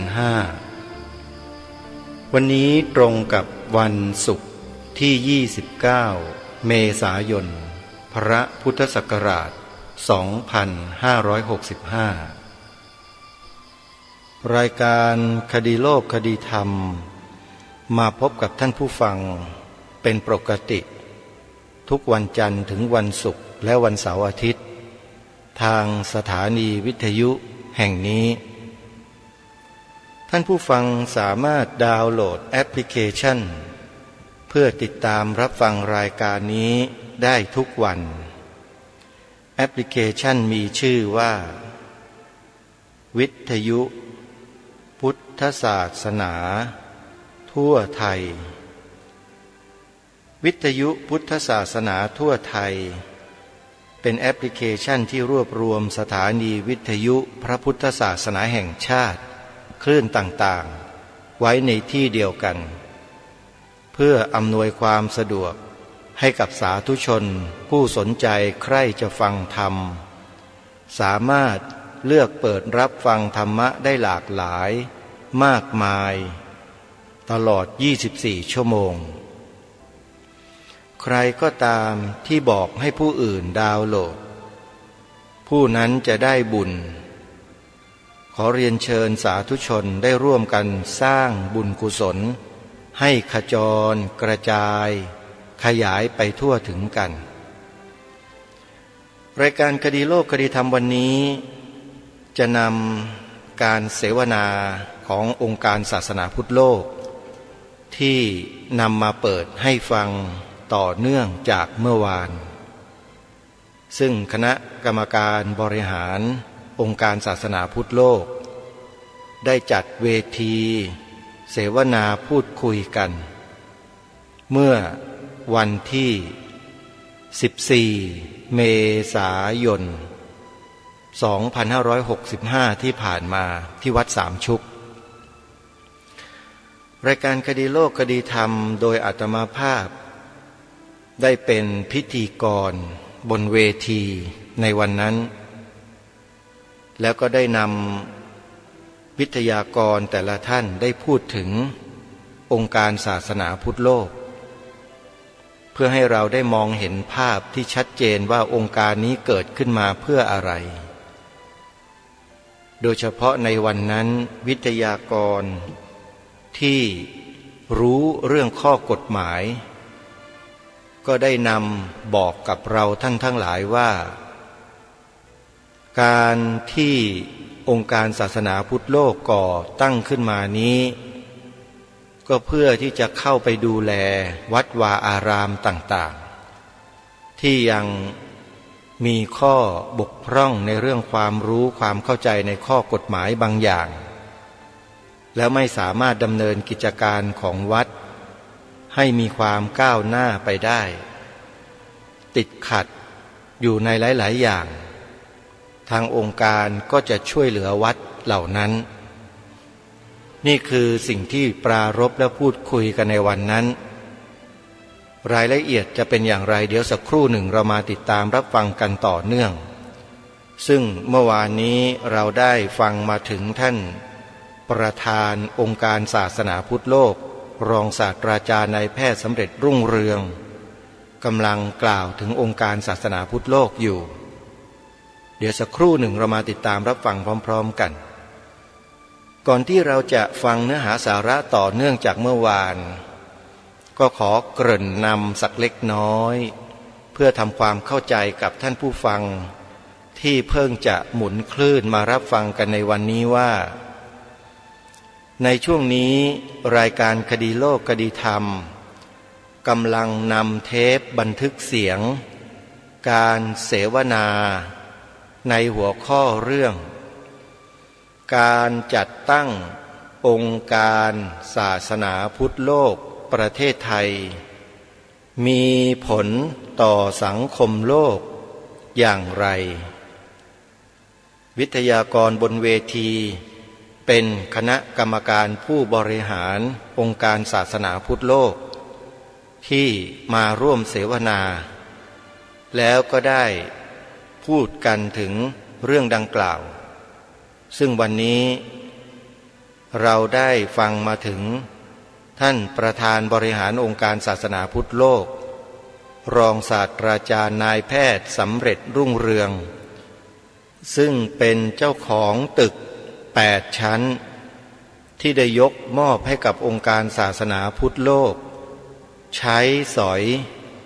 โดยไม่คิดมูลค่าใดๆทั้งสิ้น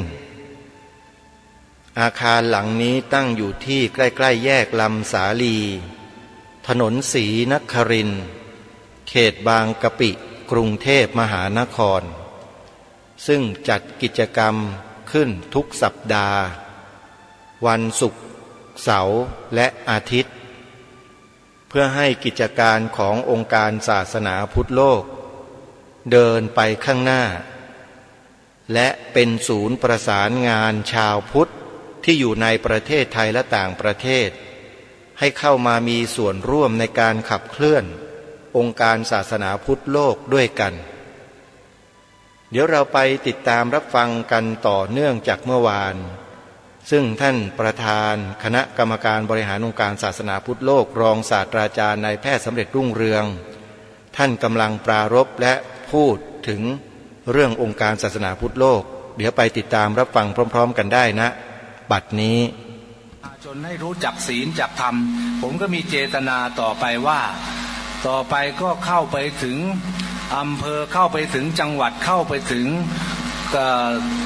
ครูอาจารย์ที่ไปสอนเด็กนักเรียนให้มีการเชื่อมโยงกันว่าคนที่บางหมู่บ้านเนี่ยก็มีแต่ศาสนาพุทธเท่านั้นแหละก็ควรจะให้พระสงฆ์ที่อยู่วัดเนี่ยไปสอนศีลสอนธรรมที่วัดไปสอนศีลที่โรงเรียนขออภัยไปสอนที่โรงเรียนสักชั่วโมงหนึ่งวันศุกร์อย่างเงี้ยเหมือนสมัยเดิมสมัยก่อนนะสมัยรุ่นผมยังเด็กๆก็มีพระไปเทศมีพระไปสอน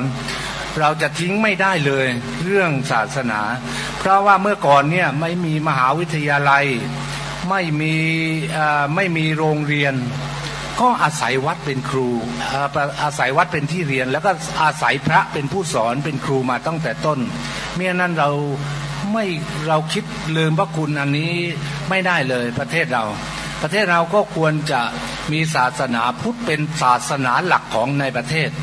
ผมเห็นมีความสำคัญมากอย่างยิ่งอย่างนั้นแล้วผมก็เลยบอกกับพี่น้องชาวสุพรรณว่าผมจะตั้งองค์การศาสนาพุทธขึ้นมาเนี่ยองค์การศาสนาพุทธโลกขึ้นมาเนี่ยมีความเห็นอย่างไรได้ประชุมกันแล้วก็เห็นมีความสมควรผมก็เลยตั้งที่อำเภอที่แยกลำสาลีที่กรุงเทพมหานครถนนศรีนครินทร์ติดถนนศรีนครินทร์รามคำแหงนี่เองใกล้ๆรามคำแหงก็ยกอาคารที่ให้ปฏิบัติธรรมนี่ก็เนื้อที่ก็ประมาณ1 ไร่อาคาร8 ชั้นอันนี้ให้เป็นสถานที่ที่ปฏิบัติธรรมและเป็นศูนย์กลางของชาวพุทธและก็มีการสวดมนต์การเดินจงกรมภาวนาทุกๆวันศุกร์เสาร์อาทิตย์อย่างนี้ตลอดมาประมาณ1 เดือนแล้ววันนี้ก็เป็นวันที่ฤกษ์งามยามดีว่าเราได้ตั้งศาสนาพุทธโลกขึ้นมาเนี่ยได้ประมาณ1 เดือนเราก็มาทอดพระป่าสามัคคีเฉลิมฉลององค์การศาสนาพุทธร่วมกับวัดสามชุกกับหลวงพ่อก็ได้ความร่วมมือจากพี่น้องชาวโลกร่วมมือกับพี่น้องชาวพุทธที่อยู่ทุกๆจังหวัดได้โอนปัจจัยเข้ามาสมทบทุนให้องค์การศาสนาพุทธโลกกับที่วัดสามชุกจังหวัดสุพรรณบุรีก็โอนกันมา1 เดือนแล้วเราก็มีการสนับสนุนกับวัดต่างๆแล้วก็ญาติโยมต่างๆเป็นเจ้าภาพเมื่อทำบุญหรือทอดพระป่าร่วมกันก็ยังได้รับวัตถุมงคลอีกมากมายก็มีผู้ใจบุญใจกุศลแล้วก็เป็นชาวพุทธที่มีความมั่นคงถาวรทีเดียวเพราะว่าศาสนาพุทธเนี่ยอย่างไรก็ตาม ก็ต้องเดินคู่กับชาติศาสนาต่อไปตลอดไปแล้วก็มีการร่วมมือกันตลอดไปเฉพาะวันนี้อาจจะมีการจัดทอดพระป่าที่นี่แล้วก็ประชุมกันที่นี่มีความร่วมมือให้ความร่วมมือกันเป็นอย่างดีที่วัดสามชุกแห่งนี้พอเดือนหน้าอาจจะมีที่วัดป่าเดรัยกันขึ้นแล้วก็ต่อไปอาจจะขยับไปที่ราชบุรีได้ประชุมกันพระผู้ใหญ่แล้วก็ผู้ที่เกี่ยวข้องทางศาสนาพุทธก็ให้ความร่วมมือว่าเป็นอย่างนี้ผมเป็นผู้เพียงเป็นผู้เสียสละไม่ใช่ของผมคนเดียวไม่ใช่ผมมีหน้าที่คนเดียวพี่น้องทุกท่านเป็นเจ้าของร่วมกันองค์การศาสนาพุทธโลกเนี่ยท่านชาวพุทธทุกรูปทุกนามเป็นเจ้าของร่วมกันก็ต้องช่วยกันผมเพียงแต่เป็นผู้ก่อตั้งให้โอกาสมีสถานที่ปฏิบัติธรรมเท่านั้นเองแต่ว่าพี่น้องจะให้ชาวพุทธมีความเจริญรุ่งเรืองและมีกระทรวงศาสนาพุทธหรือศาสนาประจำชาติขึ้นมาได้อยู่ที่ประชาชนให้ความร่วมมือทั้งประเทศให้ความร่วมมือทั้งโลกเรานี้ก็แปลความหมายว่าที่นับถือศาสนาพุทธที่ไปจากประเทศไทยบ้างที่ให้ความร่วมมือจากประเทศนั้นๆที่นับถือศาสนาพุทธด้วยกันจะมาส่งเสริมด้วยกันทำนองนั้นเป้าหมายเจตนารวมเดิมก็คือความหมายว่าเราได้ประชุมว่าเราจะช่วยกันทุกรูปทุกวัดทุกที่แล้วก็ทุกประเทศที่มีศาสนาพุทธเราได้ประชุมกันมาหลายเดือนฝ่าจะตกผลึกได้เป็นชื่อว่าองค์การศาสนาพุทธโลกประเทศไทยก็จดทะเบียนเป็นที่เรียบร้อยแล้วท่านทัพพลที่อยู่ข้างด้านทางขวามือผมนี้ก็เป็นฝ่ายกฎหมายที่ไปดำเนินการเกี่ยวกับเรื่องจดทะเบียนก็เป็นที่เรียบร้อยของท่านก็ทุกคนก็ให้ความร่วมมือเป็นอย่างดีก็ถึงได้มีความสำเร็จขึ้นมาทุกวันนี้ก็เห็นว่าวันนี้ตั้งแต่เช้ามาก็มีประชาชนที่อยู่ใกล้เคียงเช่นเห็นอำเภอหนองยาไซอำเภออู่ทองได้มาทำบุญกันแล้วก็จังหวัดที่ใกล้เคียงก็อำเภอลาวฝันกาญจนบุรีอำเภอบ่อพลอยนะก็เดินทางเข้ามาขอพระคุณอย่างสูงท่านที่ไม่มาก็มีการโอนเงินเข้ามาในบัญชีที่พระอาจารย์ประกาศไปเมื่อสักครู่นี้ก็มีโอนเข้ามาหลายรายมากแล้วก็ทางคณะกรรมการขององค์การศาสนาพุทธโลกของเราก็จะจัดวัตถุมงคลไปให้ถึงที่บ้านท่านเพราะว่าท่านได้โอนเข้ามาที่ร่วมกันทำบุญก็มีเจตนาเรียกว่าสัจธรรมเขาเรียกว่าความตั้งมั่นบอกแล้วว่า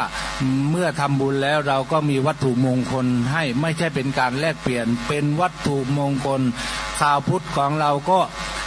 ได้มีบูชาพระมีบูชาพระพุทธพระธรรมพระสงฆ์มีพระอ้อยคอกันหรือมีที่พึ่งทางใจกันเป็นอย่างนั้นชาวพุทธของเราก็มีการจัดวัตถุมงคลให้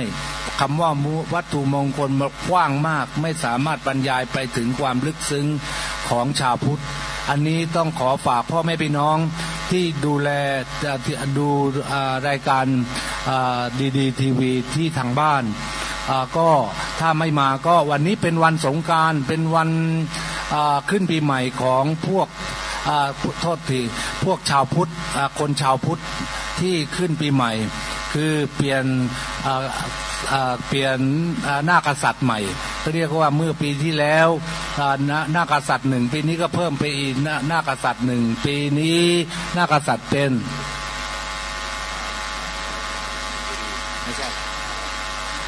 ก็ปีชวดฉลูขันเถาะปีนี้ปีอะไรปีนี้น่าจะเป็นปีฉลูมั้งนะปีชวดขานเถาะปีเถาะ ปีเถาะใช่ต่อจากขานปีที่แล้วปีขานเป็นกระต่ายแล้วนี่ก็วันที่13เมื่อวานนี้ก็เปลี่ยนนาคกษัตริย์ไปเรียบร้อยแล้วเป็นถือว่าเป็นปีใหม่ของไทยปีกระต่ายทองใช่ไหมปีกระต่ายทองของเราทำอะไรกระต่ายทองก็น่ารักกระต่ายทองก็คิดว่าไม่ดุร้ายไม่ใช่สัตว์ร้ายคุณโยมหมอฮะDDTV ของเราเนี่ยทำงานกันมาเป็นเวลากว่า10 ปีถ้าจะข้ามประเด็นนี้ไปเนี่ยท่านผู้ชมคงไม่ยอมแน่เลยที่คุณหมอได้ปรารภเมื่อสักครู่เนี่ยในฐานะที่อาตมาภาพเป็นพิธีกรมาตลอดถ้าอยากจะให้โยมเอกอริยะด้วยนะฮะแล้วก็ท่านทัพทพลได้ให้ความคิดเห็นเกี่ยวกับเรื่องนี้สักนิดหนึ่งที่อาตมาภาพจะพูดเนี่ยเมื่อกี้นี้ท่านประธานคุณหมอเนี่ยพูดว่าองค์การศาสนาพุทธโลกเรานั้นเป้าหมายที่สำคัญประการหนึ่งก็คือเมืองไทยเรามีชาวพุทธถึง 95% เป็นคนส่วนใหญ่ของประเทศเราคงไม่ต้องพูดลึกลงไปหรอกว่าเรามีสิทธิ์แค่ไหนถูกไหมฮะอันนี้ชัดเจนอยู่แล้ว2การที่จะให้ศาสนาพุทธเป็นศาสนาประจำชาติเนี่ยบัญญัติไว้โดยลายลักษณ์อักษรที่เป็นข้อกฎหมายหมายถึงอย่างนั้นใช่ไหมท่านประธานหมายถึงอย่างนั้นนะฮะใช่ครับทีนี้มันมีประเด็นเนี่ยโยมเอกอริยะท่านโยมประธานคุณหมอฮะแล้วก็คุณโยมทัพทพลฮะมีการพูดถ้อยคำบางอย่างในคณะกรรมาธิการที่ประชาชนชาวพุทธเราไปเรียกร้องให้บัญญัติศาสนาประจำชาติมีอยู่คนหนึ่งเขาขึ้นพูดในที่ประชุมเลยคณะอนุกรรมาธิการเขาบอกว่าชาวพุทธจะเอาอะไรกันนักหนาพระมหากษัตริย์ทรงเป็นพุทธมามากะก็เป็นแล้วนะฮะฟังให้ดีนะฮะที่เขาพูดนะ2ปีพศพุทธศักราชก็เป็นพศเป็นพุทธศักราชอยู่แล้วก็ใช้อยู่แล้วจะเอาอะไรกันอีก3เขาบอกว่าวันสำคัญทางพระพุทธศาสนาก็มีเป็นวันสำคัญของชาติอยู่แล้วแค่นี้ไม่พอหรือจะเอาอะไรกันนัก3ประเด็นที่เขาอ้างในที่ประชุมนั้นชาวพุทธที่เป็นผู้แทนเนี่ยนั่งเงียบกันหมดเลยพอเงียบเขาก็เอาประเด็นนี้แหละเข้าไปอภิปรายในสภาและเสร็จแล้วก็โหวตเสียงปรากฏว่าเราได้แค่9เสียงต่อ100เพราะคำพูดนี้โดยที่ผู้แทนของเราไม่ปริปากพูดโต้แย้งอะไรเขาเลยตรงนี้คุณหมอฮะมันจะเกิดกรณีนี้ขึ้นอีกอันนี้ผมตอบแทนได้เลยครับเชิญคุณหมอเลยเพราะว่าผมก็ไม่มีสิทธิ์คนเดียวเสียงเดียวคนที่พูดนั้นก็ไม่ใช่มีสิทธิ์เลยเสียงเดียวเองเท่ากับผมนะแต่ว่าที่จะเป็นไปได้ก็คือประชาชนที่ทั้งประเทศเราที่จะมอบหมายความไว้วางใจให้กับประชาชนเป็นผู้ตั้งแม้แต่ผมตัวเล็กๆความรู้น้อยแล้วก็วาสนาน้อยอย่างเนี้ยไปทำงานใหญ่หรือสั่งการคนเดียวมิบังอาจจริงๆแล้วก็แต่ท่านคนนั้นผมก็ไม่ทราบที่พระอาจารย์อ้างมาก็ไม่ทราบว่าเป็นใครท่านก็คงมีสิทธิ์เท่าผมนี่แหละแต่ผมคิดว่าที่เราจะให้ชาวพุทธแสดงพลังความเป็นพุทธที่ชัดเจนความเป็นพุทธที่ชัดเจนก็ว่ามีคนดีรักษาศีลปฏิบัติธรรมเมื่อไปเป็นนักการเมืองผมไม่ได้ไปเกี่ยวข้องนักการเมืองหรอกนะไม่เพียงแต่ว่าพูดพาดพิงไปนิดนึงว่าก็ต้องมีเสียงข้างมากของในสภาตอนนี้ความเสียงข้างมากของประชาชนเนี่ยถ้าเป็นชาวพุทธมีเสียงข้างมากผมคิดว่าประชาชนตัดสินใจทั้งประเทศในอนาคตนั้นรัฐสภาก็ต้องตัดสินใจตามประชาชนทั้งประเทศนี่ครับผมเสียงประชาชนเป็นสำคัญเพราะฉะนั้นประชาชนจึงสามารถใช้สิทธิในการส่งเสียงนี้หรือประกาศให้ผู้ที่เกี่ยวข้องนี้นั่นแหละชาวพุทธต้องแสดงตัวตนให้ชัดเจนเจริญพรมีวิธีหนึ่งนะที่สามารถทำได้อาตมาไม่ทราบว่าน่าจะเป็นไปได้หรือไม่มาสมัครเป็นสมาชิกขององค์การศาสนาพุทธโลกให้เยอะๆนะโยมเอกกิริยะอันนี้เป็นทางเป้าหมายเดียวกันป่ะอันนี้เป็นทางถูกต้องเลยครับเป้าหมายเดียวกันเลยใช่ไหมคือต้องแสดงตัวตนชัดเจนครับเมื่อแสดงตัวชัดเจนหมายความว่าวันนี้เมื่อเราต้องการอะไรเราก็พึงได้สิ่งนั้นทันทีครับอันนี้หมายความว่าตามที่คุณหมอได้แสดงความชัดเจนว่าอยู่ที่ประชาชนวันนี้เราต้องแสดงเจตนารมณ์ว่า เราเป็นชาวพุทธเราเป็นพุทธมามกะโดยเฉพาะอย่างยิ่งเราจะต้องมีส่วนร่วมในการที่เดินควบคู่ไปกับองค์การศาสนาพุทธโลกเพราะองค์การศาสนาพุทธโลกไม่ได้เพียงจะมีแค่เพียงองค์การศาสนาพุทธโลกเท่านั้นยังมีนะครับองค์การเกี่ยวกับการตรวจสอบอำนาจรัฐด้วยนะครับอยู่ในองค์การเรานี่นะครับและยังไม่พอยังมีสื่อนะครับสื่อเยาวชนนะครับแล้วก็สื่อผู้หลักผู้ใหญ่สามารถสมัครเข้ามาเป็นสื่อองค์กรกลางก็คือผ่านสื่อดีทีวีเนี่ยแหละครับเพราะฉะนั้นการเดินนะครับของคำว่าประชาชนในภาคประชาชนหรือสภาประชาชนเนี่ยนะครับเราสามารถกระทำการได้โดยอยู่ภายใต้องค์การศาสนาพุทธโลกซึ่งถูกต้องตามกฎหมายครับนะครับเดี๋ยวซึ่งอันดับต่อไปก็จะขอเรียนเชิญใช่คุณโยมนักกฎหมายทัพพลเนี่ยจะเป็นผู้ให้ข้อมูลตรงนี้ให้ความรู้ตรงนี้ข้อมูลและความชัดแจ้งจะเป็นไปได้มากน้อยเพียงใดอย่างไรขอเจริญพรโยมเจริญพรทัพพลได้พบกับท่านผู้ชมแล้วก็พูดกันเรื่องนี้นิดหนึ่งเจริญพรเปิดแมสเลยฮะจะได้เห็นหน้าชัดๆว่าตัวจริงเสียงจริงครับก็ต้องกล่าวนมัสการพระคุณเจ้าพิธีกรนะฮะและก็ชาวพุทธทั้งประเทศที่ดูรายการดีทีวีทางบ้านและก็ทั่วโลกต้องกลับเรียนว่าทำไมถึงเกิดเหตุการณ์เช่นนี้ของประเทศไทยมา1 ปีถึง20 ปีแล้วที่มีการลิดรอนสิทธิ์เพราะฉะนั้นเนี่ยอยากจะฝากพี่น้องชาวพุทธทุกท่านว่าการที่เราเป็นชาวพุทธในบัตรประชาชนและเราต้องเป็นชาวพุทธด้วยจิตใจด้วยและต้องรู้จักหน้าที่ของชาวพุทธหน้าที่ของชาวพุทธจะต้องทำอะไรบ้างอย่างเช่นที่ท่านคุณหมอสำเร็จท่านประธานบริหารองค์การกฎศาสนาพุทธโลกเนี่ยนะฮะได้พูดไปบางส่วนแล้วเพราะฉะนั้นเราต้องรู้จักหน้าที่ก็มี1 2 3 4 5เยอะไปหมดแต่หน้าที่สำคัญที่สุดคือเราต้องเป็นผู้ที่ปฏิบัติและเลื่อมใสศรัทธากับศาสนาพุทธด้วยจิตใจศรัทธาก่อนเป็นหลักนะฮะครับในจุดนี้ผมเองเนี่ยก็ทำงานหลายด้านแล้วก็ไม่ค่อยได้ทราบเท่าไหร่ว่า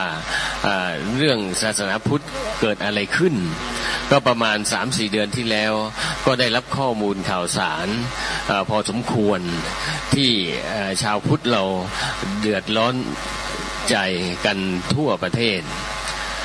ในเมื่อเป็นกันอย่างนี้ก็ได้มีการประสานพูดคุยกับอย่างเช่นท่านอาจารย์สะท้อนสืบดาท่านก็เป็นที่ปรึกษากิจกรรมและวัฒนธรรมขององค์การศาสนาพุทธโลกด้วยเช่นกันและก็ได้ประสานกับท่านดร.เอกและก็อีกหลายๆท่านว่ามีเหตุการณ์แบบนี้เกิดขึ้นในประเทศไทยผมก็ตกใจเหมือนกันว่ามันเกิดขึ้นได้อย่างไรได้มาทราบข้อมูลต่างๆแล้วสิ่งสำคัญที่สุดคือชาวพุทธต้องรู้จักหน้าที่ว่าจะต้องทำอะไรกันต่อไปครับองค์การศาสนาพุทธโลกเนี่ยจะเริ่มกิจกรรมแล้วก็เริ่มดำเนินการอย่างเช่นการที่เราใช้ลิขสิทธิ์หรือสิทธิของคนเราโดยใช้กฎหมายเป็นหลักในสิทธิที่ชาวพุทธจะกระทำและแสดงได้โดยถูกต้องตามกฎหมายเราไม่เคยคิดที่จะมีศัตรูแม้แต่คนเดียวนะครับเพราะฉะนั้นตรงนี้ท่านต้องติดตามองค์การศาสนาพุทธโลกต่อไปสมัครเป็นสมาชิกนะครับแล้วก็เดี๋ยวจะมีเพจมีไลน์มีเอกสารมีทางโลกโซเชียลและทางดีทีวีว่าต่อไปเราจะทำอะไรกันบ้างหลักๆก็คือองค์การศาสนาพุทธโลกเนี่ยเราได้เห็นว่าพระคุณเจ้าทั้งหลายทั้งมวลเนี่ยถูกกระทำอะไรกันอย่างไรบ้างจะดีหรือไม่ดีเราเห็นเราทราบและเราได้เห็นว่าส่วนราชการที่ดูแลองค์การดูแลศาสนาได้ดำเนินการตามกฎหมายตามระเบียบอย่างไรบ้างเราเห็น ในเมื่อพอเราเห็นอย่างนี้แล้วเนี่ยจึงได้เกิดองค์การศาสนาพุทธโลกขึ้นมาเพื่อที่จะเป็นสื่อกลางเพื่อที่จะเป็นบุคคลที่จะดูแลทั้งซ้ายและขวากันในส่วนราชการกรมศาสนาหรือรัฐบาลก็เราจะไม่ให้ประชาชนหรือพุทธศาสนารังแกเช่นกันพุทธศาสนาของศาสนาพุทธเราก็ไม่ให้ส่วนราชการหรือทางรัฐบาลรังแกเช่นกันเพราะฉะนั้นในจุดนี้ที่เกิดขึ้นมานี้เราจะดำเนินการต่อไปหลายกระบวนการนะครับใช้คำว่าหลายกระบวนการอย่างเช่นยกตัวอย่างโรงพยาบาลสงฆ์โรงพยาบาลสงฆ์ก็รักษาพระสงฆ์มีเพียงพอไหมโรงพยาบาลมีเพียงพอไหมนี่คือประเด็นที่หนึ่งองค์การศาสนาพุทธโลกเราก็จะมีดูแลเฉพาะสาธารณสุขของพุทธศาสนิกชนและพระสงฆ์นะครับนี่คือยกตัวอย่างนะครับองค์การศาสนาพุทธโลกอย่างเช่นพระตั้งแต่เป็นเณรหรือตั้งแต่เข้ามาเป็นนาคแล้วก็เป็นเณรบวชนะครับหรือบวชพระก็ของเราก็จะมีกระทรวงมหาดไทยเหมือนกันในศาสนาพุทธโลกนะครับว่าดูแลตั้งแต่บวชจนลาสิกขาและเหตุการณ์ที่เกิดขึ้นเนี่ยในปัจจุบันมีออกสื่อทีวีบ่อยๆว่าพระเป็นอย่างนั้นพระเป็นอย่างนี้นะครับองค์การศาสนาพุทธโลกเราก็จะมีกระบวนการในการที่จะดำเนินการให้พระอยู่ในระเบียบวินัยและพระที่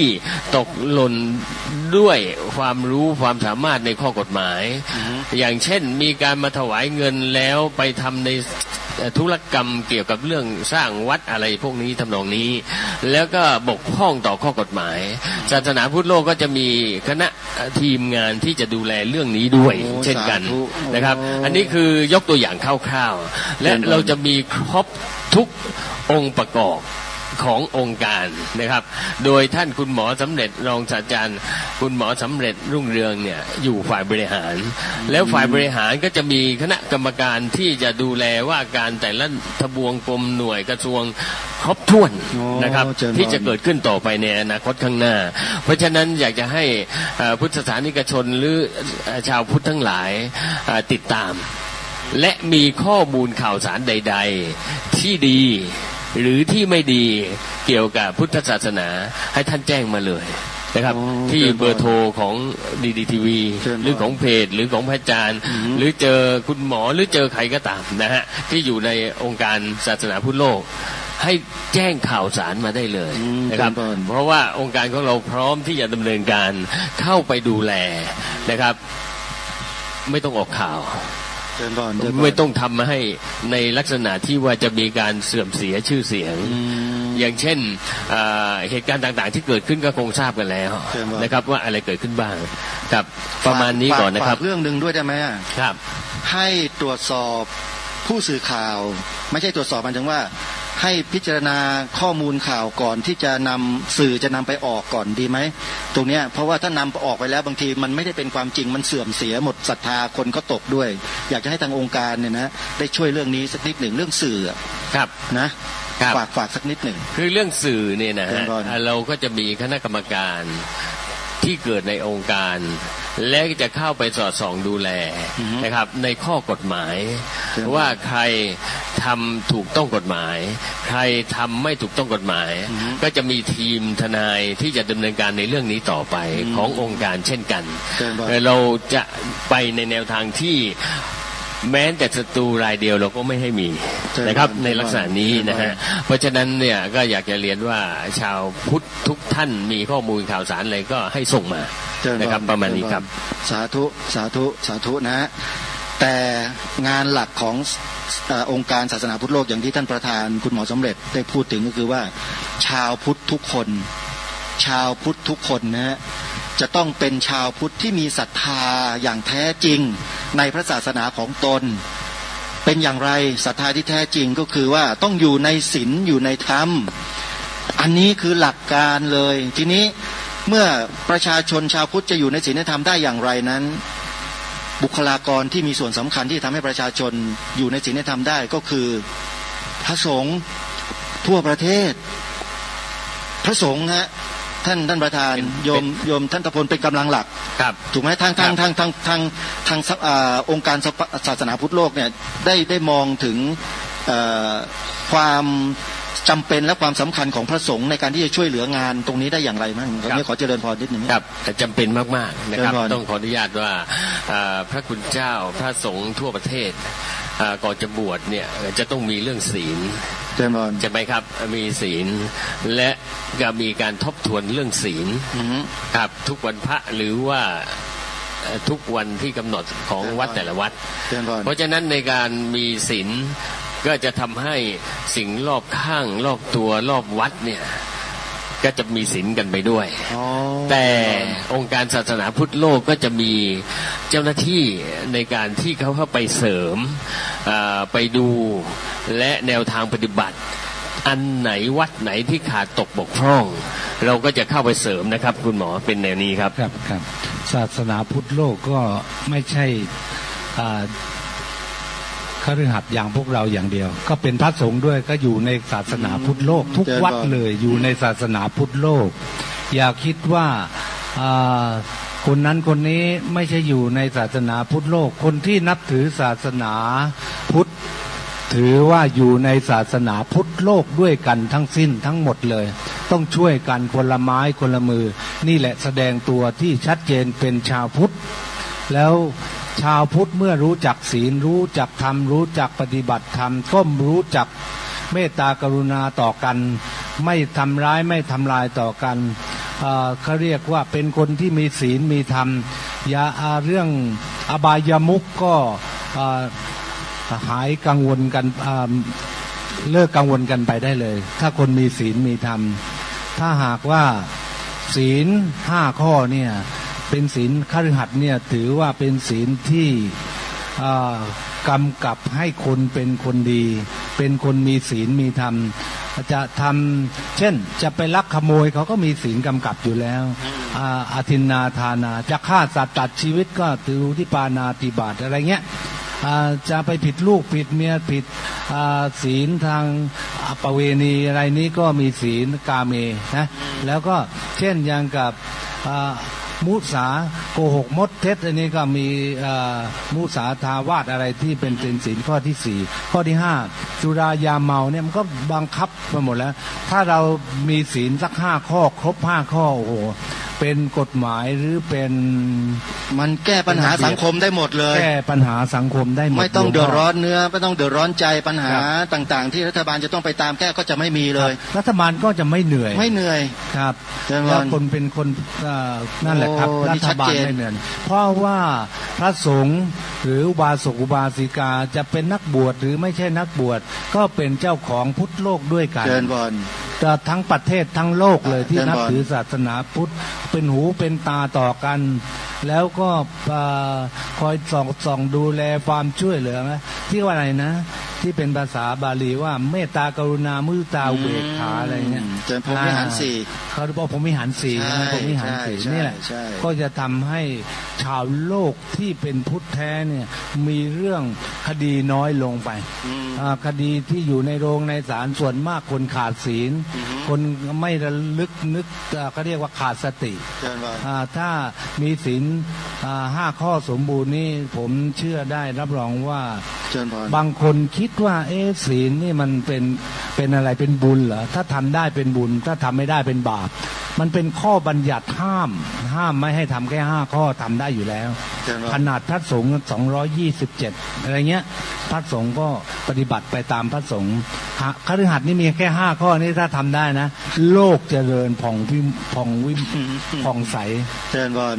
นะโลกร่มเย็นได้ด้วยพระพุทธศาสนาก็คือปฏิบัติตามหลักของศาสนาพุทธอันนี้เป้าหมายสูงสุดขององค์การศาสนาพุทธโลกขั้นที่2ก็ให้รู้สติสัมปชัญญะอาจจะชาวพุทธจะต้องรู้จักกับปฏิบัติธรรมเขาเรียกว่าเดินจงกรมนั่งสมาธิปฏิบัติธรรมก็มีพระสงฆ์เป็นผู้สอนสำนักปฏิบัติธรรมประจำจังหวัดมีเต็มไปหมดเลยเต็มไปหมดแล้วก็พระสงฆ์ท่านก็ทำหน้าที่นั้นกับผมถึงได้บอกว่าทั้งประเทศเราเนี่ยเป็นพระสงฆ์ก็ดีวัดอารามไหนก็ดีหรือเป็น สำนักสงฆ์ก็ตามถือว่าเป็นเจ้าของพุทธศาสนาโลกผมเห็นว่าไม่ใช่หน้าที่ของคนใดคนหนึ่งเป็นทุกคนเลยเป็นทุกคนแล้วทางเพียงแต่ว่าทางพุทธศาสนาองค์กรที่ตั้งเครือข่ายขึ้นมาเนี่ยเพื่อจะให้ทุกท่านอยู่ในกรอบของศาสนาพุทธจะมีบัตรให้ด้วยมีบัตรว่าท่านได้มีบัตรพกเป็นบัตรศาสนาพุทธเลยประจำตัวเลยประจำตัวเลยเหมือนบัตรประชาชนเลยเวลาเราได้ตรวจสอบง่ายเวลาใครมาปฏิบัติธรรมเวลาแอบแฝงเข้ามาเราจะได้รู้เจริญพรอันนี้ก็เป็นสัจธรรมนะเราก็ไม่รู้ว่าใครดีใครไม่ดีเราก็ให้ทุกคนเป็นเจ้าของพุทธไงล่ะเป็นเจ้าของพุทธศาสนาโลกด้วยกันแล้วก็พระพุทธองค์ได้ทรงบัญญัติเอาไว้มาต้อง 2,000 กว่าปีแล้วเรื่องศีลเนี่ย2,000 กว่าปีเนี่ยพระองค์ก็ยังไม่เคยว่ามีใครมาเปลี่ยนแปลงของพระองค์เลยนะแต่ว่าพอถึงมองไปทางโลกเราเนี่ยประเทศไทยเนี่ยมีประเทศมาไม่มียังไม่ถึง1,000 ปีโอ้โหรัฐธรรมนูญเปลี่ยนแล้วเปลี่ยนอีกกฎหมายเปลี่ยนแล้วเปลี่ยนเนี่ยพระองค์ออกกฎหมายมา 2,000 กว่าปียังไม่เคยเปลี่ยนเลยนะไม่เคยเปลี่ยนเนี่ยผมถึงได้เอาชีวิตเข้าต่อสู้ในลักษณะว่าทุ่มเทดังบั้นปลายชีวิตเนี่ยเพื่อเป็นสร้างกุศลสร้างบุญเท่านั้นเองไม่คิดอยากเป็นใหญ่เป็นโตอยากคิดใฝ่ฝันอยากเป็นนักการเมืองอะไรผมไม่มีความคิดอย่างนั้นคิดว่าจะทำศาสนาหรือช่วยบำรุงศาสนาแนะนำหรือเป็นคนช่วยหมุนล้อธรรมจักรเนี่ยให้ไปถึงที่สุดของโลกเจริญพรมีคำพูดของปราชญ์จังหวัดสุพรรณบุรีเป็นพระสงฆ์ซึ่งคุณหมอก็คงจะทราบดีคือพระเดชพระคุณท่านเจ้าพระคุณสมเด็จพระพุทธโฆษาจารย์ปอ.ประยุตโตท่านเป็นชาวอำเภออะไรนะฮะอำเภอศรีประจันศรีประจันถูกไหมครับนะฮะท่านพูดอยู่คำหนึ่งซึ่งอาจารย์สะท้อนเองก็ทราบเดี๋ยวท่านอาจารย์ปู่สะท้อนเนี่ยจะได้มาพูดคุยในเรื่องนี้ด้วยท่านบอกว่าอย่างนี้พระสงฆ์เราเนี่ยบางทีพลาดพลั้งไปแล้วก็เป็นบุคคลที่อาจจะสังคมถูกสังคมมองในลักษณะที่ไม่มีความหมายอะไรในลักษณะอย่างนั้นนะฮะแต่ยังมีอีก2 บริษัทที่สามารถจะกอบกู้พระพุทธศาสนาเนี่ยให้เข้มแข็งได้ก็คืออุบาสกบริษัทกับอุบาสิกาบริษัทตรงนี้อยากให้อาจารย์สะท้อนได้พูดถึงหน่อยสิว่ามันเป็นไปได้หรือเปล่าหรือยังไงยังต้องอาศัยพระสงฆ์อยู่ด้วยไหมหรือจะต้องใช้แค่เฉพาะอุบาสกอุบาสิกาอย่างเดียวหรืออย่างไรโยมอาจารย์สะท้อนเชิญครับกราบนมัสการพระเดชพระคุณพระเถรานุเถระ และอุบาสกอุบาสิกาทุกท่านนะครับวันนี้สะท้อน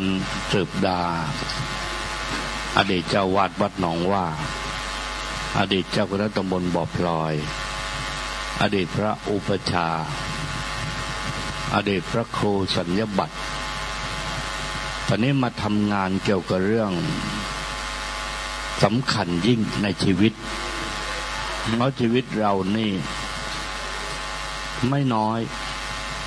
แต่ก็ไม่มากถ้าทำถูกก็ถือว่าสำคัญแต่ถ้าทำผิดก็ไม่สำคัญชีวิตของเรานี่มันเหลือนิดเดียวโดยเฉพาะผมเนี่ยเข้า70มาแล้ว 8-9 เดือนแล้วจะตายเมื่อไหร่ไม่รู้ก็เลยมาเจอคนสำคัญเมื่อสมัย40 กว่าปีที่แล้วนั่นก็คือหมอนรงค์เพื่อนกันมานานแล้วเจนบอลถ้าไม่เจอสองเซลล์นี่นะฮะงานไม่เดินสาเหตุก็เพราะว่ามาจากอาจารย์บรรจบโปนี่เรื่องใหญ่อีกแล้วหมายถึงอาจารย์บรรจบเป็นคนจุดประกายใช่เอาทำไมอีกล่ะมันเรื่องใหญ่มันเรื่องอะไรกับผมอีกล่ะเชิญเลยมันเรื่องใหญ่สิงานนี้ทุกคนเขาฝากให้ปู่คนเดียวมาเกี่ยวอะไรกับผมผมก็เถียงสิต้องเกี่ยวสิเชิญบอลปู่ต้องไปหาวอรูมให้ได้ในเร็ววันนี้วอรูมมันคืออะไรล่ะ ก็ที่พักพิงของพระพุทธเจ้าหรือพระสงฆ์ไงเพราะตอนนี้สถานที่ประชุมสถานที่ปฏิบัติงานทางพุทธศาสนานี่มันไม่มีปู่ต้องไปหามาให้ได้บังเอิญไปเจอพวกเพื่อนกันนั่นก็คือหมอสำเร็จก็เลยเจอกันว่าเรื่องของเรื่องมันเป็นอย่างนี้นะท่านคือตอนนี้นะภัยเนี่ยมันมาแรงแล้วท่านก็ทราบดีภัยมันมารุนแรงแล้วท่านก็ทราบดีไม่ว่าจะเป็นเฟซก็ดีเป็นไลน์ก็ดีสารพัดอย่างมันมีครบอยู่แล้วท่านจะต้องมาช่วยกันดูแลงานนี้แล้วมันคืออะไรล่ะ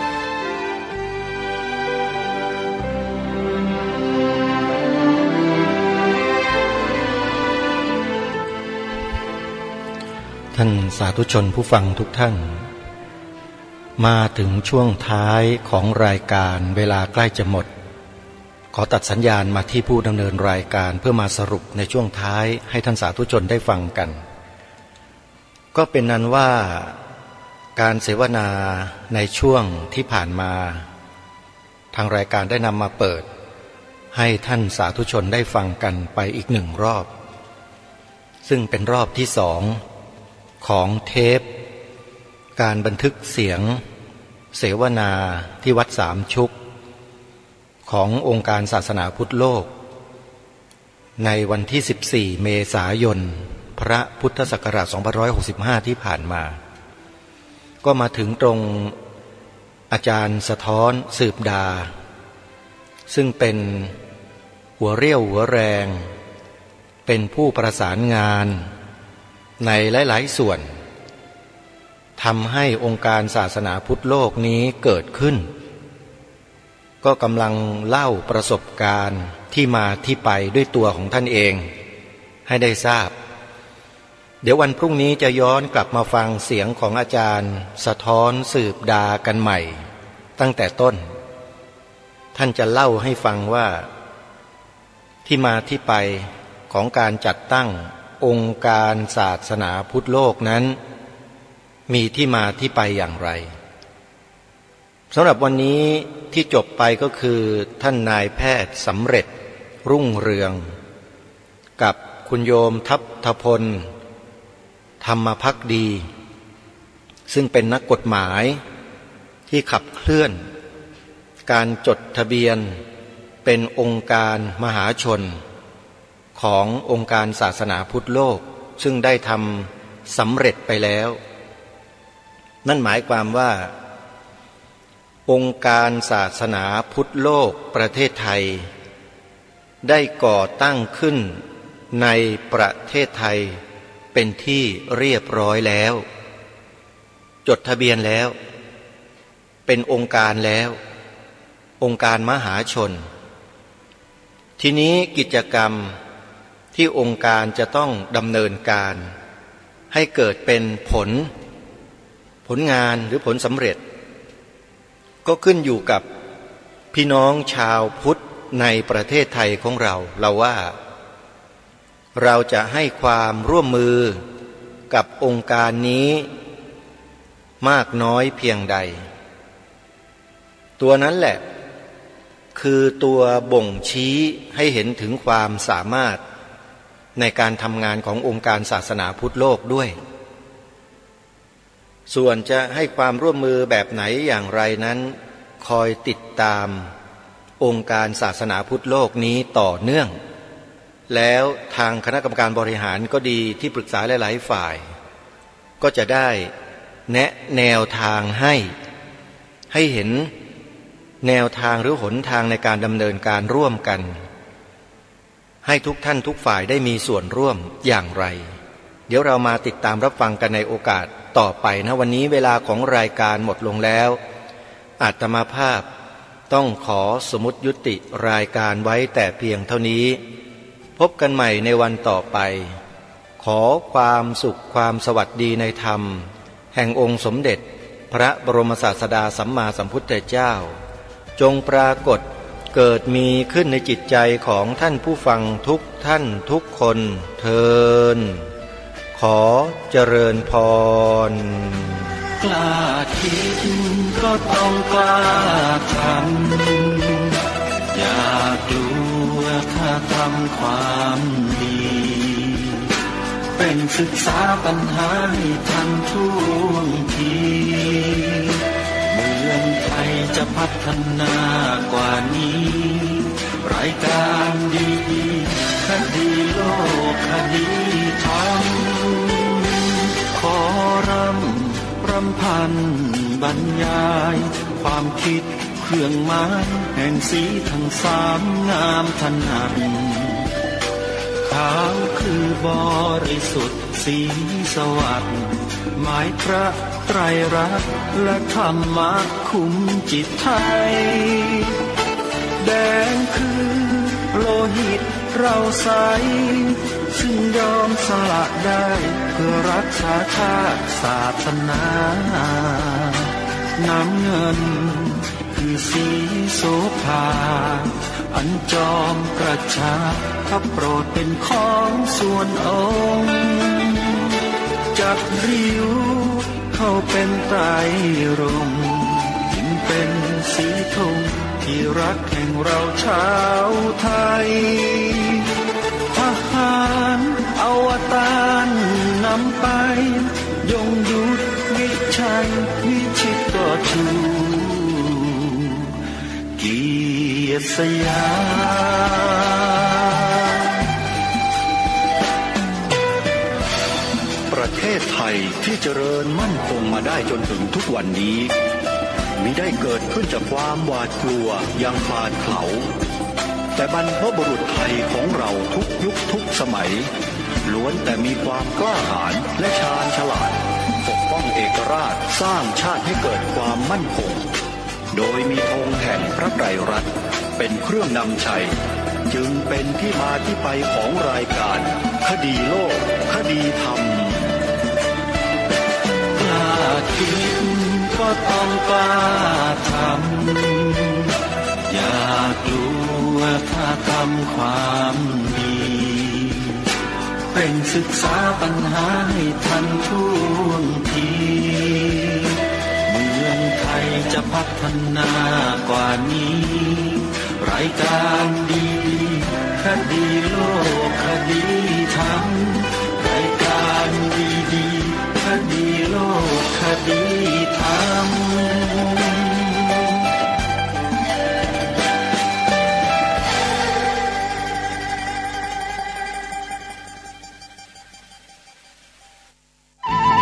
ที่จบไปแล้วนั้นเป็นรายการคดีโลกคดีธรรมดำเนินรายการโดยพระครูปลัดณรงค์ฤทธิ์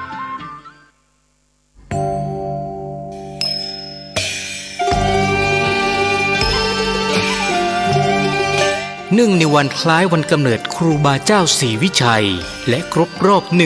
144 ปีในวันเสาร์ที่ 11 มิถุนายน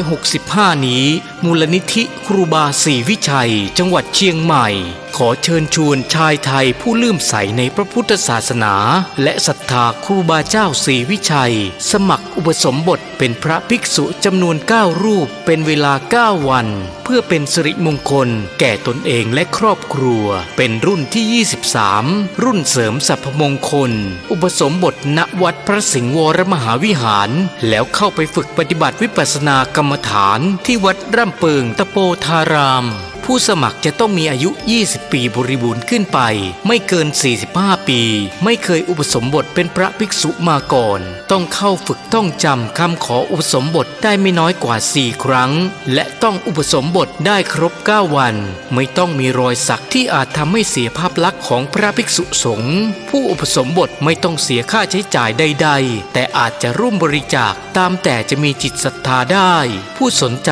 สอบถามรายละเอียดและสมัครโดยตรง ที่พระครูวินัยธรชัชวาลชวนะปัญโยผู้ช่วยเจ้าอาวาสวัดพระสิงห์วรมหาวิหารโทร 0818828129 หรือที่นายพยูนมีทองคำประธานกรรมการมูลนิธิโทร 0897007939 ตั้งแต่บัดนี้จนถึงวันศุกร์ที่ 13 พฤษภาคม 2565 นี้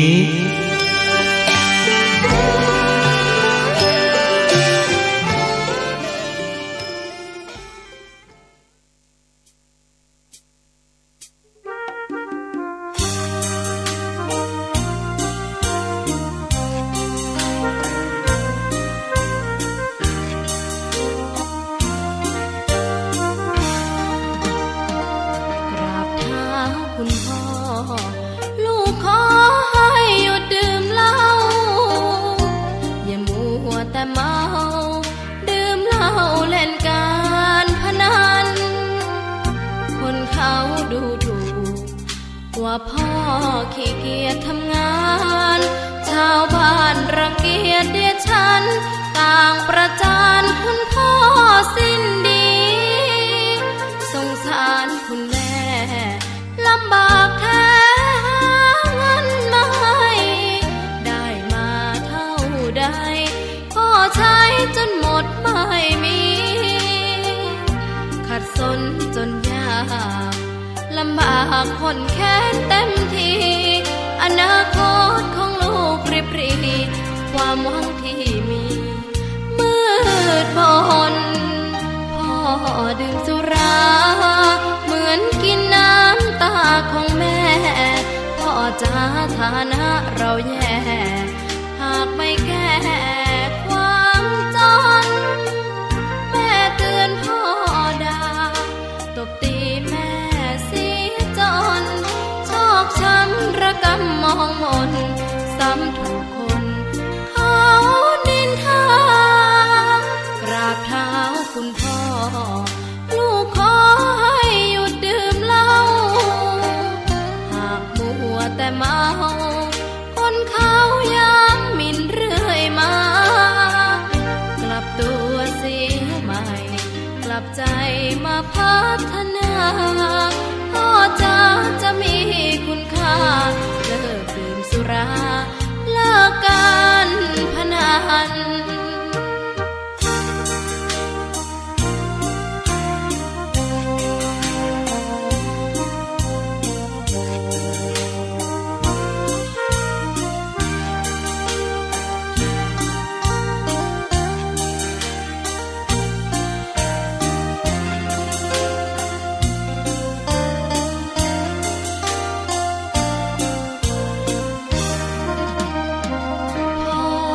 ดื่มสุรา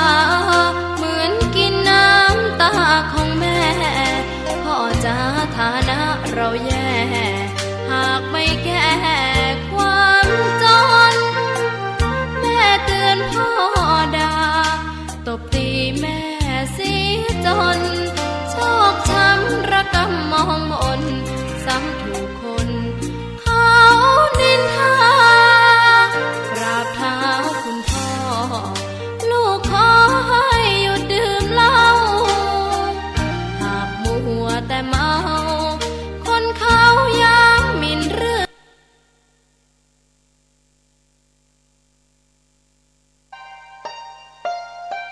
ท่านกำลังรับฟังสถานีวิทยุสาธารณะจังหวัดเชียงใหม่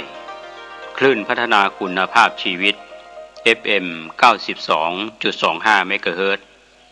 บริหารและจัดการโดยวัดป่าแดงมหาวิหารส่งกระจายเสียงจากเลขที่ 71 หมู่ที่ 14 บ้านใหม่หลังมอ ตำบลสุเทพอำเภอเมืองจังหวัดเชียงใหม่ รหัสไปรษณีย์ 50200 หมายเลขโทรศัพท์ 0818818815690520000636-7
วัสดีครับท่านผู้ฟังที่เคารพข่าวชาวบ้านผมกาเศษเพชรสำนิดบรรณาธิการข่าวก้าวหน้านิวกับการทำหน้าที่สื่อสารมวลชนของพี่น้องสื่อมวลชนทุกแขนงสาขาจากส่วนกลางและก็ส่วนภูมิภาคทั้งข่าวภายในประเทศข่าวจากต่างประเทศก็เป็นส่วนหนึ่งของการทำหน้าที่เป็นกระจกเงาของสังคมธรรมะก่อนข่าววันนี้ก็เป็นส่วนหนึ่งนะครับที่เราหลายคนหลายท่านก็ติดตามข้อมูลข่าวสารในสื่อช่องทางต่างๆทั้งภาคปกติแล้วก็ออนไลน์ก็มีเรื่องของข่าวปลอมข่าวเฟกนิวที่กระทรวงดิจิทัลได้ตรวจสอบก็ทำให้เราได้เข้าใจว่าข่าวที่เรารับข้อมูลบริโภคข้อมูลนั้นท่านผู้ชมท่านผู้ฟังก็ใช้วิจารณญาณในการรับข้อมูลดีอยู่แล้วนะครับท่านที่อ่านหนังสือพิมพ์ออนไลน์คลิกเข้าไปที่ www.9hnanew.com สิ่งที่เป็นเรื่องราวที่เราเชื่อถือได้เชื่อถือไม่ได้แล้วก็เป็นเรื่องราวที่เราวิเคราะห์เจาะลึกในการติดตามข้อมูลข่าวสารในหลายช่องทางนั้นก็จะทำให้เรารู้เท่าทันสื่อบางครั้งก็ทำให้สื่อนั้นพาเราแชร์ทางไปหลายท่านแชร์ต่อส่งต่อกันก็เกิดข้อผิดพลาดแล้วก็ทำให้มีการฟ้องร้องกันในการทำผิดกฎหมายพรบคอมพิวเตอร์นะครับก็ขอให้ท่านระมัดระวังในการรับข้อมูลแล้วก็ส่งต่ออาจจะตรวจสอบถ้าไม่ชัดเจนไม่แน่นอนก็อย่าแชร์ต่อส่งต่อในโลกออนไลน์ก็จะมีเรื่องราวที่ทำให้เกิดข้อผิดพลาดในของการหมิ่นประมาทกันได้ก็ฝากเป็นธรรมะก่อนข่าวว่าเราตั้งสติก่อนจะแชร์ก่อนจะส่งข้อมูลต่อไปในเรื่องราวต่างๆที่เราไม่แน่ใจว่าเป็นข่าวปลอมเฟกนิวข่าวบิดเบือนหรือการแชร์ส่งต่อกันทำให้เกิดความเสียหายในบุคคลที่3กกต.จะมีการถกเรื่องที่น่าสนใจในช่วงนี้ทีมข่าวได้รับรายงานกันเข้ามาว่าในส่วนของสื่อกรุงเทพธุรกิจได้รายงานว่ากกต.จะถกสาธารณสุขเตรียมคลอดมาตรการผู้ป่วยโควิดไปเลือกตั้งผู้ว่ากทม.สก.ได้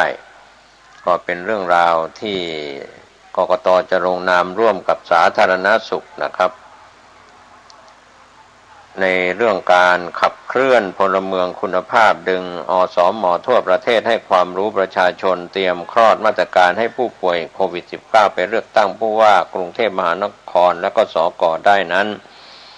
ก็เป็นการรายงานข่าว 28 เมษายนที่สำนักงานคณะกรรมการการเลือกตั้งกกต.จัดพิธีลงนามบันทึกข้อร่วมมือกันในการทำงานกับกระทรวงสาธารณสุขเพื่อในการขับเคลื่อนภารกิจสร้างความรู้ความเข้าใจที่ถูกต้องเกี่ยวกับการปกครองในระบอบประชาธิปไตยอันมีพระมหากษัตริย์ทรงเป็นประมุขก็มีนายอนุทินชาญวีรกุลรัฐมนตรีว่าการกระทรวงสาธารณสุข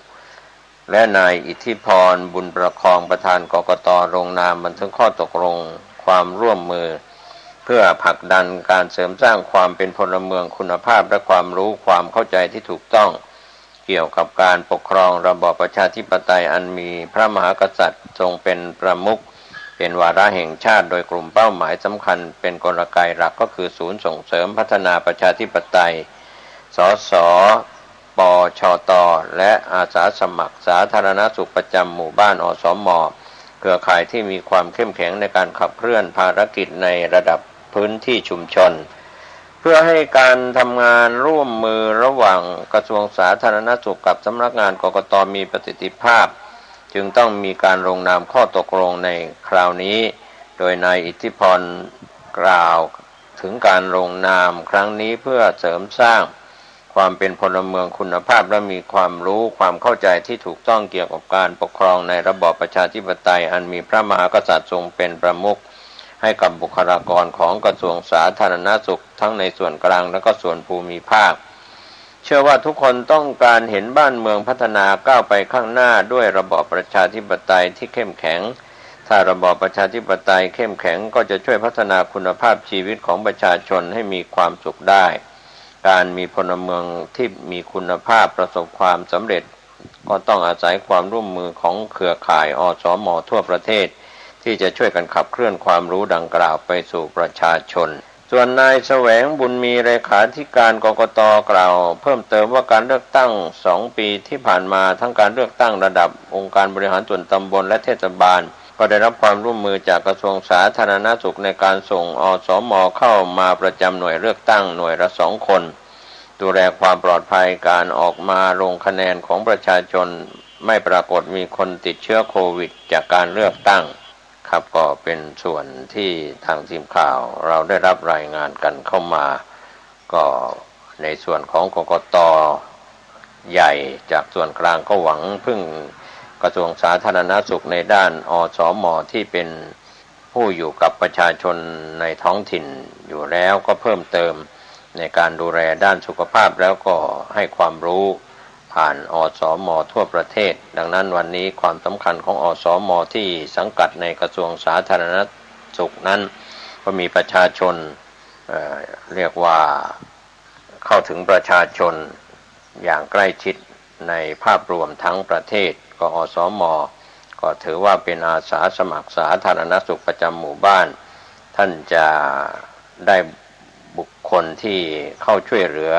งานกกต.ด้านสาธารณสุขที่มีอสม.ช่วยเหลือนั้นก็เป็นเรื่องที่ดีในส่วนข่าวทางด้านเศรษฐกิจที่ทีมข่าวได้รับรายงานกันเข้ามาก็มีเรื่องที่สินค้าราคาแพงน้ำมันแพงที่ประดังเข้ามากรุงเทพธุรกิจได้รายงานว่า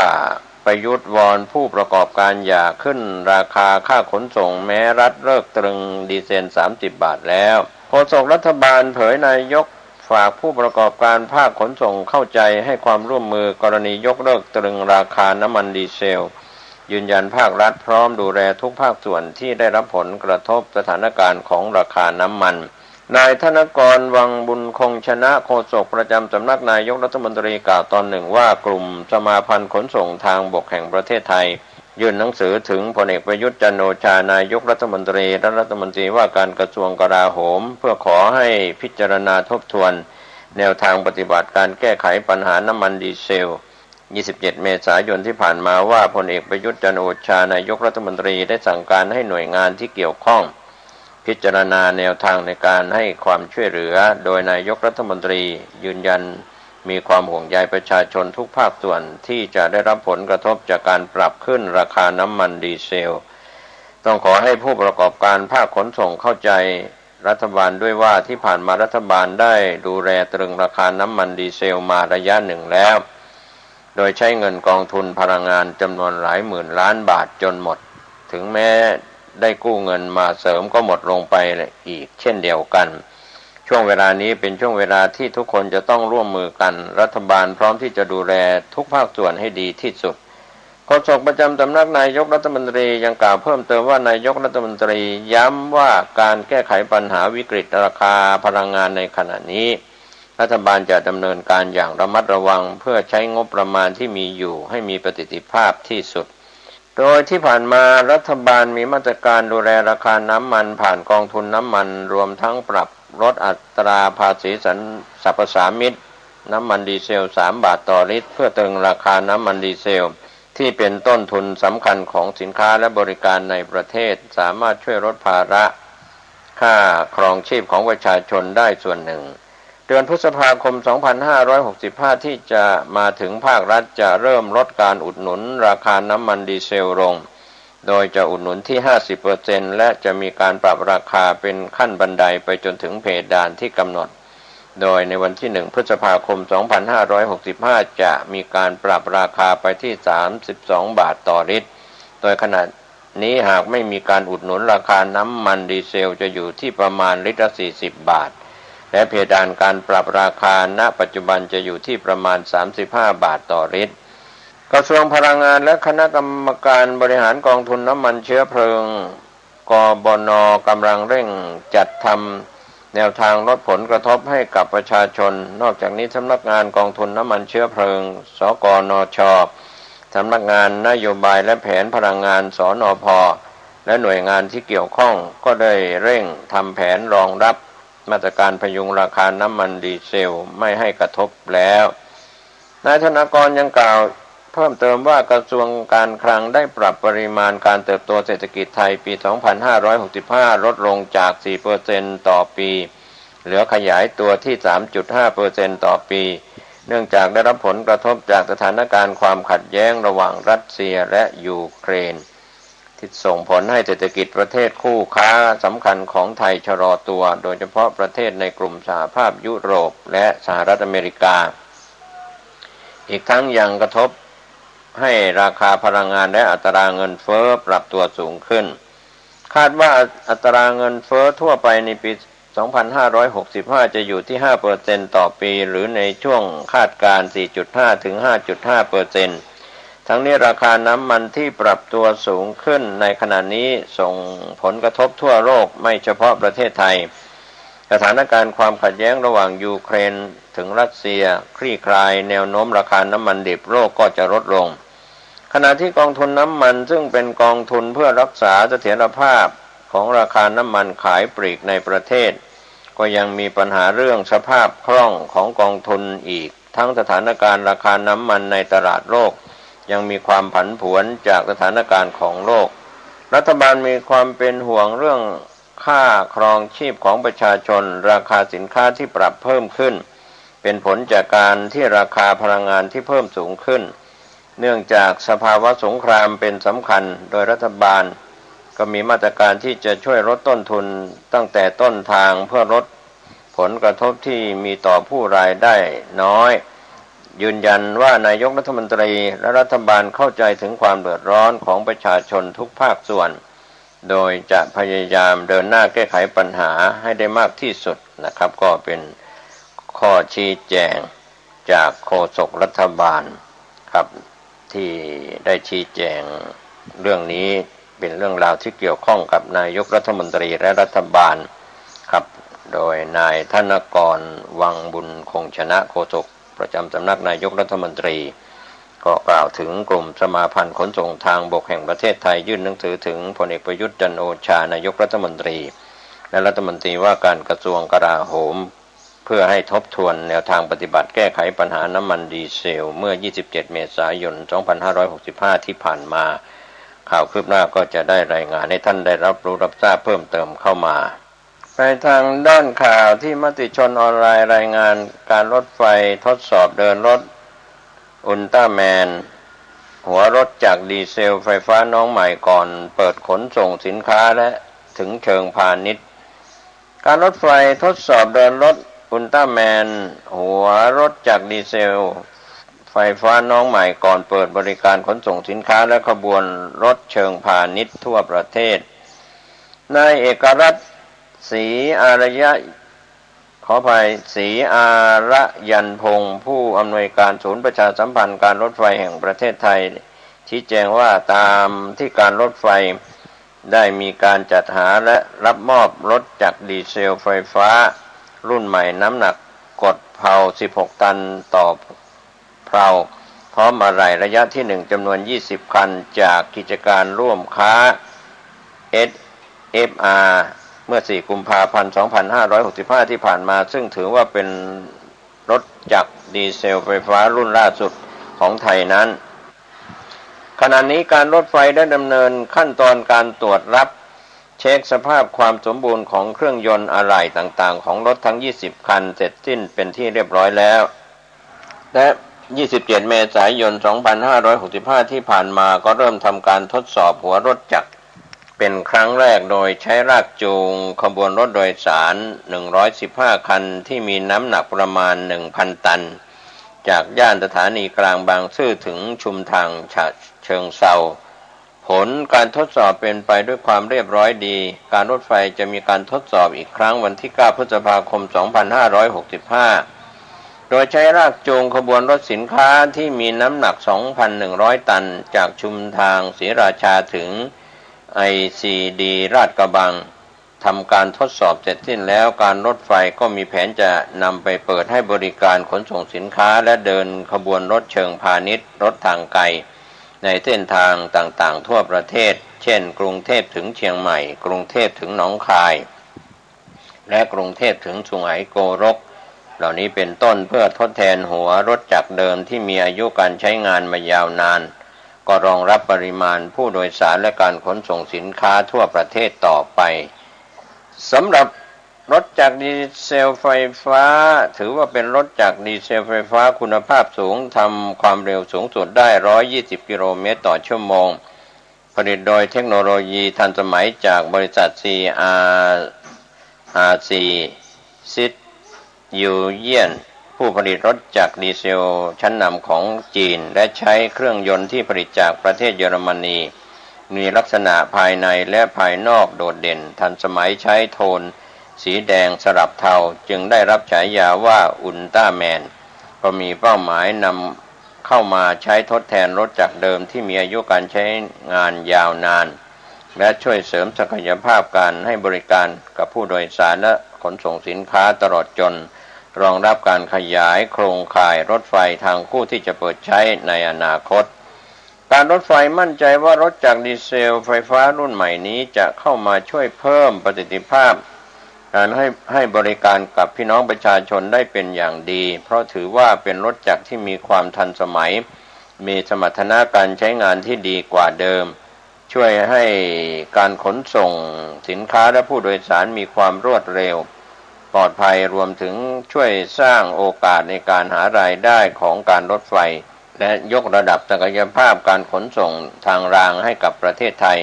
ได้เป็นอย่างดีนะครับก็เป็นเรื่องราวที่ทางการรถไฟแห่งประเทศไทยก็จะทดสอบเดินรถอุลตร้าแมนหัวรถจักรดีเซลไฟฟ้าน้องใหม่ก่อนเปิดบริการขนส่งสินค้าและขบวนรถเชิงพาณิชย์ก็ชี้แจงจากนายเอกรัตน์ศรีอาระยันพงศ์ผู้อำนวยการศูนย์ประชาสัมพันธ์การรถไฟแห่งประเทศไทยได้ชี้แจงผ่านมติชนออนไลน์ก็เป็นข้อมูลที่รายงานให้ท่านผู้ชมผู้ฟังได้รับทราบข่าวขึ้นว่าจะได้รายงานเพิ่มเติมเข้ามาประกาศจากกรมอุตุนิยมวิทยาเตือนพายุฤดูร้อนในช่วงนี้28เมษายนประกาศจากกรมอุตุนิยมวิทยาเตือนพายุฤดูร้อนไทยเจอฝนฟ้าคะนองถึงลมกระโชกแรงกรุงเทพมหานครเจอ 10%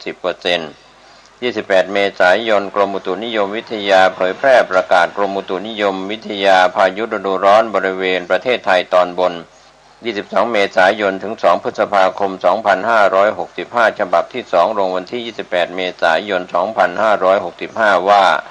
ช่วงวันที่28เมษายนถึง2พฤษภาคม2565ลมใต้และลมตะวันออกเฉียงใต้ที่พัดปกคลุมบริเวณประเทศไทยตอนบนจะมีกำลังแรงขึ้นประกอบกับในช่วงวันที่1ถึง2พฤษภาคม2565นี้บริเวณความกดอากาศสูงหรือมวลอากาศเย็นกำลังปานกลางจากประเทศจีนจะแผ่ลงมาปกคลุมภาคเหนือภาคตะวันออกเฉียงเหนือและทะเลจีนใต้ในขณะที่ประเทศไทยตอนบนมีอากาศร้อนถึงร้อนจัดลักษณะเช่นนี้ทำให้บริเวณภาคเหนือภาคตะวันออกเฉียงเหนือภาคกลางภาคตะวันออกรวมทั้งกรุงเทพมหานครและปริมณฑลจะมีพายุฤดูร้อนเกิดขึ้นโดยลักษณะของพายุฝนฟ้าคะนองลมกระโชกแรงและมีลูกเห็บตกบางแห่งรวมถึงอาจมีฟ้าผ่าเกิดขึ้นได้บางพื้นที่จึงขอให้ประชาชนระวังอันตรายจากภัยดังกล่าวโดยหลีกเลี่ยงการอยู่ในที่โล่งแจ้งใต้ต้นไม้ใหญ่ใกล้สิ่งปลูกสร้างและป้ายโฆษณาที่ไม่แข็งแรงและขอเพิ่มความระมัดระวังในการสัญจรผ่านบริเวณที่มีพายุฝนฟ้าคะนองอาจเกิดอันตรายจากลมกระโชกแรงหรือฟ้าผ่าได้สำหรับเกษตรกรควรเตรียมการป้องกันและระวังความเสียหายที่จะเกิดต่อผลผลิตทางการเกษตรไว้ด้วยก็เป็นข้อประกาศให้ประชาชนได้ติดตามการประกาศจากกรมอุตุนิยมวิทยาและเว็บไซต์ติดตามข้อมูลได้หรือสอบถามได้ที่02-399-4012-13 call center 1182ได้ตลอด24ชั่วโมงนะครับก็เป็นประกาศจากกรมอุตุนิยมวิทยาออกประกาศ28เมษายน2565ที่ผ่านมาไปทางด้านข่าวจากกรุงเทพธุรกิจออนไลน์รายงานมีการถอดรหัสอาวุธเคลื่อนธุรกิจหลังโควิดโอมิครอน 28 เมษายน 2565 นะครับในส่วนข่าวที่เราได้รับรายงานกันเข้ามาก็เป็นเรื่องราวที่น่าสนใจในช่วงนี้โดยผู้บริโภคหดหู่เพราะวิกฤตโควิด -19 กระทบทั้งสุขภาพกายสุขภาพจิตเศรษฐกิจชะลอตัวรายได้หดหายแต่เมื่อไวรัสคลี่คลายนักการตลาดต้องปลุกพลังบวกมอบความสุขให้ผู้บริโภคสมาคมการตลาดชวนถอดรหัสการตลาดหลังโควิดโอมิครอนก็เป็นเรื่องราวในการประชุมใหญ่สามัญประจำปี 2565 ของสมาคมการตลาดแห่งประเทศไทยนอกจากจะมีการเลือกนายกสมาคมคนใหม่ซึ่งสมาชิกให้ความไว้วางใจดร.บุรณินทร์รัตนสมบัติรองกรรมการผู้จัดการใหญ่นวัตกรรมและธุรกิจใหม่บริษัทปตท.จำกัดมหาชนรับภาระในการขับเคลื่อนแวดวงการตลาดท่ามกลางวิกฤตโรคโควิด -19 ในวาระ 2 ปีทางสมาคมยังมีการสัมมนาพิเศษนะครับถอดรหัสการตลาดเพื่อเป็นแนวทางให้นักการตลาดนำไปต่อยอดในการดำเนินธุรกิจวางกลยุทธ์ชนะใจผู้บริโภคเข้าสู่ปีที่ 3 ธุรกิจต้องต่อสู้โรคระบาดแต่หลังสถานการณ์คลี่คลายแบรนด์ควรมีส่วนร่วมสร้างพลังบวกมอบความสุขให้กับผู้บริโภคกูรูการตลาดจึงยกทีมเป็นอาวุธคู่ค้าในการค้าขายก็มีผู้บริโภคไม่ต้องการสุขทางการแต่ต้องการสุขทางใจโดยทันจิราธิวัฒน์ประธานเดอะวันเซ็นทรัลกรุ๊ปบริษัทเดอะวันเซ็นทรัลจำกัดฉายภาพฐานลูกค้าสมาชิกของเดอะวันที่มี19ล้านรายเกิดธุรกรรม 600,000 รายต่อวันเมื่อมาดูการช้อปปิ้งในการสร้างความสมดุลของความสุขกายสบายใจเปให้กับเรื่องสุขภาพมากขึ้นสร้างการเติบโตสูงถึง8เท่าใช้เงินกับอาหารการกินยอดขายปี 2564 ที่ผ่านมาเติบโต 268% จากปี 2562 นอกจากนี้สินค้าอุปกรณ์กีฬาเติบโต 52% โยคะเติบโต 10% สินค้าแต่งบ้านเติบโต 41%ลูกค้าใช้บริการเข้าพักผ่อนคลายที่โรงแรม5ดาวเติบโต 14% ลูกค้าใช้จ่ายเหล่านี้เป็นต้นปัจจุบันลูกค้ากลุ่มหนึ่งต้องการใช้จ่ายเงินเพิ่มให้กับครอบครัวโดยเฉพาะบุตรหลานก็สถานที่ต่างๆที่ตอบโจทย์น้องๆหนูๆก็มีการใช้จ่ายเติบโต 44% แคมปิ้งโต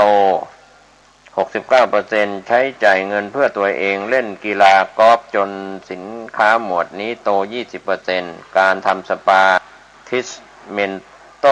77% เหล่านี้เป็นต้นเป้าประสงค์แบรนด์ไม่ใช่แค่คำนึงถึงตัวเอง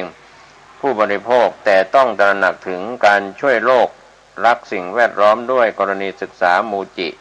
จัดแคมเปญซื้อเสื้อผ้าคอตตอนนำรายได้ไปบริจาคเพื่อปลูกต้นไม้ทำให้ยอดขายเติบโต 68% เทียบแบรนด์อื่นที่ติดลบ 15% ยิ่งกว่านั้นลูกค้าช็อปเสื้อเชิ้ตผ้าคอตตอนเติบโต 97% การสร้างท้าทายมากเพราะการวัดผลไม่ง่ายแต่มูจิทำให้เห็นการทำแคมเปญแล้วผลตอบรับดี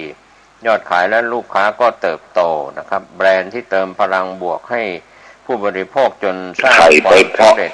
ลูกบอลยุงกี่หันจากเครื่องประดับทั่วไปสู่ทางอสมสายมูสร้างยอดขายเติบโต2เท่าเหล่านี้เป็นต้นช่วงโควิดมีสินค้าที่โตและมีสินค้าที่ยอดหดด้วยเช่นกระเป๋าเดินทาง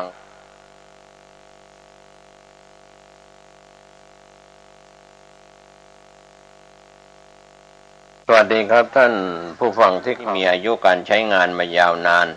ก็รองรับปริมาณผู้โดยสารและการขนส่งสินค้าทั่วประเทศต่อไปสำหรับรถจักรดีเซลไฟฟ้าถือว่าเป็นรถจักรดีเซลไฟฟ้าคุณภาพสูงทำความเร็วสูงสุดได้120กิโลเมตรต่อชั่วโมงผลิตโดยเทคโนโลยีทันสมัยจากบริษัท CR โรคระบาดที่เกิดยาวนาน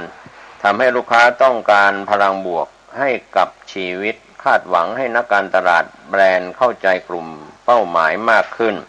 นอกจากนี้กลยุทธ์เป็นอีกสูตรหนึ่งที่นำไปปรับใช้แบรนด์ช่วยเยียวยาร่างกายและจิตใจให้ผู้บริโภคเข้าใจลูกค้าอย่างลึกซึ้งทำอย่างไรให้ผู้บริโภคลุกขึ้นสู้ห้ามท้อกับสิ่งที่เผชิญแบรนด์พร้อมยืนเคียงข้างปิดท้ายกับตนเองเรื่องโลกสังคมและสิ่งแวดล้อมนะครับก็เป็นเรื่องราวข่าวที่เกิดขึ้นที่เกี่ยวข้องกับข่าวธุรกิจนะครับเป็นส่วนที่เราได้รับรายงานกันเข้ามาในส่วนของข่าวที่น่าสนใจในช่วงท้ายข่าววันนี้จากทีมข่าวของกรุงเทพธุรกิจออนไลน์ก็ถอดรหัสอาวุธสำคัญเคลื่อนธุรกิจหลังโควิดโอมิครอนนะครับหลากหลายที่เราได้ติดตามกันผู้บริโภคหดหู่เพราะวิกฤตโควิดกระทบทั้งสุขภาพร่างกายสุขภาพจิตใจและเศรษฐกิจก็ชะลอตัวรายได้หดหายแต่เมื่อไวรัสคลี่คลายนักการตลาดต้องปลุกพลังบวกมอบความสุขให้กับผู้บริโภคนะครับก็เป็นส่วนที่ทางสมาคมการตลาดชวนถอดรหัสการตลาดหลังโควิดโอมิครอนลดลงหรือเบาบางไปก็เป็นข่าวสุดท้ายในวันนี้กับเรื่องราวข่าวชาวบ้านผมเกษตรเพชรสำเร็จบรรณาธิการข่าวก้าวหน้านี้ก็ขอบคุณพี่น้องสื่อมวลชนทุกแขนงสาขาจากส่วนกลางและส่วนภูมิภาคทั้งข่าวภายในประเทศและข่าวจากต่างประเทศด้วยความขอบคุณท่านที่รับชมรับฟังผ่านหนังสือพิมพ์ออนไลน์www.9hnanews.com ก็เป็นส่วนหนึ่งนะครับที่ท่านรับข้อมูลข่าวสารด้วยการใช้วิจารณญาณในการรับข้อมูลอากาศร้อนการติดตามการพยากรณ์อากาศจากกรมอุตุนิยมวิทยาท่านก็จะทราบเรื่องของดินฟ้าอากาศดูแลสุขภาพตัวท่านเองคนในครอบครัวและหน่วยงานของท่านสวัสดีครับ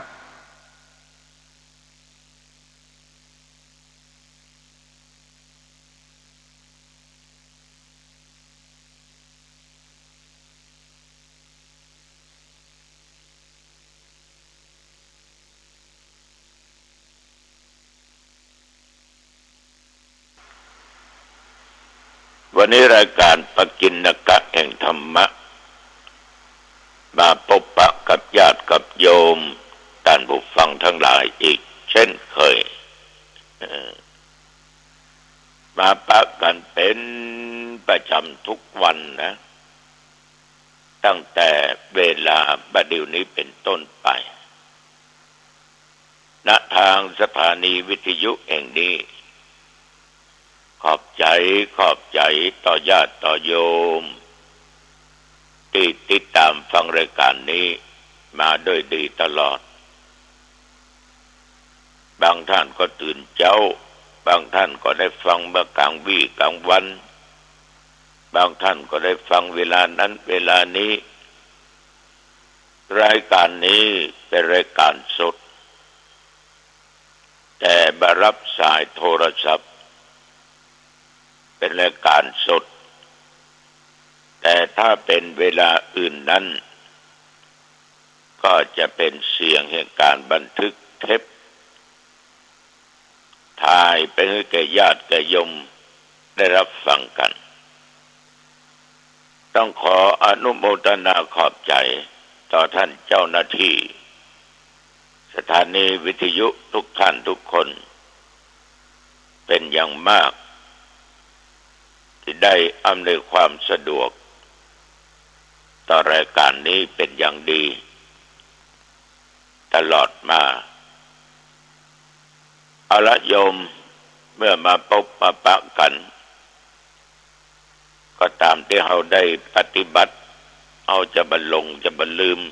จะบรรละจะบรรทิ้งจะมาห่างสิ่งที่ดีๆที่มันมีในจิตในใจของเราจะได้ไหว้พระสวดมนต์โดยย่อเพื่อเป็นการทบทวนและความจ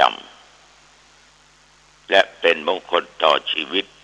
ของแต่ละท่านแต่ละคนเอามาไหว้พระพร้อมกันเนอะอะระหังสัมมา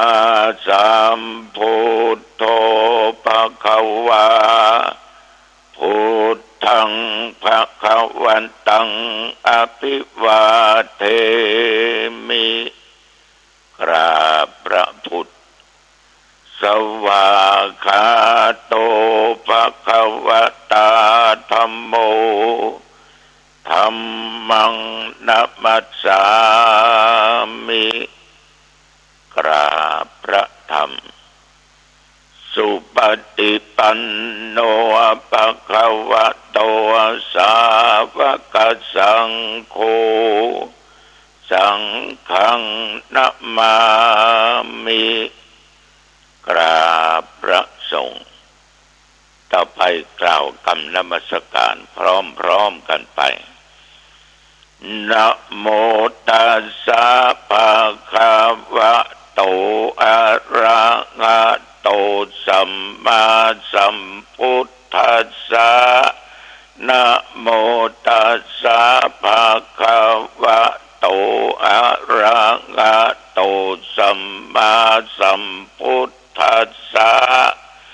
นะโมตัสสะภะคะวะโต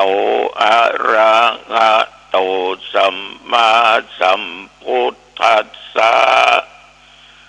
พุทธังสารนังคัจฉามิธัมมังสารนังคัจฉามิสังฆังสารนังคัจฉามิตุติยัมปิพุทธังสารนังคัจฉามิตุติยัมปิธัมมังสารนังคัจฉามิตุติยัมปิสังฆังสารนังคัจฉามิตติยัมปิพุทธังสารนังคัจฉามิตติยัมปิธัมมังสารนังคัจฉามิตติยัมปิสังฆังสารนังคัจฉามิกรมอุตุประกาศว่าแถวบริเวณหนองตองนั้นจะมีเมฆครึ้มดูเหมือนฝนจะตกแต่ฝนไม่ตกตั้งแต่ตะวันวามาจนถึงปัจจุบันนี้กลางค่ำกลางคืนมีลมกันโชกแรงพอสมควรแต่บ่มีเสียงฟ้าร้องไม่มีฝนตกมันจึงบ่ได้ห้อง พอออกไม่ออกญาติโยม วันนี้ประมาณ9 โมงก็จะได้ทำการบรรพชาสามเณรคือได้มีละอ่อนเยาวชนเนี่ยอยู่ตั้งอำเภอเสมิงอาสมของตุเจ้าวัดหนองตองที่ออกไปปฏิบัติกิจอยู่ที่หั่นก็มีละอ่อนนั้นทุกๆปีลงมาบวชปีนี้ก็มีละอ่อนจบป.6 1 คนแต่ที่จริงป.5 ก็จะมาแต่อยากจะให้มันจบป.6 ก็จะบวชกันบวชแบบง่ายๆอาตมาก็จะนั่งเป็นอุปชาอยู่ในห้องนั่นแหละบ่ไปที่ไหนพ่อแม่จะลงมาก็ตามแต่ต้องอนุญาตพ่อแม่มอบมือตุเจ้าของวัดอาตมาภาพที่ไปปฏิบัติอยู่ที่หั่นนำลงมาพักที่วัดได้เป็น10 วันละมาศึกษามาเอียนกรรมบรรพชากรรมขานนาคขานหยังจนได้ ศีล10ได้ก็จะบวชในวันนี้โดยเอาตัวเจ้าวัดหนองตองนั่นนะ3-4 ตนคือมันครบองค์ครบสงฆ์ก็ต้องมีปัจจัยไตรทานอย่างทานนะก็เรียกว่าบวชแบบบริสุทธิ์กันไม่ได้หวังลาภสักการะใดๆทั้งสิ้นบวชอย่างถูกต้องตามกฎระเบียบตามพระธรรมวินัยญาติโยมการบวชนั้นทำกันแบบง่ายๆบวชเน้นมาอย่างใดก็จะทำพิธีบวชอย่างนั้นฉะนั้นญาติโยมไม่ต้องไปสิ้นเปลืองสิ่งใดๆทั้งสิ้นถึงวัตถุปัจจัยทายทานก็อนุเคราะห์สงเคราะห์ผ้าไตรบาทนี่จะขาดว่าได้เพราะเป็นนาให้หุ่งดูเนาะเมื่อบวชเป็นพระเป็นเณรแล้วก็ออกรับบิณฑบาตจากญาติจากโยมผู้มีจิตศรัทธาวัดหนองตองนั้นตัวเจ้าพระเณรออกรับบิณฑบาตแบ่งไปอยู่4 สาย 1. ไปทางใต้วัด 2. เหนือวัดตะวันตกวัด 3. ไปที่ตลาดต้นโชค 4. ไปถึงตลาดบวกครกก็ตัวเจ้าพระเณรก็แบ่งกันไปเรียบร้อยก็เอาโภชนะอาหารก็ต้มขนมมาร่วมกันแล้วก็ฉันแบ่งเก็บไว้ฉันมื้อเพลถ้ามันมีนักญาติโยมท่านผู้ฟังทั้งหลายอันนี้ก็ปฏิบัติกันมาเป็นประจำสำหรับเจ้าอาวาสอย่างอาตมาภาพนั้นตั้งแต่อาพาธมาก็ฮื้อน้องทำอาหารนำมาถวายเป็นประจำถึงเจ้าถึงเพนมื้อเจ้าก็ฉันข้าวต้มหรือข้าวเหนียวสุดแต่โอกาสมื้อตอนบางครั้งก็เป็นข้าวเจ้าข้าวหุงหรือบางอันก็ข้าวนึ่งข้าวเหนียวแล้วแต่อาหารฉะนั้นทางวัดก็ได้ปฏิบัติกันมาอย่างเงี้ยตลอดตอนวันนี้หลังบวชแล้วก็อยู่ที่วัดหนองตองจะบังคับไปถิ่นของตัวเองเพื่อศึกษานักธรรมฝ่ายปริยัติสามัญต่อไปญาติโยมก็อาจจะข้องใจว่าบวชแล้วถ้าเขาไปเรียนทั้งสามัญเนี่ยน้อยมันก็สิกพอดกะญาติโยมเรื่องสิกเรื่องลาสิกขาบทนั้นเท่าได้สังเกตดูทุกเจ้าอยู่วัดก็จบปริญญากันทั้งนั้นปริญญาตรีปริญญาโทบางท่านบางองค์ก็เป็นด็อกเตอร์จบปริญญาเอกก็มหันต์ศิกหรอกเป็นแรงสืบต่อพุทธศาสนาเผยแผ่ธรรมศาสนคำสอนของพระพุทธเจ้าบางท่านบางตนก็เรียนปรริญญาธรรมบางท่านบางตนบัดนี้เรียนปรริญญาธรรมจบนักธรรมเอก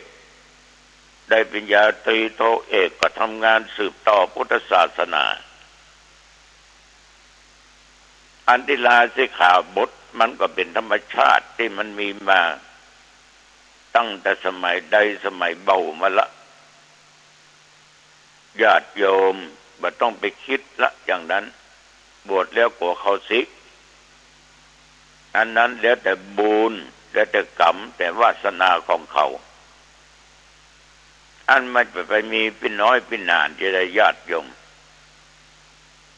มันก็เป็นของคู่กันแต่ 80% ที่อยู่ในวัด ถึงเขาจะลาสิกขาบทออกไปน้อยนานเนี่ยเมื่อเขาได้มีครอบครัวมีการมีงานดีเขาก็ต้องเหลวกลับมาในวัดเขาจะบรรละทิ้งวัดแบบว่าวันศีลวันธรรมเป็นส่วนมากแต่ยังเข้าวัดเข้าวาอยู่อย่างโยมนานสมพรเนี่ยสิกไปจัดเหมือนนะโยมเนาะยังเข้าวัดนานวันลดน้ำวงผมนานวุฒิชาติคำปันน้อยนานนักบางคนก็เรียนจบจัดสูงปรริญญาธรรมเก้าประโยคปริญญาตรีโทเอกก็ยังมาทำงานแต่วัดแต่พุทธศาสนาช่วยกันเผยแผ่ธรรมะอยู่ฉะนั้นญาติโยมตัดปัญหาออกไปหมดห่วงเขาบวชแล้วศึกษาแล้วถึงเวลาเขาจะศึกก็ปล่อยไปแต่อาตมาว่าทุกวันเนี่ยหมู่เรียนจบทั้งนั้นที่อยู่วัด 80% สมัยก่อนมันก็ดึงศึกกันมามีมัธยมเรียนจบป .4 เขามาบวชอยู่วัดเตื้อก็ได้ภาษาเดียว2ภาษาก็ศึกออกไปก็มีจะนัก3 4 5ภาษาบ่ออกไม่ออกต้องช่วยกันเนอะอนุโมทนาร่วมกันวันนี้ก็จะบวช1 ตนปีนี้ดีใจอำเภอหางดงเนี่ยได้สามเณรสืบต่อพุทธศาสนา20 กว่าตนบวชแต่ละวัดนั่นน่ะเอามารวมกันแล้ว20 กว่าตนดีอกดีใจแสดงว่าเนื้อนาบุญที่จะสืบต่อพุทธศาสนานั้นเพิ่มขึ้นมาอำเภออื่นประกอบวชอย่างเงี้ยฉะนั้นญาติโยมมีลูกเต้าหลานเหลนที่มันจบป .6 อยากจะไปบวชอยู่วัดอยู่วาก็ไปสมัครได้ที่ตุเจ้าแต่ละตนทุกอำเภอเพิ่นก็มีพระอุปชายะทุกตำบลก็มีอุปชายะอยากจะไปบวชที่หนองตองก็ได้แต่วงเล็บห้ามอะไรอย่างตากันมาเป็นหมู่เป็นจุ้มเป็น30-40 คนต้องมาหรอกถ้าพ่อกับแม่มันนำมาบวชก็ได้มันป้ามันก็ได้ญาติโยมทั้งหลายเอากันง่ายไม่ต้องไปซีเรียสหยังแต่ถ้าเป็กเป็นตุเจ้านี่มันต้องเข้าโบสถ์ต้องมีการสวดยัดต้องนิมนต์ตุเจ้ามันครบองค์อย่างประเทศไทยอย่างน้อยก็ต้อง10 กว่าองค์นะอนุโลมปฏิโลมก็ได้7, 8, 9 องค์ก็ได้5ก็ได้แล้วแต่ความพร้อมของญาติของโยมและในวันนี้เช่นเดียวกันญาติโยมอาตมาก็จะเข้าร่วมประชุมกับเทศบาลผู้นำชุมชนหน่วยงานองค์กรต่างๆในตอนบ่ายเพิ่นจะได้อู้จากันเกี่ยวกับการประเมินนวัตกรรมผลงานของทางเทศบาลซึ่งเขารอบไปละนี่นะก็จะต้องไปอู้จาสิ่งที่มันเป็นจริงที่ได้กระทำกันจริงคือแก้คณะกรรมการที่เพิ่นมาตรวจกันบัดได้เอาผักชีโรยหน้านี่ญาติโยมคนบางคนเนี่ยชอบนักชอบหนาผักชีโรยหน้าเพิ่นจะแอวหาจัดนั้นจัดนี้แปลงอันแปลงนี้นั่นผักชีโรยหน้าไม่ใช่ว่าถูก แต่บางท่านบางคนนั้นพฤติกรรมไปอีกอย่างหนึ่งแต่ว่าการกระทำว่าการอู้การจาหรือความคิดแต่ถ้ามีไผเป็นจะมาตรวจมาตราจะมาอู้มาจามาดูก็ผิดศีลข้อ 4โกหกตอแหลอู้ในสิ่งที่มันแบบเป็นจริงสิ่งที่บ่ได้ปฏิบัติมีแต่ภาควิชาการอย่างเดียวการปฏิบัติกับการที่ศึกษามามีความรู้เวลามาอู้มาจาเนี่ยมันจะผิดกันอย่างญาติโยมได้ฟังเทศน์ฟังธรรมโยมได้เจริญสมาธิภาวนาได้ปฏิบัติได้รักษาศีลโยมจะอู้ได้เต็มปากแล้วก็เต็มใจตัวบักเก้อเขินตัวเพราะได้ญาติโยมเพราะเขาเคยได้ฟังโยมฟังตุเจ้าตนนั่นตนนี่ฟังตุเจ้าวัดหนองตองเทศวันนั้นวันนี้รายการนั้นนี้เรื่องนั้นเรื่องนี้โยมจำได้หูจักชื่อด้วยตนแสดงเอาเขาอู้ได้เต็มปากเวลานั้นเวลานี้ถ้าเขาเป็นเพียงแต่ว่าเปิ้นเล่าให้ฟังคล้อยตามเปิ้นไปแต่บ่ได้ฟังเกิดเขาถามตุชื่อหยังมันอู้ว่าจะได้ป้องเวลาไหนสถานีไหนกลับละเดาสุ่มไปละแม้แต่เรื่องการปฏิบัติสมถะวิปัสสนากรรมฐานคนปฏิบัตินั้นสามารถอู้ได้เต็มปากเต็มใจไม่ใช่อ่านหนังสือมาอู้ก็ออกไม่ออกอ่านมาอู้ใครก็อู้ได้ใครก็เล่าได้เอาตามหนังสือต่างหากสิ่งที่เคยปฏิบัติมานั้นมันอาศัยตำราก็จริงแต่เป็นแนวทางนำมาปฏิบัติสามารถอู้ได้อย่างเต็มปากอย่างเต็มอกเต็มใจเพราะผ่านการปฏิบัติมาญาติโยมจะทำอะไรก็จ้างเท่าผ่านการปฏิบัติผ่านการทำมาอู้ได้แม้แต่การทำอาหารการกินเนี่ยอย่างแกงฮังเลเนาะ ก็ต้องมีลูกครัวเพื่อนอังเดเนี่ยนะเคยทำมาจนมีรสชาติถ้าเขาถามแกงฮังเลอย่างไรโยมสามารถอู้ได้เพราะทำมาแล้ว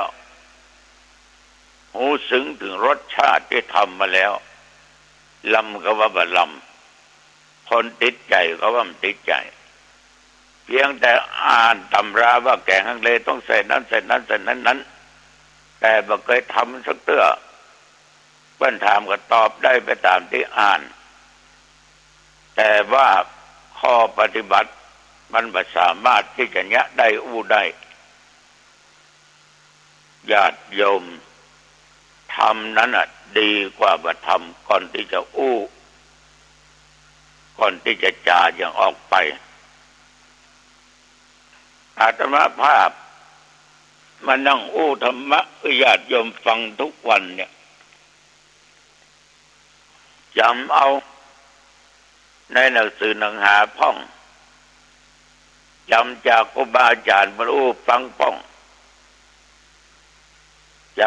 จำจากการประสบการณ์ในการปฏิบัติมาเป็นข้อที่สำคัญ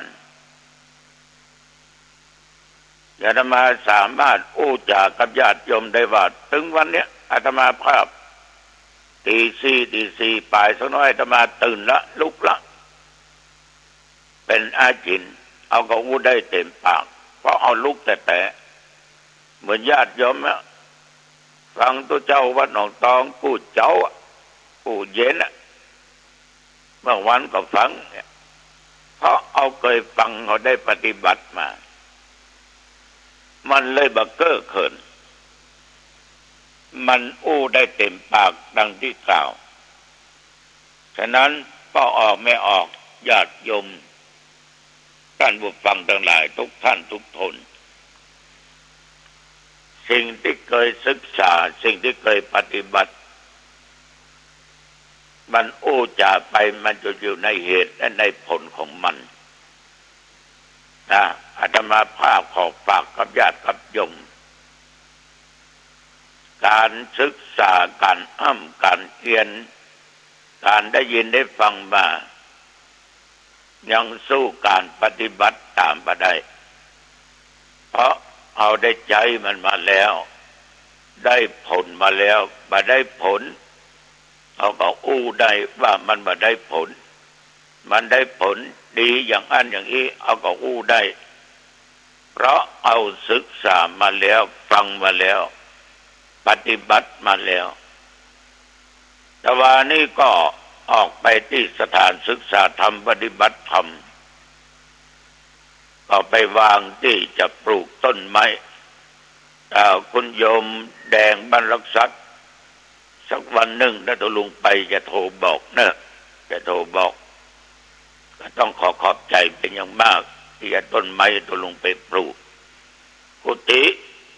ก็แต่งห้องน้ำเกือบเสร็จละเหลือสัก20%วิหารนั้นพระม่านโยมขอพระนอมบัตติดมันได้จากขัดข้องสักน้อยก็เลยไปแก้ไขนะอันนี้ต่อมาก็ออกไปดู